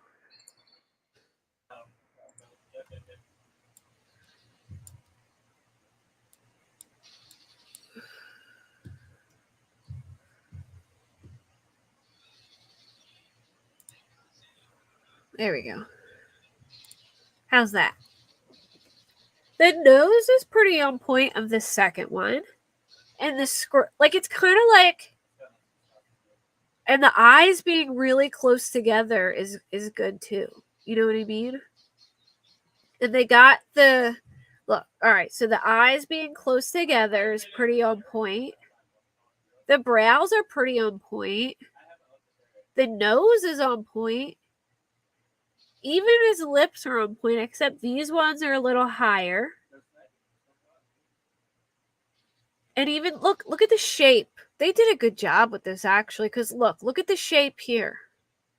He even has that little like the little circles here and the little, can you see it? His face is a little rounder like this one. But the scruff is good on this. It's definitely, but like, he does have a clean face in some pictures too. So it's kind of like a mixture between the two, I guess, you know?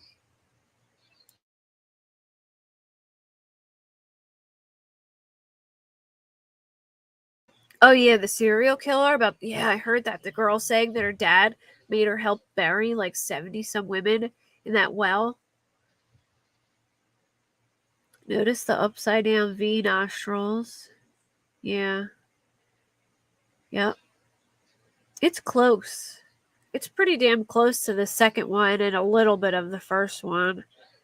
But he definitely does not. I don't know. Well, I didn't really see him with long hair, so I don't know about the hair. Yeah, me too, Robert Warney. Such a relief thing, yeah.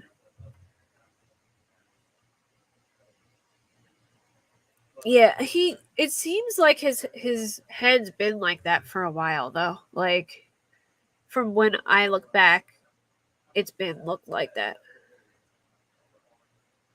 Half sketch, half. I do have it somewhere.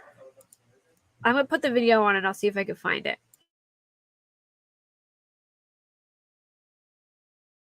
Two key pieces of evidence with her cell phone, the audio, and a picture of the prime suspect. What a presence of mind for your daughter in particular on that day to take that picture. She's pretty smart. She was called a hero. Yes. She's always been my hero. Libby and her other daughter, Kelsey, are always in sight. Their pictures adorn her walls. Carrie also spent 20 hours to get this artwork on her left arm. It includes Libby's favorite phrase, "in a minute," and this "I love you" message she wrote in a Mother's Day card. And we put it on a Post-it because she puts everything on Post-it. As well as the GPS coordinates to her burial site, which we won't show.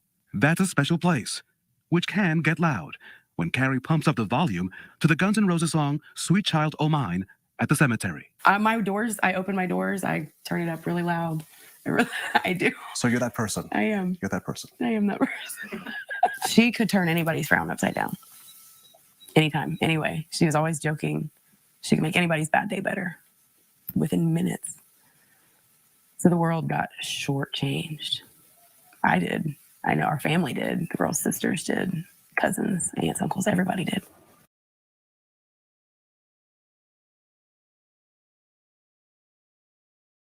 Okay, I want to thank you all for being here. My name is Sergeant Kim Riley. I work for the Indiana State Police.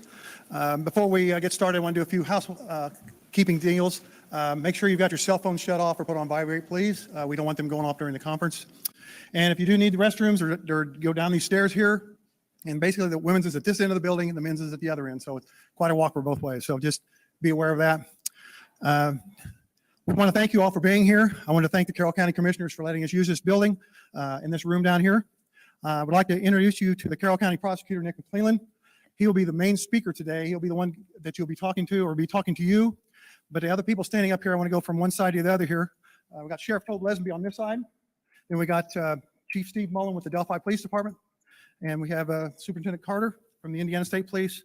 And the FBI SAC, Danny Yamara. Right, oh, sorry, right there. Nick, would you like to come up? Sure.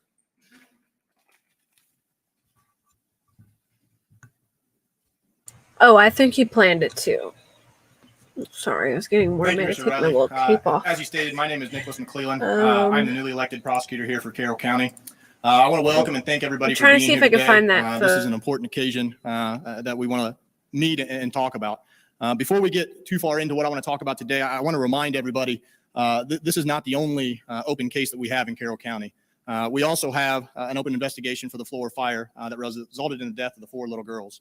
So I just want to remind everybody, we're here today to talk about Abby and Libby, but that case is not forgotten either. That is still a very active investigation that we're looking into, and we're hopeful that that case will be solved in the near future as well. I want to say that everyone, and I'm thankful, command, that consists of local law enforcement, ISP, the FBI, and everyone else that's working diligently to try to solve this crime. I want to express all the hard work and dedication from all law enforcement officers that have been involved. They've taken time away from their families. So I also saw, I think somebody else did this sketch and like posted it. I don't know where this came from, but I remember seeing it somewhere that this was like another sketch at someone. That looks pretty close. I'm trying to find, there's a picture of literally like half the guy's face and half the sketch's face. Ah, I found the one. Here we go.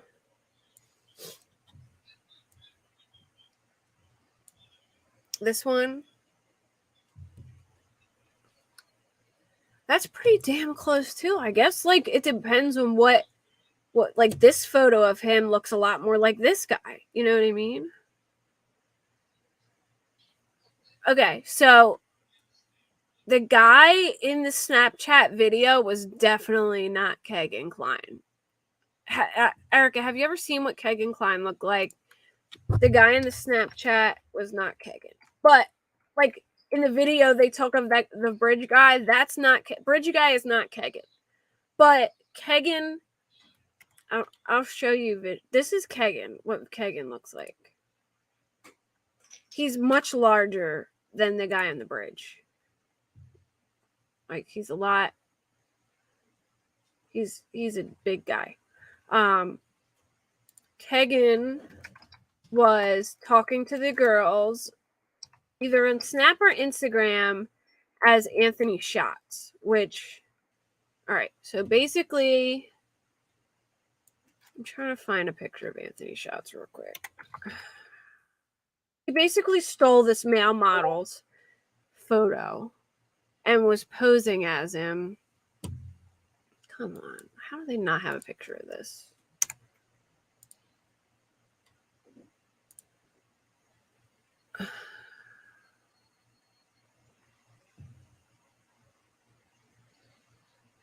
The Anthony Shots, yeah, this is what he was posing. This is who Kegan, the guy I just showed you, this is who he was posing as, this dude.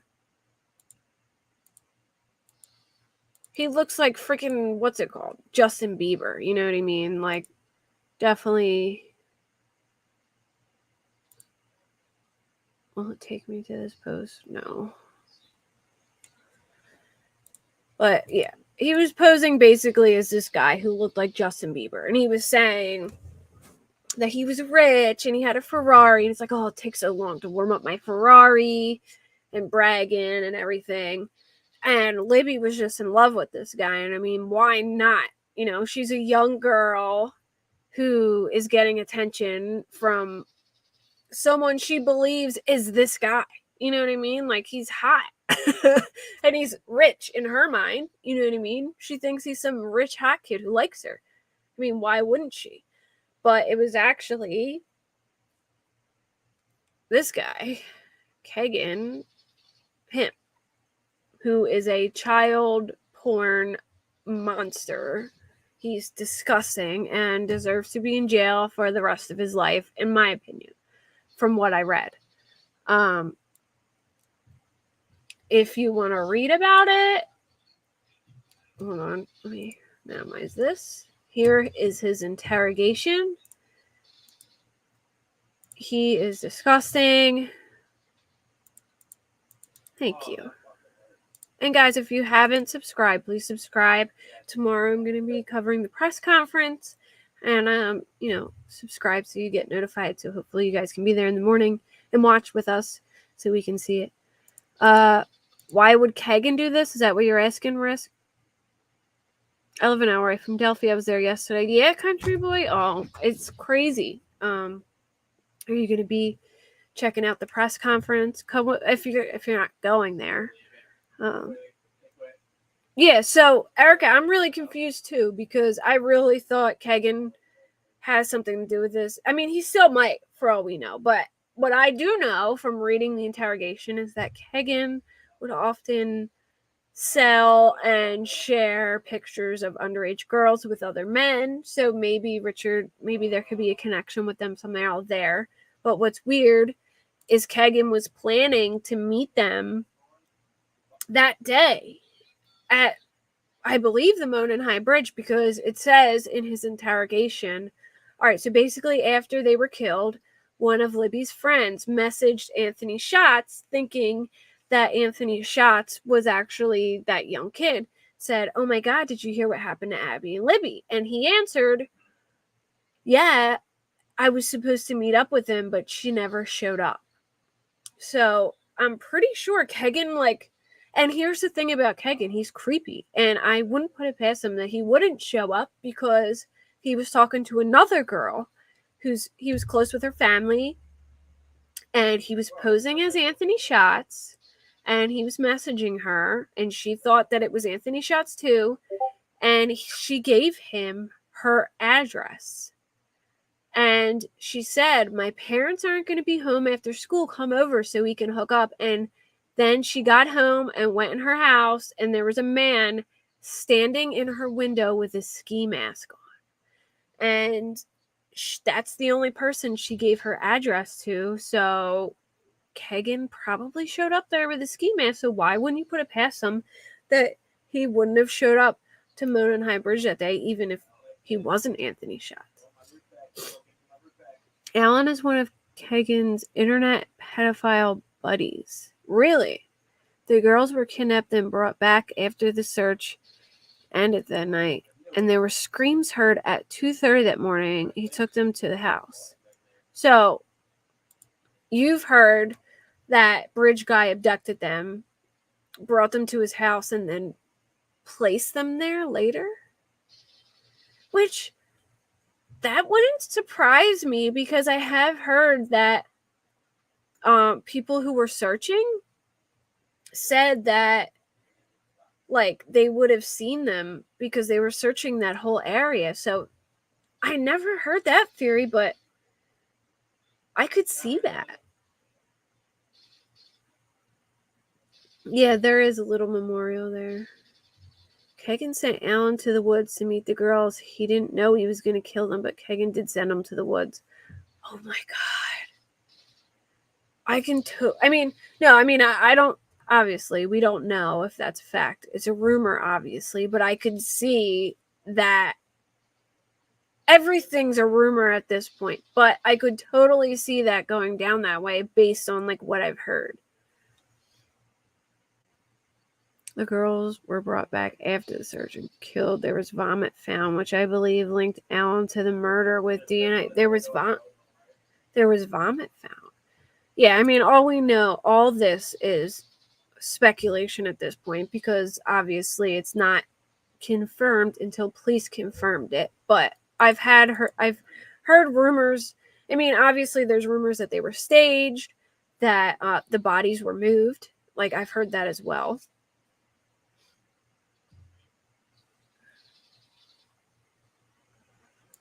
Ricky Allen gave pictures of the family.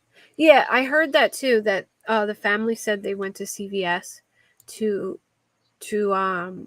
develop pictures, and he said they're not going to pay a penny for them. I did hear that. Yeah, I don't really think they're going to release a lot at the press conference, but yeah. I would take anything that's rumor around there as a grain of salt, because if the police don't verify it, and they might not even know, but I mean, it is something I could speculate. I mean, I could definitely go there, because I have heard people say that they never understood it because they had searched that whole area. The girl saw the ski mask guy was the person who introduced Libby to Anthony Schatz at the sleepover 2 weeks earlier, and then Libby and Ski Mask Girl had a big fight over. No way. I could see that too, because she was enamored with that guy. And yeah, he said that he had talked to them all at the sleepover. In the interrogation, it does say that. He says that, he all right, so this is what Kegan says. He says that he was actually talking to another girl, which I guess is Ski Mask Girl, and that Libby was at the party because he had seen her on the girl's phone or whatever. And then I guess him and Libby started talking, or he had already been talking to Libby. I don't know. But Libby really, and it kind of sounded like he was sending her money too, the way, I didn't mean to hit that. do I get rid of that? Oh, there you go. That's why they say they were placed there before the search. Yeah, I heard that. Oh, Abby. I haven't heard that Abby was still warm, but that would be pretty crazy. I think, yeah. I think, he had, I mean, Kegan had contact with a lot of people, and he was sharing child pornography with a lot of men, so I really wouldn't be shocked if Richard Allen was one of them. And I'm wondering if Kegan led them to this guy, and then they went there and found more. But I've also heard that that he stole something from the neighbor, and the neighbor led him to the house, and then they found more. So I don't know if it happened through Kegan or through the neighbor. So wait, hold on. Now it got me thinking about everything. Where they were searching the water, was that, because I know it wasn't near the bridge, was that near Richard Allen's house? Yeah, I've heard that too, Country Boy. Like, I've heard that one of them were found. Like, obviously, I've heard the rumors of the body. There's a lot of them that, the one was that, and this is all rumor and speculation, it's not verified, but that Abby had fought back, and that, her neck was cut with like a serrated knife, and it was, almost all the way off, and that she got the brunt of it because she tried to fight back.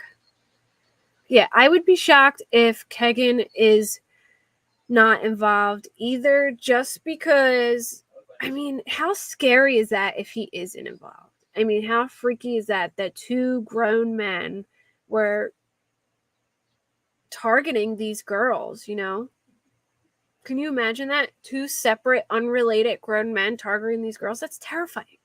Like, I really hope they're connected, just for the sake that there's not that many, to think there's not that many nasty people out there.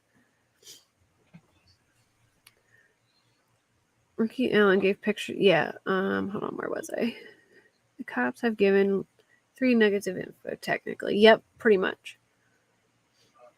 Yeah. So they do talk about they ask him if it's 2 people handling the account, because, like I said, if you read the interrogation, he logs off one device and it logs in another device and whatever, but he says it's just him switching from device to device. But they do talk about him sharing child porn with other men, for sure. So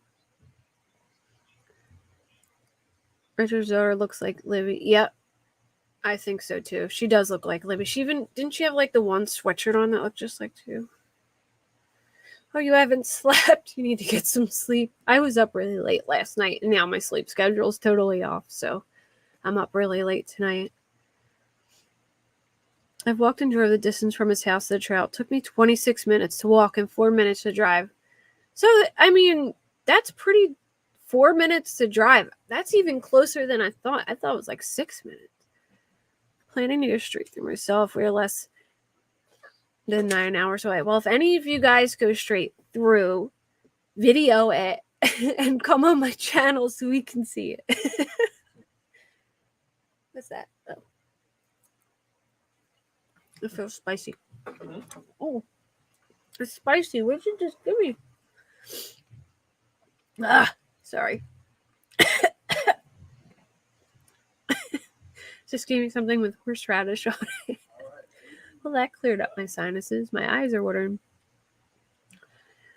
Something had to be found in the river. Possible murder weapon. Yeah, but all right. So we heard that where they were searching for in the river was not near where the bodies were found. So now it got me thinking, were they searching near Richard Allen's house? Like, is there I'm gonna have to look up hold on. I'm about to look up his address now, because if they were searching, hold on, near his house, then that would make a lot of sense that maybe he threw. Hold on. This got me very curious. Yeah, a lot of them, yes, the Rockaways, they had female aliases, like, and I couldn't believe how many of these young 13-year-old girls were sending naked pictures to these guys. They were using female aliases like Emily, I think his name was like Emily Ann he was using, and he was pretending he was a 13-year-old girl, and all these girls were sending naked pictures of themselves. He'd be like, my dad wants to see a picture of you, blah, blah, blah. And these girls would send pictures. And he was asking them the most foul questions ever. It had me so mad. I was furious when I was reading this interrogation. I mean, he had pictures of 7-year-olds. Like, I can't even say it on here. It's so bad. But he had, in these girl accounts, he would message these girls and be like, if an older man pulled you in a bathroom and asked you to do this to him, would you do it? And like, ask these 13-year-old girls these questions. I could not believe what I was reading. It was so gross. They dug up his garden a week and a day prior, something in his yard. Yeah, I've heard true crime bloke. Am I saying that right? Yeah. I've heard it was a dog and that there was dog hair at the scene. I mean, obviously this is all rumor. It's not fact. But I've heard that they dug up like a dead dog and there was dog hair at the scene, and maybe that's connected.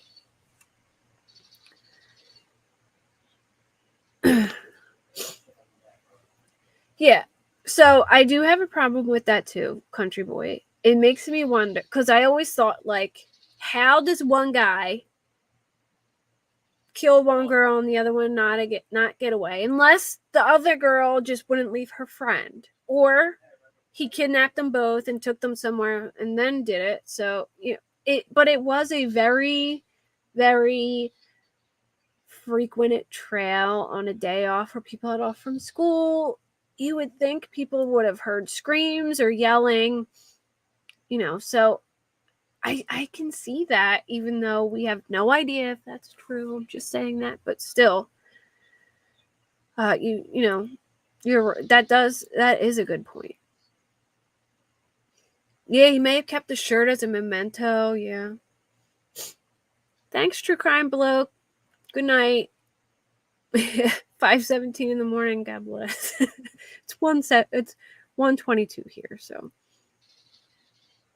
yeah, they are monsters. I think they moved the girls' bodies first when they checked the area so they wouldn't be found. The second time they checked theirs when they fully killed them. Yeah, could be. Yeah. So Josette. Am I saying that right? Kelsey German dropped Liberty's sister. Dropped them both off at the bridge.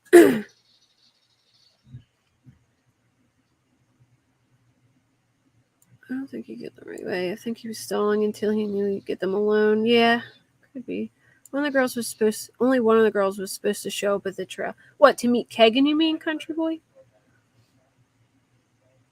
Yeah, I think so too, Jay. Am I Bowick? Is that how I say it? He probably gave him a deal. Or unless they just like went through all the people he talked to and were able to decipher who they were by like their IP addresses or something. But yeah, I agree, Country Boy. I think it's much bigger. I think there is like a pedophile ring and several of them know each other and they share their pictures within each other.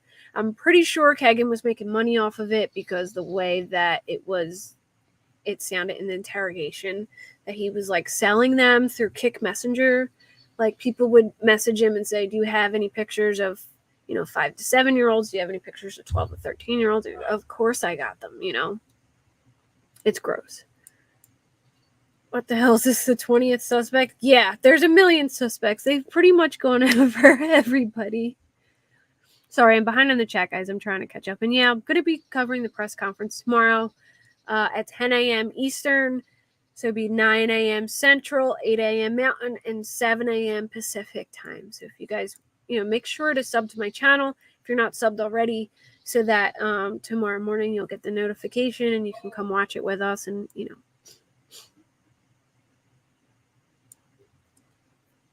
he pulls the gun on them, tells them they are trespassing. The second guy pops out of the woods behind them. They zip to their hay. Could have happened. hold him by gunpoint. Yeah, I think so too. He was a kid. He had a concealed carry permit, so he probably had a gun on him. Yeah, country boy, exactly. He was licensed to carry a gun.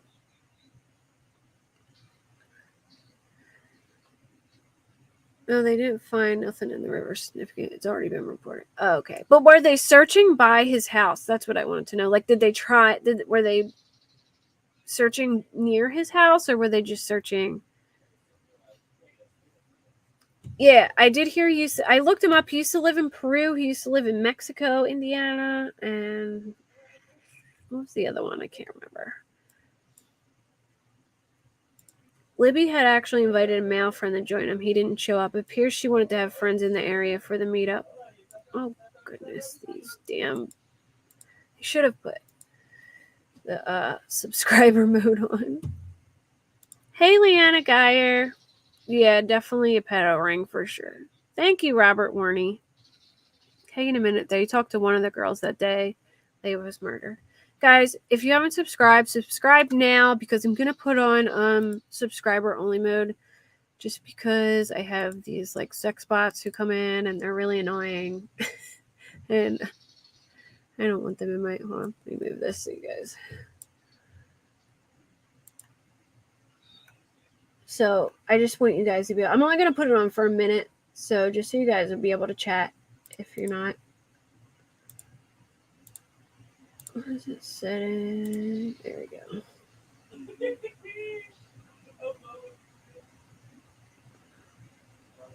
Where the heck is it? I forget where it is. Hold on.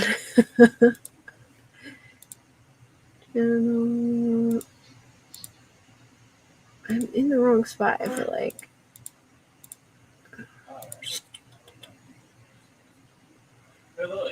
I thought it was in here. Oh my god, I can't remember what it is now.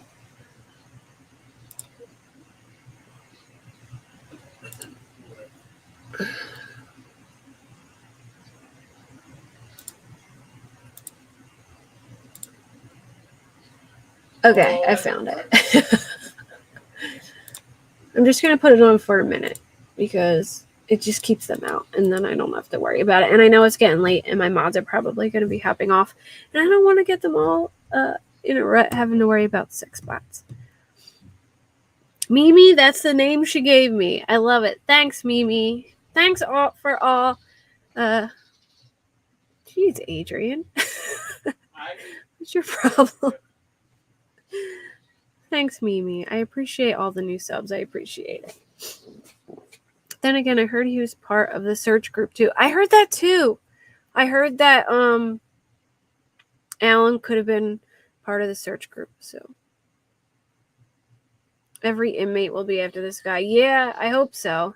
I'm sure they're going to keep him in some kind of like solitary confinement though for his safety. I think they even were mentioning that he was taken somewhere specific for his safety. I think they already said that. I was at his house yesterday. There was nothing that was dug up in his yard. I walked to the backyard, didn't see anything out, but the house does look empty on the inside. So I saw a news report, Country Boy, that showed like a fire pit that's against the fence that looked dug up.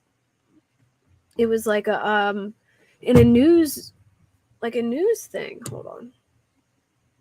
Let me see if I can find it real quick. It was literally like a news, a news coverage of it.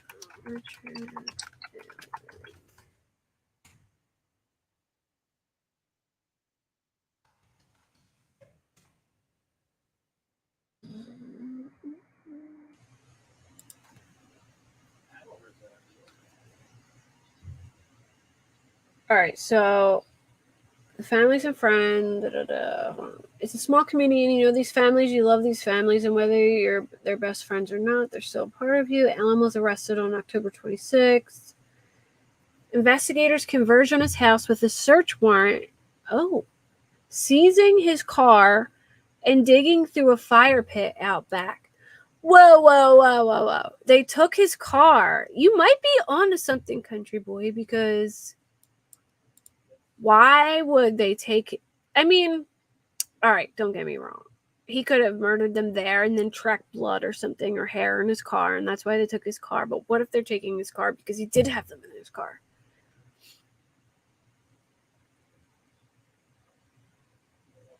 Read Cowboy's comment. Sorry, there's a lot of comments. I'm missing a lot. I'm trying to keep up.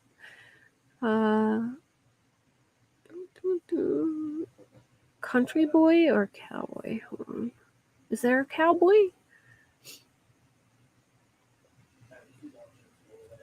All right, let me go back and see.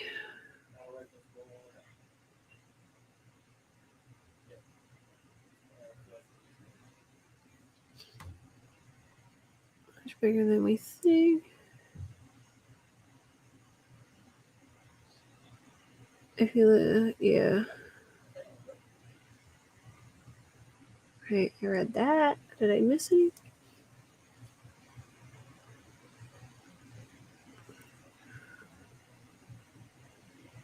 Kegan admitted that he talked to one of the girls. Yeah, he ate. Well, Adrian, little. Just reading all these comments. All right, so yeah, I heard he was part of the search. I seen that. What did I miss? It wouldn't surprise me if Kegan gets out of jail soon. Yeah, I feel like he probably made a plea deal. Yeah, the one behind the tree hiding, that looked like Richard Allen to me, that was creeping at the press conference, but somebody said that it was debunked and that it was actually some girl's grandpa, and that she had taken a picture of him, and that he's like a 68-year-old man. What's weird is I went to his neighborhood and there's a no trespassing sign on their property, but on all the neighbors surrounding his house, they have either a keep out or a no trespassing sign. Well, they probably did that because there's probably going to be a lot of people like going over there trying to, or maybe they want to keep people away from that area in case the police need to go back. I don't know. I'm like, who's Cowboy?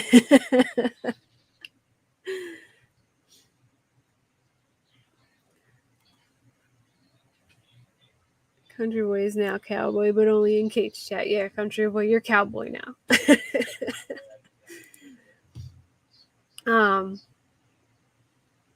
Yeah, so I feel like it looks so much like him though. Like it bothered. Like I feel like it does look like him creeping. I don't feel like that guy looks like a 67-year-old man. I can pull up the Kegan Klein thing real quick if you guys want to see. Or was it 127?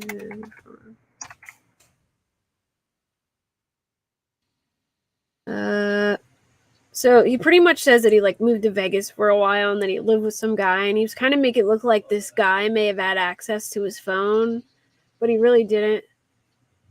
Okay, here we go. She said, "Did you hear about hold on, where'd it go? Here it is." All right, so the girl, she said she messaged Anthony Schatz, and I'm guessing maybe this is the ski mask girl. She messaged Anthony Schatz and says, "Did you hear about Liberty?" And then Anthony Schatz says, "Oh my God, what happened?" That's talking to someone about the two girls that were missing and wound up dead. And he said, "Right, I guess you're right." Yeah, he goes, "Okay, same person or the girl that you're talking to says that Anthony Schatz was meeting up with Liberty German." And he said, "That's," and then the cop says, "That's facts." And he says, "A total lie, that's a total lie." And then, "That's a total effing lie." In the conversation it goes. So then the cop says, "So you need to listen." Same conversation of the, "Oh my God, what happened?" Da da da. Anthony Schatz says, "Yeah, we were supposed to meet, but she never showed up." What's weird is the rumor is a knife was used to kill them, but he had a gun. Yeah, well, I think the guy was just a sick. I mean, look, if there is a connection to Kegan Klein, there is no doubt in my mind that this dude is sick. Okay, and all right. So I've also heard this might not even be true, but somebody said that maybe there were like stuffed animals there and a video camera, which is a little strange, but maybe he was in like snuff films or something. You know what I mean? I don't know. Like, obviously they're into some gross ass shit they're even looking at child porn, let alone, you know. So he says, yeah, we were supposed to meet, but she never showed up. And then he keeps going, that's a lie. How do you know? How can you? Because I know for a fact I did not ever talk to. So how do you know? No, hang on, because you know a lot of things about all the stuff, but all of a sudden you know for 100% fact. He said, I didn't effing murder someone. So he basically says, like, well, it doesn't mean that you murdered somebody, but, you know, he said, I don't believe that you killed Liberty. So he keeps trying to say, like, who else were you sharing this account with? And he says, I have 2 different phones. Talking to the girl, but you were supposed to meet Liberty. He says, I don't remember. And she didn't show up. Now you don't remember again? Yeah, because it never happened. And he said, I never effing told her I would hang out with her. Never. Anything like that. And he says, you remember certain things and certain things you don't remember. It's awfully convenient, Kegan. It's really convenient. And then they ask about another guy. They say, who's this? And he goes, I went to school with him. So I don't think that's Richard Allen, because Richard Allen was way older than Kegan. Yeah, against the fence. That's where the news station showed like a fire pit looking thing against the fence where the dirt looked a little disturbed. There's a big red shed in his backyard on the left side. I'm wondering if he took them there. Interesting. If you go back there, take some pictures and send them to me, because send them to me because I want to see them. Let me see. Her mom, well, her stepmom. Oh, so this is where they ask about the ski mask girl. And that the ski mask is in the bedroom window or whatever, which I believe is the girl who was at the sleepover. All right. Hold on. I talked to such and such friend, law enforcement can trace IP addresses. He was looking, so here's the weird part. He was looking up on his internet John Benet Ramsey and O.J. Simpson. And they asked him, why were you looking this up? And he said, because they were unsolved cases. And then he was looking up, like, can DNA be found on, like, bodies or whatever. He was looking up something weird about DNA. And they were like, were you worried about DNA being on the suspect? Which is really strange. So I just feel like Kegan was more involved than that he lets off to be. Like, why would he even be worried about DNA being on a body? Unless he was worried that they would find this guy's DNA and they would find more out about him. I don't know, but there's no way the wife didn't at least think he did it with all them pictures and videos, him saying down the hill, you married the guy for 20 years, you know it's him or not. Yeah, but I feel like it's one of those things where you never want to suspect that, like, your loved one, hold on, let me stop my camera for 1 second. I gotta do something. You never want to suspect that your loved one would ever, like, do something like that. And I just feel like Bridge Guy looked like so many people. Like, that looked probably like so many middle-aged older guys in that area. They all wear, like, Carhartt jackets and jeans and boots, you know. So I don't know, it's hard. And you don't ever want to, like, you feel like you know your loved one well enough that it's like, no way they would ever be that guy, so you wouldn't even go there. But it does sound like he had a little, like, everyone said he was so polite and everything, but I've heard several stories where he lost his temper and he was really nasty to his wife. So if he was a straight, like, treated her like crap, then yeah, she should probably have suspected it. And it's really creepy about that photo where he's sitting in the bar and you can literally see Bridge Guy's picture, like, taped on the wall behind him. Like, how creepy is that? Like, you can see the sketch right behind him at the bar. So I read a post earlier at the bar, And the person said that he was like really nice besides this one time where he lost early in pool, and he basically like told the wife he was going to whoop her ass when they went out in the parking lot. And everyone was like so shocked by it because he had never acted like that before. Yeah, she might have been scared too, yeah. See, I don't think he walked to the trial. His neighborhood is a dead end. It circles around and you just go back out. He would have had to go through neighbors' yards. Oh, like if he walked home from the trail? Well, here, I heard this too. Have you heard this, country boy? Have you heard that his car was potentially parked in the cemetery and he had been asked to move his car at some point? Because I heard that too, and I don't know where I heard it, but I heard it somewhere. I've been looking through so many forums and things on Facebook this week that I can't remember where I heard a lot of it. But I did hear something about... Yes, it is Ski Mask Girl, who would then arrange a hookup with Anthony Shouts 1 week after her friends.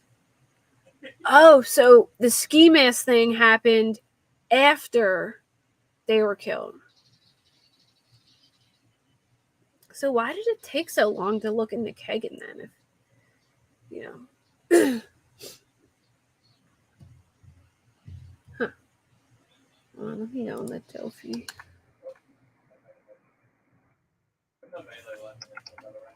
But I heard somewhere that his car was potentially in the parking lot at the cemetery, and they asked him to move it. Why were they asking people to move the cars from the cemetery? Was that what, like, their station or whatever, and they needed people to clear out? Look at this picture. Oh my goodness. I can't.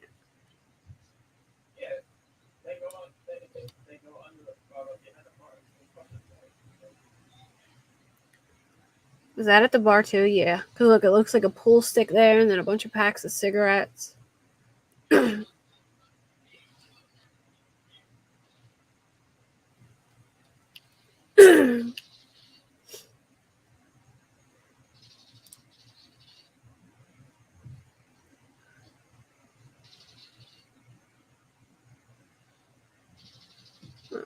I'm trying to see if I can find where it says where I found. Yeah, about the car in the cemetery. Yeah, you heard it too, Wyoming Adventures? That's his roommate. Wait, that's whose roommate? The car they were looking for in the beginning. So they have his VIN number for his car. Is there a way I can look that up without paying, like to see if I can find what his car attaches to? Anyone know what kind of car he drove? I can get the VIN number.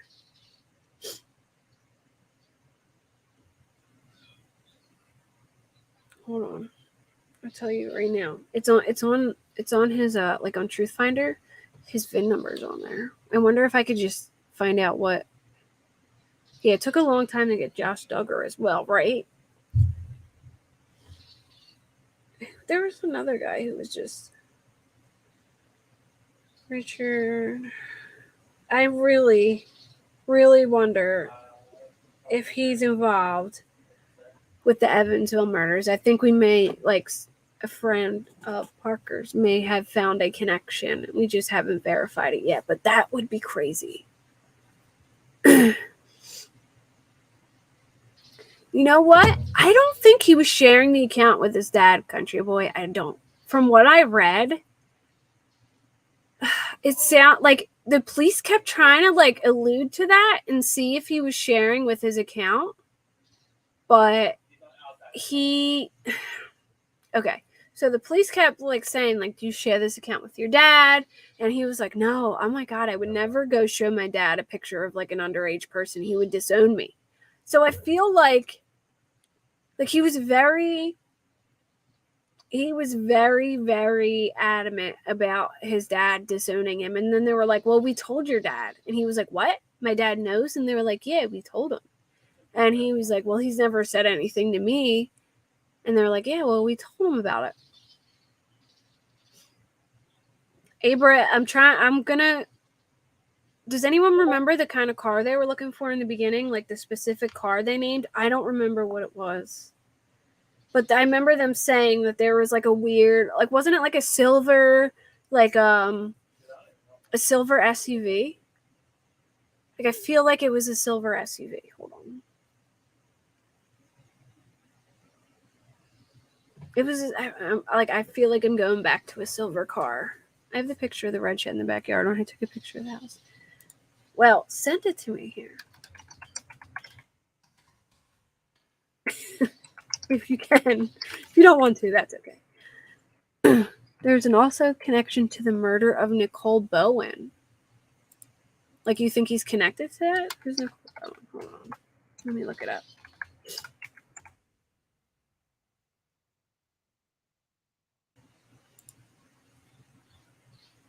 Did they catch the guy?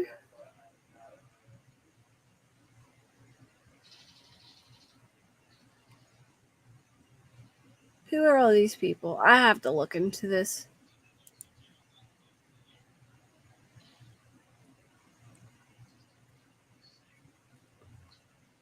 All right, hold on.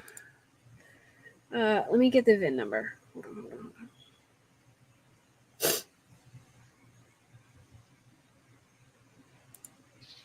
Okay. So Mondays, maybe he's off from work on Monday or something.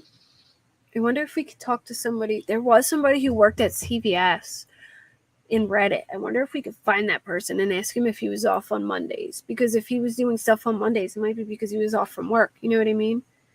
It was a car parked at the old CPS building. Sarah, wasn't it like silver? Pin your email address, comment for replay as well. Yeah, I can do that. I gotta just do it through YouTube. So, hold on. I'm gonna get the VIN. Give me a second. I'm just gonna type it in chat so I don't have to write it down.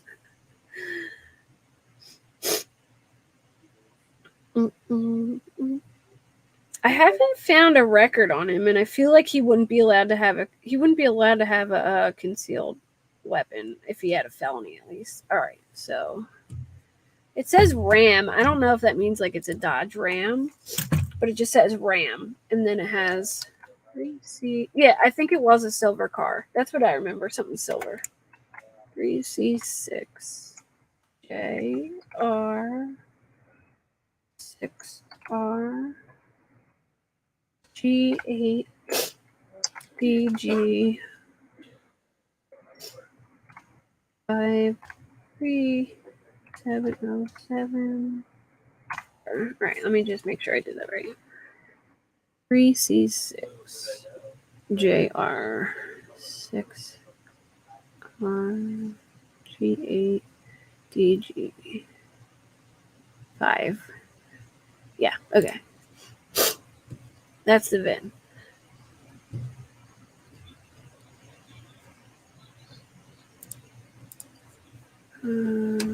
Search number. Can I do that? No fee? Ooh. As long as I don't have to pay a fee. All right, 3C6R or 6J R 6R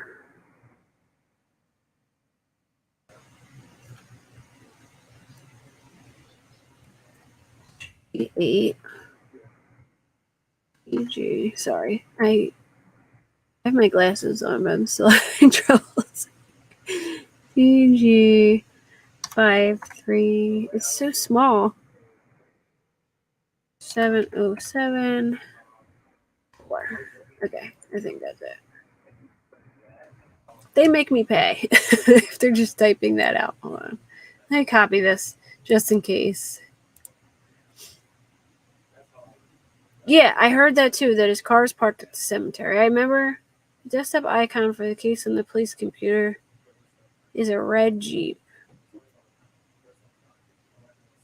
In the transcript that Frank Kegan is talking about and his roommate from Indiana and Las Vegas. Schemer's girl is currently dating that roommate. No way! That's crazy. Okay, so he has a 2013 Ram 1500. I don't think that was the car that was there.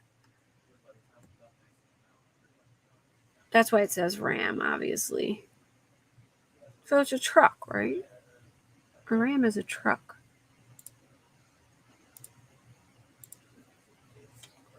It's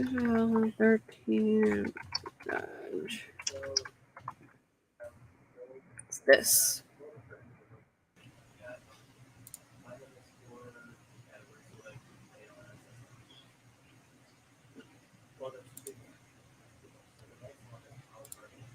I don't feel like that's the same car that they were talking about, that they were asking about. But I did hear his car is parked at the cemetery.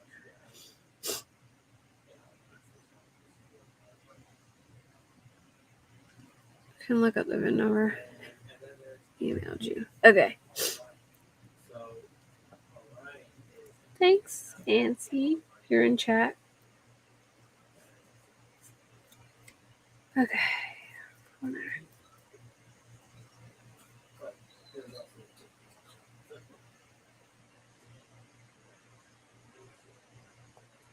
Oh yeah, I seen someone post that. Did you post the Oh, I see the shed. Okay. Did you post that in the Facebook group? I saw someone post this house in the Facebook group. Hold on, I'll pull this up so people can see the shed. Oh my god, I have so many tabs open. My goodness. I don't even know. I have like 10 tabs on like 10 different windows. I don't know how I managed to do that, but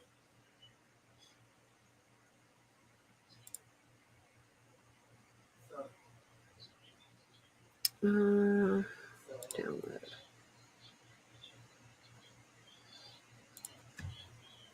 That's like a cute little house, though. I'll give him that. Let me see. Oh, that's a pretty big shed. You're right. Maybe. Oh, there's his truck. That's the one. I guess it's white. Look, you can see it. Yeah, it almost looks like a little house back there or something. Yeah, there's the Ram right there. Yeah, I don't recall that being the car they were talking about. I could be wrong. It might be. A local told me that the place where Abby and Libby picture was hanging at CVS was taken down not too long after the murders, which is weird. Oh, so they had a picture near CVS. He probably did it. There was a truck in the cemetery, but on the day after the murders. So, okay. Hey, Aussie True Crime. All right, so if we go with he kidnapped them and brought them back, that would make sense. I mean, but here's my thing, though. Here's my thing. That would be really risky, country boy, if he kidnapped them and left. I mean, people were searching all through the night till the next day. That would be pretty damn risky after everyone started searching to sneak back in there somehow and dump the girls. You know what I mean? Like, that would be almost just as risky as killing them in broad daylight right down from the bridge, you know? Like, I don't know what's worse.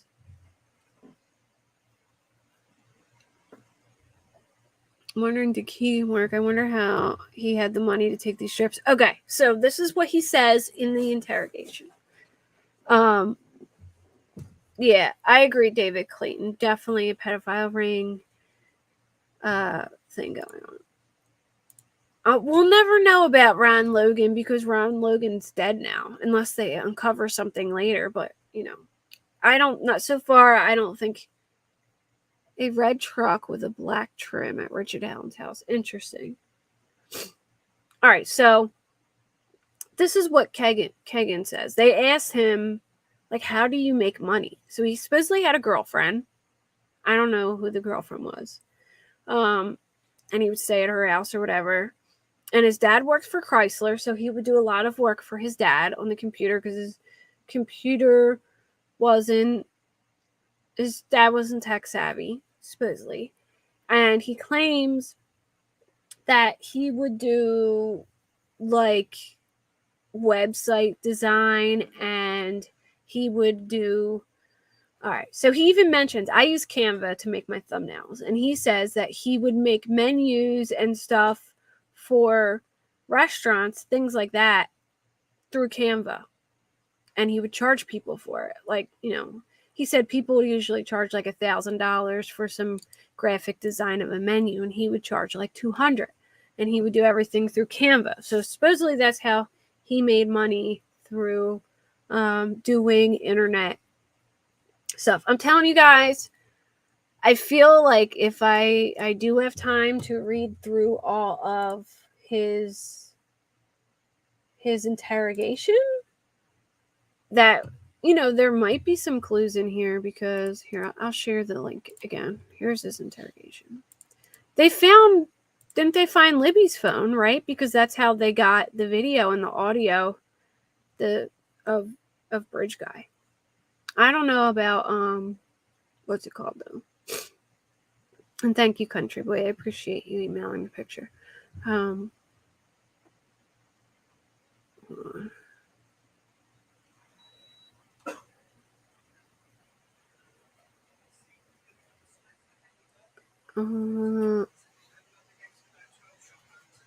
I'm not with my dad. I would be at someone's house. I wonder how close Kegan was to, like, where he was staying, his girlfriend. Does anyone know who Kegan's girlfriend is? Oh, I got, did you send another picture, Country Boy, or just this one? I got this picture from email. This is the picture of his house with the red shed.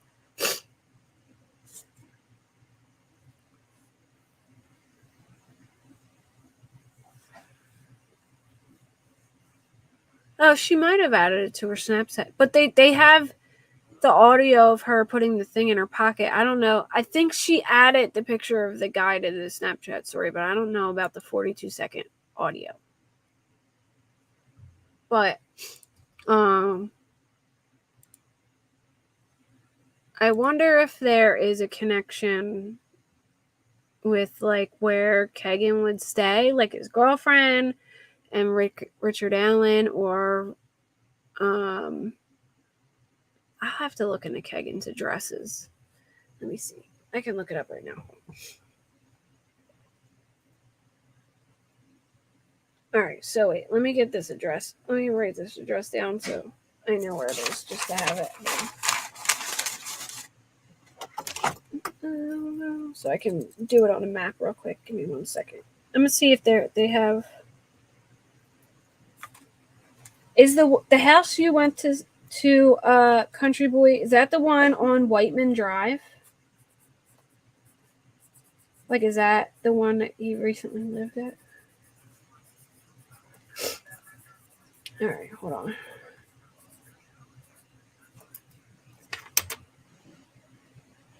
Yeah, thank goodness she filmed it, right? Only one girl owned a phone. Okay. Gosh, it's probably better Abby didn't have a phone, considering what F shit was going on with Libby and her conversations on her phone. It makes me scared to give my kid a phone. He's a boy, but still, I feel like he still have to worry about any kids. People are creeps. But they both definitely lived in Peru, right? Kegan.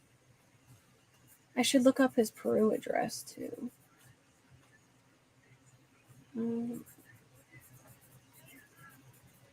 All right, so Kegan's 20. He was like 25 at the time, I think. All right, I found his. Hold on.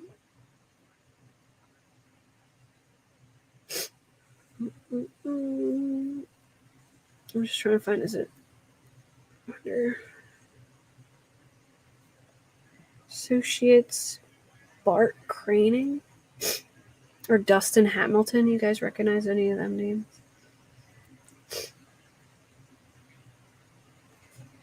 All right.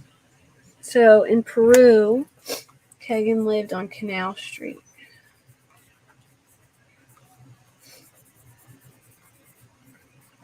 And did he live in or Paul Pike? Does he ever live in Delphi, or did his dad live in Delphi? Did Tony live in Delphi? Like where?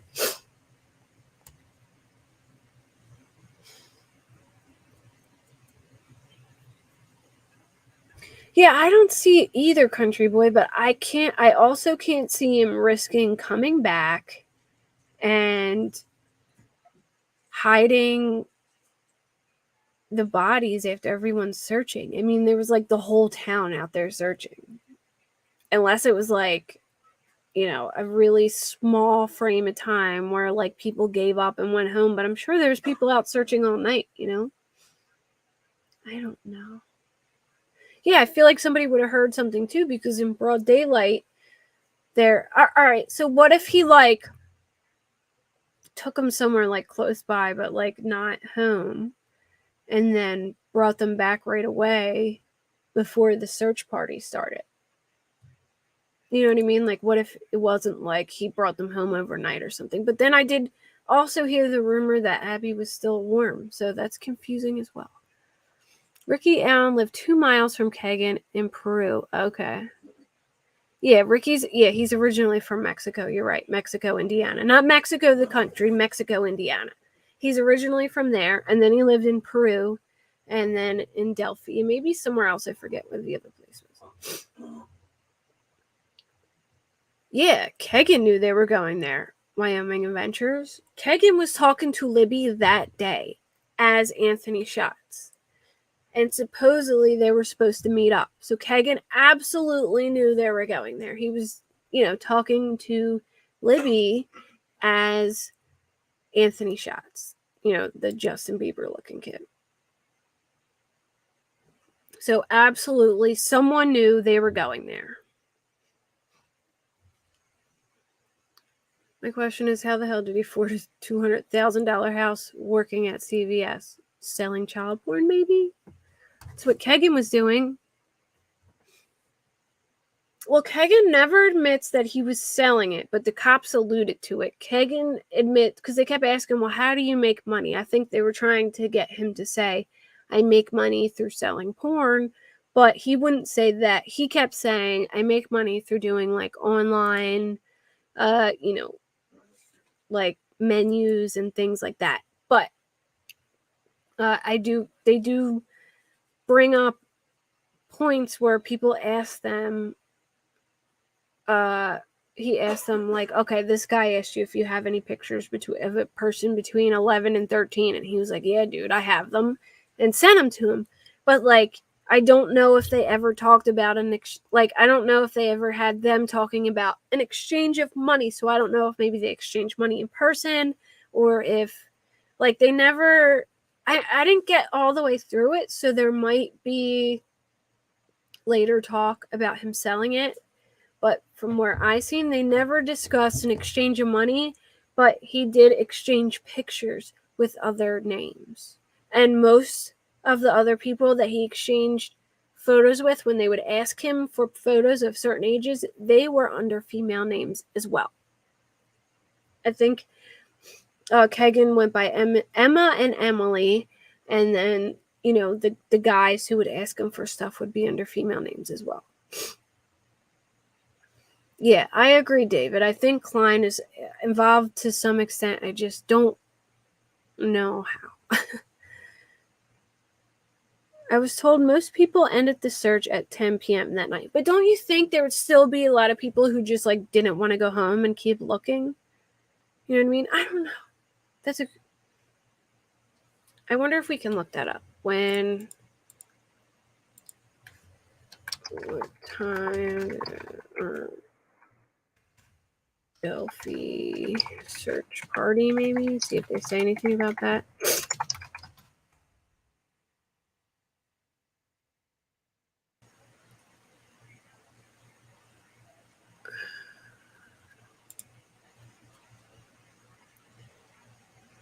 I've hardly seen anyone speak about the search party. Who are they? Citizens? How was it organized? Da, da, da. Maybe they'll talk about it in here. Let's see. Was it one person who discovered the girls? It was a civilian who discovered the girls. Unless he posed as someone like searching and just found like a spot where nobody else was. Yeah, Lynn, they were dropped off by Libby's older sister, Kelsey. And then she was supposed to pick them up back at like the parking lot ever. Yeah, Country Boy, it does look just like Ron Logan, like the same jacket and the same hat. Even like you can see in like at one point where he turns, it looks just like his mustache. It really, Sarah, didn't I send it? I think I sent it to you where it was like you could really see. Hold on, I have it somewhere. Hold on, I do remember this. Hold up. I just keep remembering things. I did send this somewhere. Hold on. I'm going to show you this. Wait till you see this. Hold up. We were in that chat, Sarah, the Delphi chat that Milena put us in. Give me a second to find it. Where we talked about Delphi.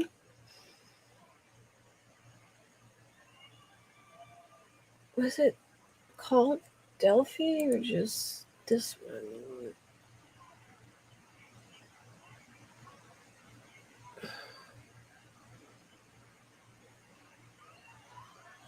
On.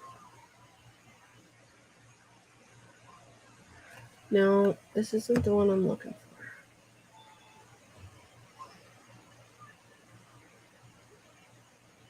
for.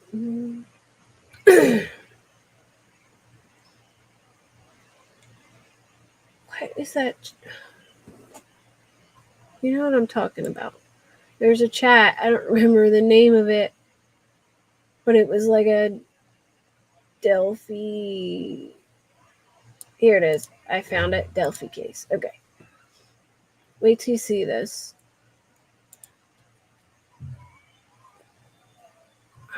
All right.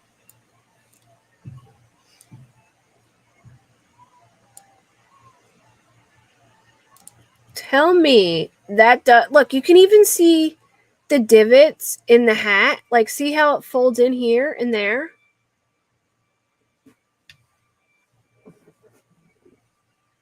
I thought you were in that group with me, Sarah, in the Delphi group that Mel put us in. We talk about Delphi. I swore you were in there. Maybe not. I'll have to add you to it, though, because you'll like it. You're not.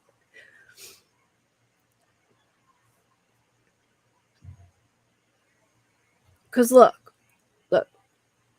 at the nose. Look at the nose there and look at the nose here. Look how much, like, look how close that looks. And look, doesn't it look like that mustache? And then see how there's like divots in the top of his hat right here? There's divots in the top of this hat, and it's that same color, and he has a blue jacket on. I'll have to add you to it, Sarah. It's Melena's friend from her True Crime Junkies about Delphi. She's like obsessed with Delphi. And Jason Jensen, the PI guy, he always thought that Kegan say 2 miles from Ricky Allen when he lived in Peru. Gotcha. Doesn't that look just like him though? Like the collared shirt, you can even see, like, that looks just freaking like him from this angle. I don't know how I got a picture from this angle though, because it's really from like the one that I've seen is from the front. Yeah, look, you can see a mustache here, and look at the nose. I don't even know how he got this picture from this angle, but look at that. It's like, it looks just like Ron Logan. It blows my mind that. All right, Wyoming Adventures. Yeah, I should probably get off soon too, because I gotta be up in the morning to take my kid to school, and then we gotta do the press conference. But let me see. I'll stay on till like 2:20. 10 more minutes. And then I'm out. Yeah, okay. I thought that would drive. Do Do you follow Steffa? I don't think so. I might. Send me her thing.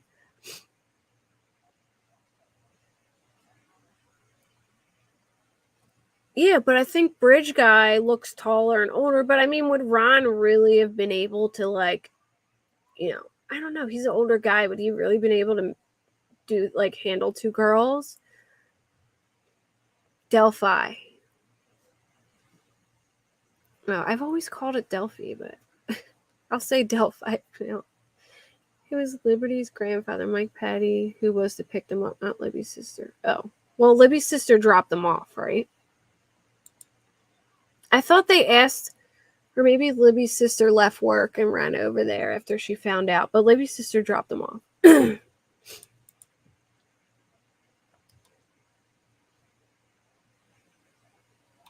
Yeah, it does look just like him in this. I don't know where this picture came from, though, because I feel like it's from, like, a higher up view and it's different looking than the other ones. Could be wrong, though, but you can see a lot. Like, even look at the hat, the divots in the hat. That blows my mind, how he has, like, these two little divots right there, and then you could see, like, the divots in the hat. It's so bizarre to me.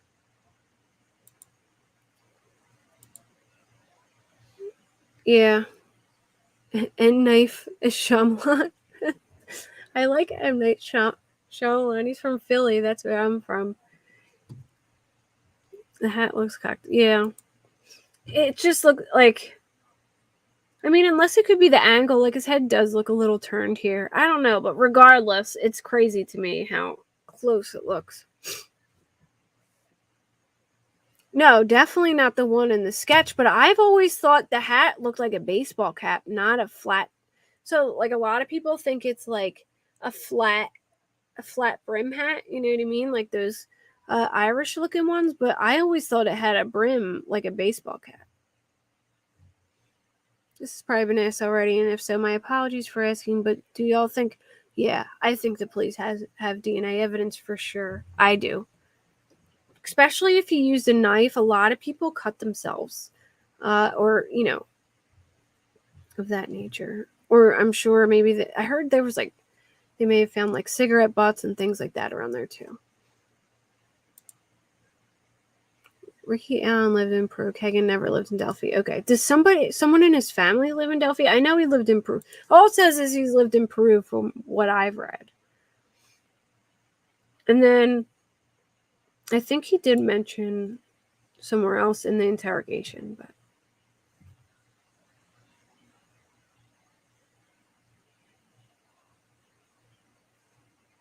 yeah, I give it to Ricky Allen. Yeah, he definitely had some balls to live in the same town, in the same house after the murders, for sure. I mean, you have to be pretty bold to stay in town. And if you guys are new in here and you haven't subscribed, make sure to subscribe, because tomorrow I'm going to cover the press conference. I'll probably talk about it for a little bit and go over everything if you guys want to come. Pretty sure Delphi is at 10 a.m. I think it's Eastern there, so it'd be 10 a.m. Eastern, 9 a.m. Central, 8 a.m. Mountain, and 7 a.m. Pacific time. Maybe an abandoned house. Yeah. But yeah, that just, I couldn't believe that when I seen that, because I had never seen like a comparison, and I just feel like Ron Logan does look really close in here, but I feel like he's too old to pull that off. Delphi is pretty far from Peru. Yeah. Maybe, but I wonder, like, how does he talk to all these girls in Delphi? Like, he had friends of the family there. Did Kegan have family in Delphi? There was a rumor going around that Ricky Allen was a former police officer. Yeah, I know he used to work at, well, I don't know, but I've heard from several different things that he used to work at Walmart. Now, and then I heard someone say something about a Walmart in Iowa, or something about transferred in Iowa. I have no idea if that's true or not. It could have just been someone saying it, but if it is, that would put a connection to him in Iowa. And also, there may be like a college connection there, which could point to the Evansville murders, and I just feel like they're so similar that there could be a connection. And I just felt like whoever did this, it was not the first time they did something like this to me. Like, it just doesn't feel that way. BG is wearing a small build baseball dad style hat with a hoodie pulled up. Yeah, I've always seen a baseball hat. I've never seen, like, at first I saw the flat cap and I thought it was like the Irish flat cap. And then the more I looked at like the angles when he turned, it looks like a baseball cap to me with like a hood over it or something like that. But this is driving me crazy. Where did this picture come from? Jason Jensen, the PI guy, he's on Court TV all the time. Like, where did this picture come from? Because the one I feel like we see looks different, like there's a hood over it. But yeah, I definitely think they have some DNA, in my opinion. Press conference is held at a church in Delphi. I'm going to see what I can find out. I'm headed there in the morning. Yes, if you're there, like, stop in and, if you maybe try and talk to some of the locals, see if you can get some of the chatter there. If you go, that would be crazy. There's also a video of Ron Logan walking exactly like Bridgman when he was interviewed. So, like, could it have been they just seen some creepy guy on the bridge and videotaped them, but then when they recorded on sound, it was a different person? You know what I mean? Like, I'm pretty sure they've alluded that the guy in the video... But I did think I heard them say at some point that it could be different people. Like, I'm almost, like, I feel like at one point they said, we don't know, it could be different people, it could be the same person. Because I think it was, like, two different things. I feel like she shared the video of that, like, that guy on the bridge on Snapchat, but then the audio was, like, a whole different file. I just don't think Kegan knew the girls were going to be killed, but I do believe he sent them. Yeah, for all he might have been talking to somebody and tipped them off, but he didn't. I mean, if he's selling child porn, I'm sure he was dealing with a lot of creepers. You know what I mean? And maybe he accidentally gave this guy a tip and didn't mean to, or said, like, hey, I'm headed to Monon High Bridge because these girls told me they were going to be there. And then this guy went over there and did it, So I don't know the name of the person who found the girls, but it was somebody in the search party. Let me see if they mention it here.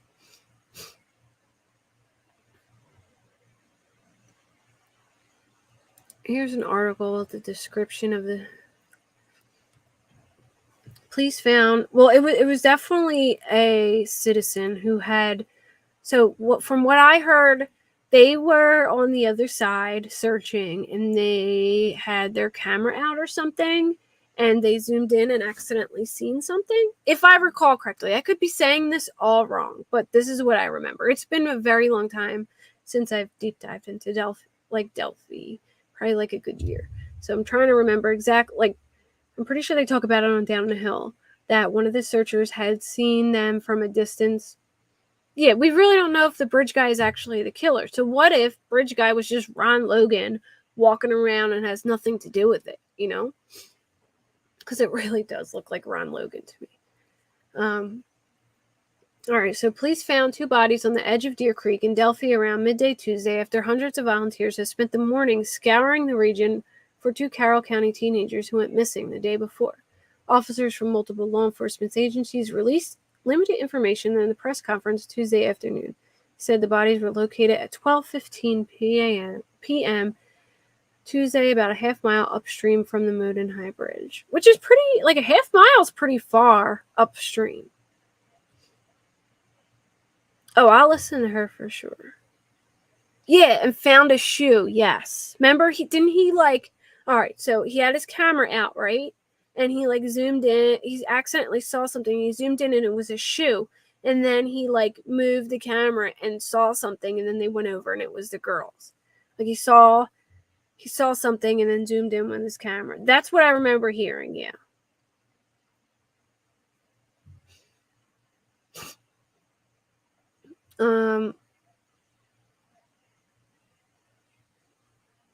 really talk about the search party very much here, though. I'm pretty sure they talk about it on Down the Hill. Maybe if I'll have a couple hours before the press conference starts, so maybe I'll go over Down the Hill again and listen and take some notes, and we can, talk about it a little before or after, because they do give a lot of details on there as far as I remember, and we can talk about it after the press conference.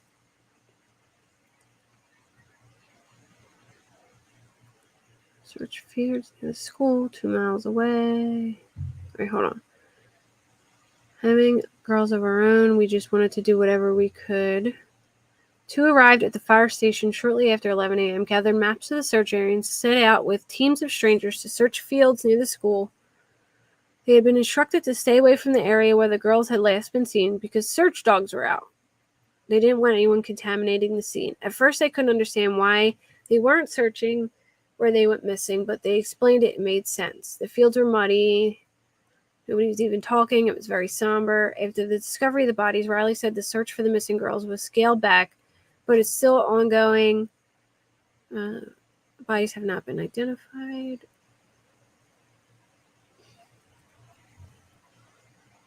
It really wasn't that much information on that. I feel like it wasn't just like regular, like it was a citizen, but it was someone more specialized in searchers. I feel like maybe like a firefighter or something. Could be totally wrong about that too. I'm just going off what I think I remember. Yeah, you can drop her link, Lynn.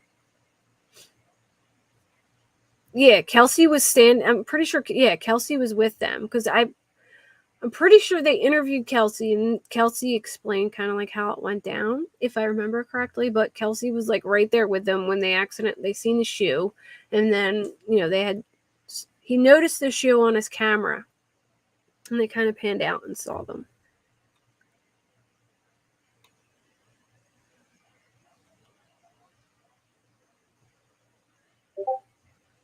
Yeah, you can drop the link, Lynn.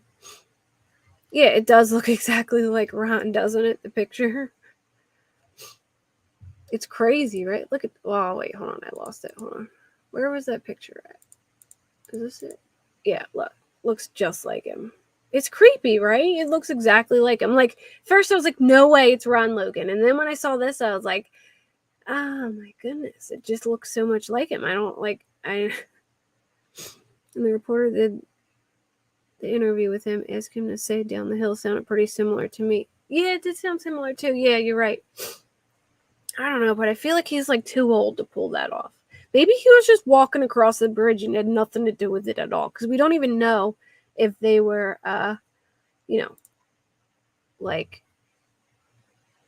if they were even connected. So, all right, well, I'm going to end it because we got to be up early for this press conference, and I got to take my kid to school, so I'm just going to have to stay up and suck it up early in the morning. But I will be here 10 a.m. Eastern, 9 a.m. Central, 8 a.m. Mountain, and 7 a.m. Pacific. Thank you for all the new members who came in tonight. I appreciate your support, and I hope you'll be back. And I hope you'll be back tomorrow so we can hang out and watch this and talk about it. And Country Boy, feel free to email me if you do go out there. If you want to come on or anything, you're always welcome up. Or if you find out any information, I will be up. So let me get my notes. Good night, everyone. Thank you for coming. And so I'm going to set it up right now for tomorrow. So if you guys just want to keep a look at and then notify me, I'm going to set it up in the next 5 minutes for 10 a.m. Eastern. So, well, actually probably 9:50 Eastern, just so we're 10 minutes early. So we're ready. Good night, Coda. Good night, Abra. Thank you. Good night, Risk, Mimi, Nina. Thank you, all my mods. We're great tonight. And Lynn, get some sleep. It's probably super early in the morning there. Thank you so much. I love you guys. Good night. See you tomorrow morning. And I'm going to set up it right now. So just, you can look for the little pop up on my channel for, the next stream tomorrow morning if you want to hit notify me. Good night, guys. See you in a few hours. Did you read the Grandma Sweet calling him a monster? Oh, yeah. The grandma and saying, like, talking about the day is the day. Yeah, I've seen that. Well, Country Boy, come back tomorrow and email me if you're going over there. I will talk to you tomorrow. Bye, everyone. Maybe if one of my lizards up, I'll bring them in the morning too. See ya.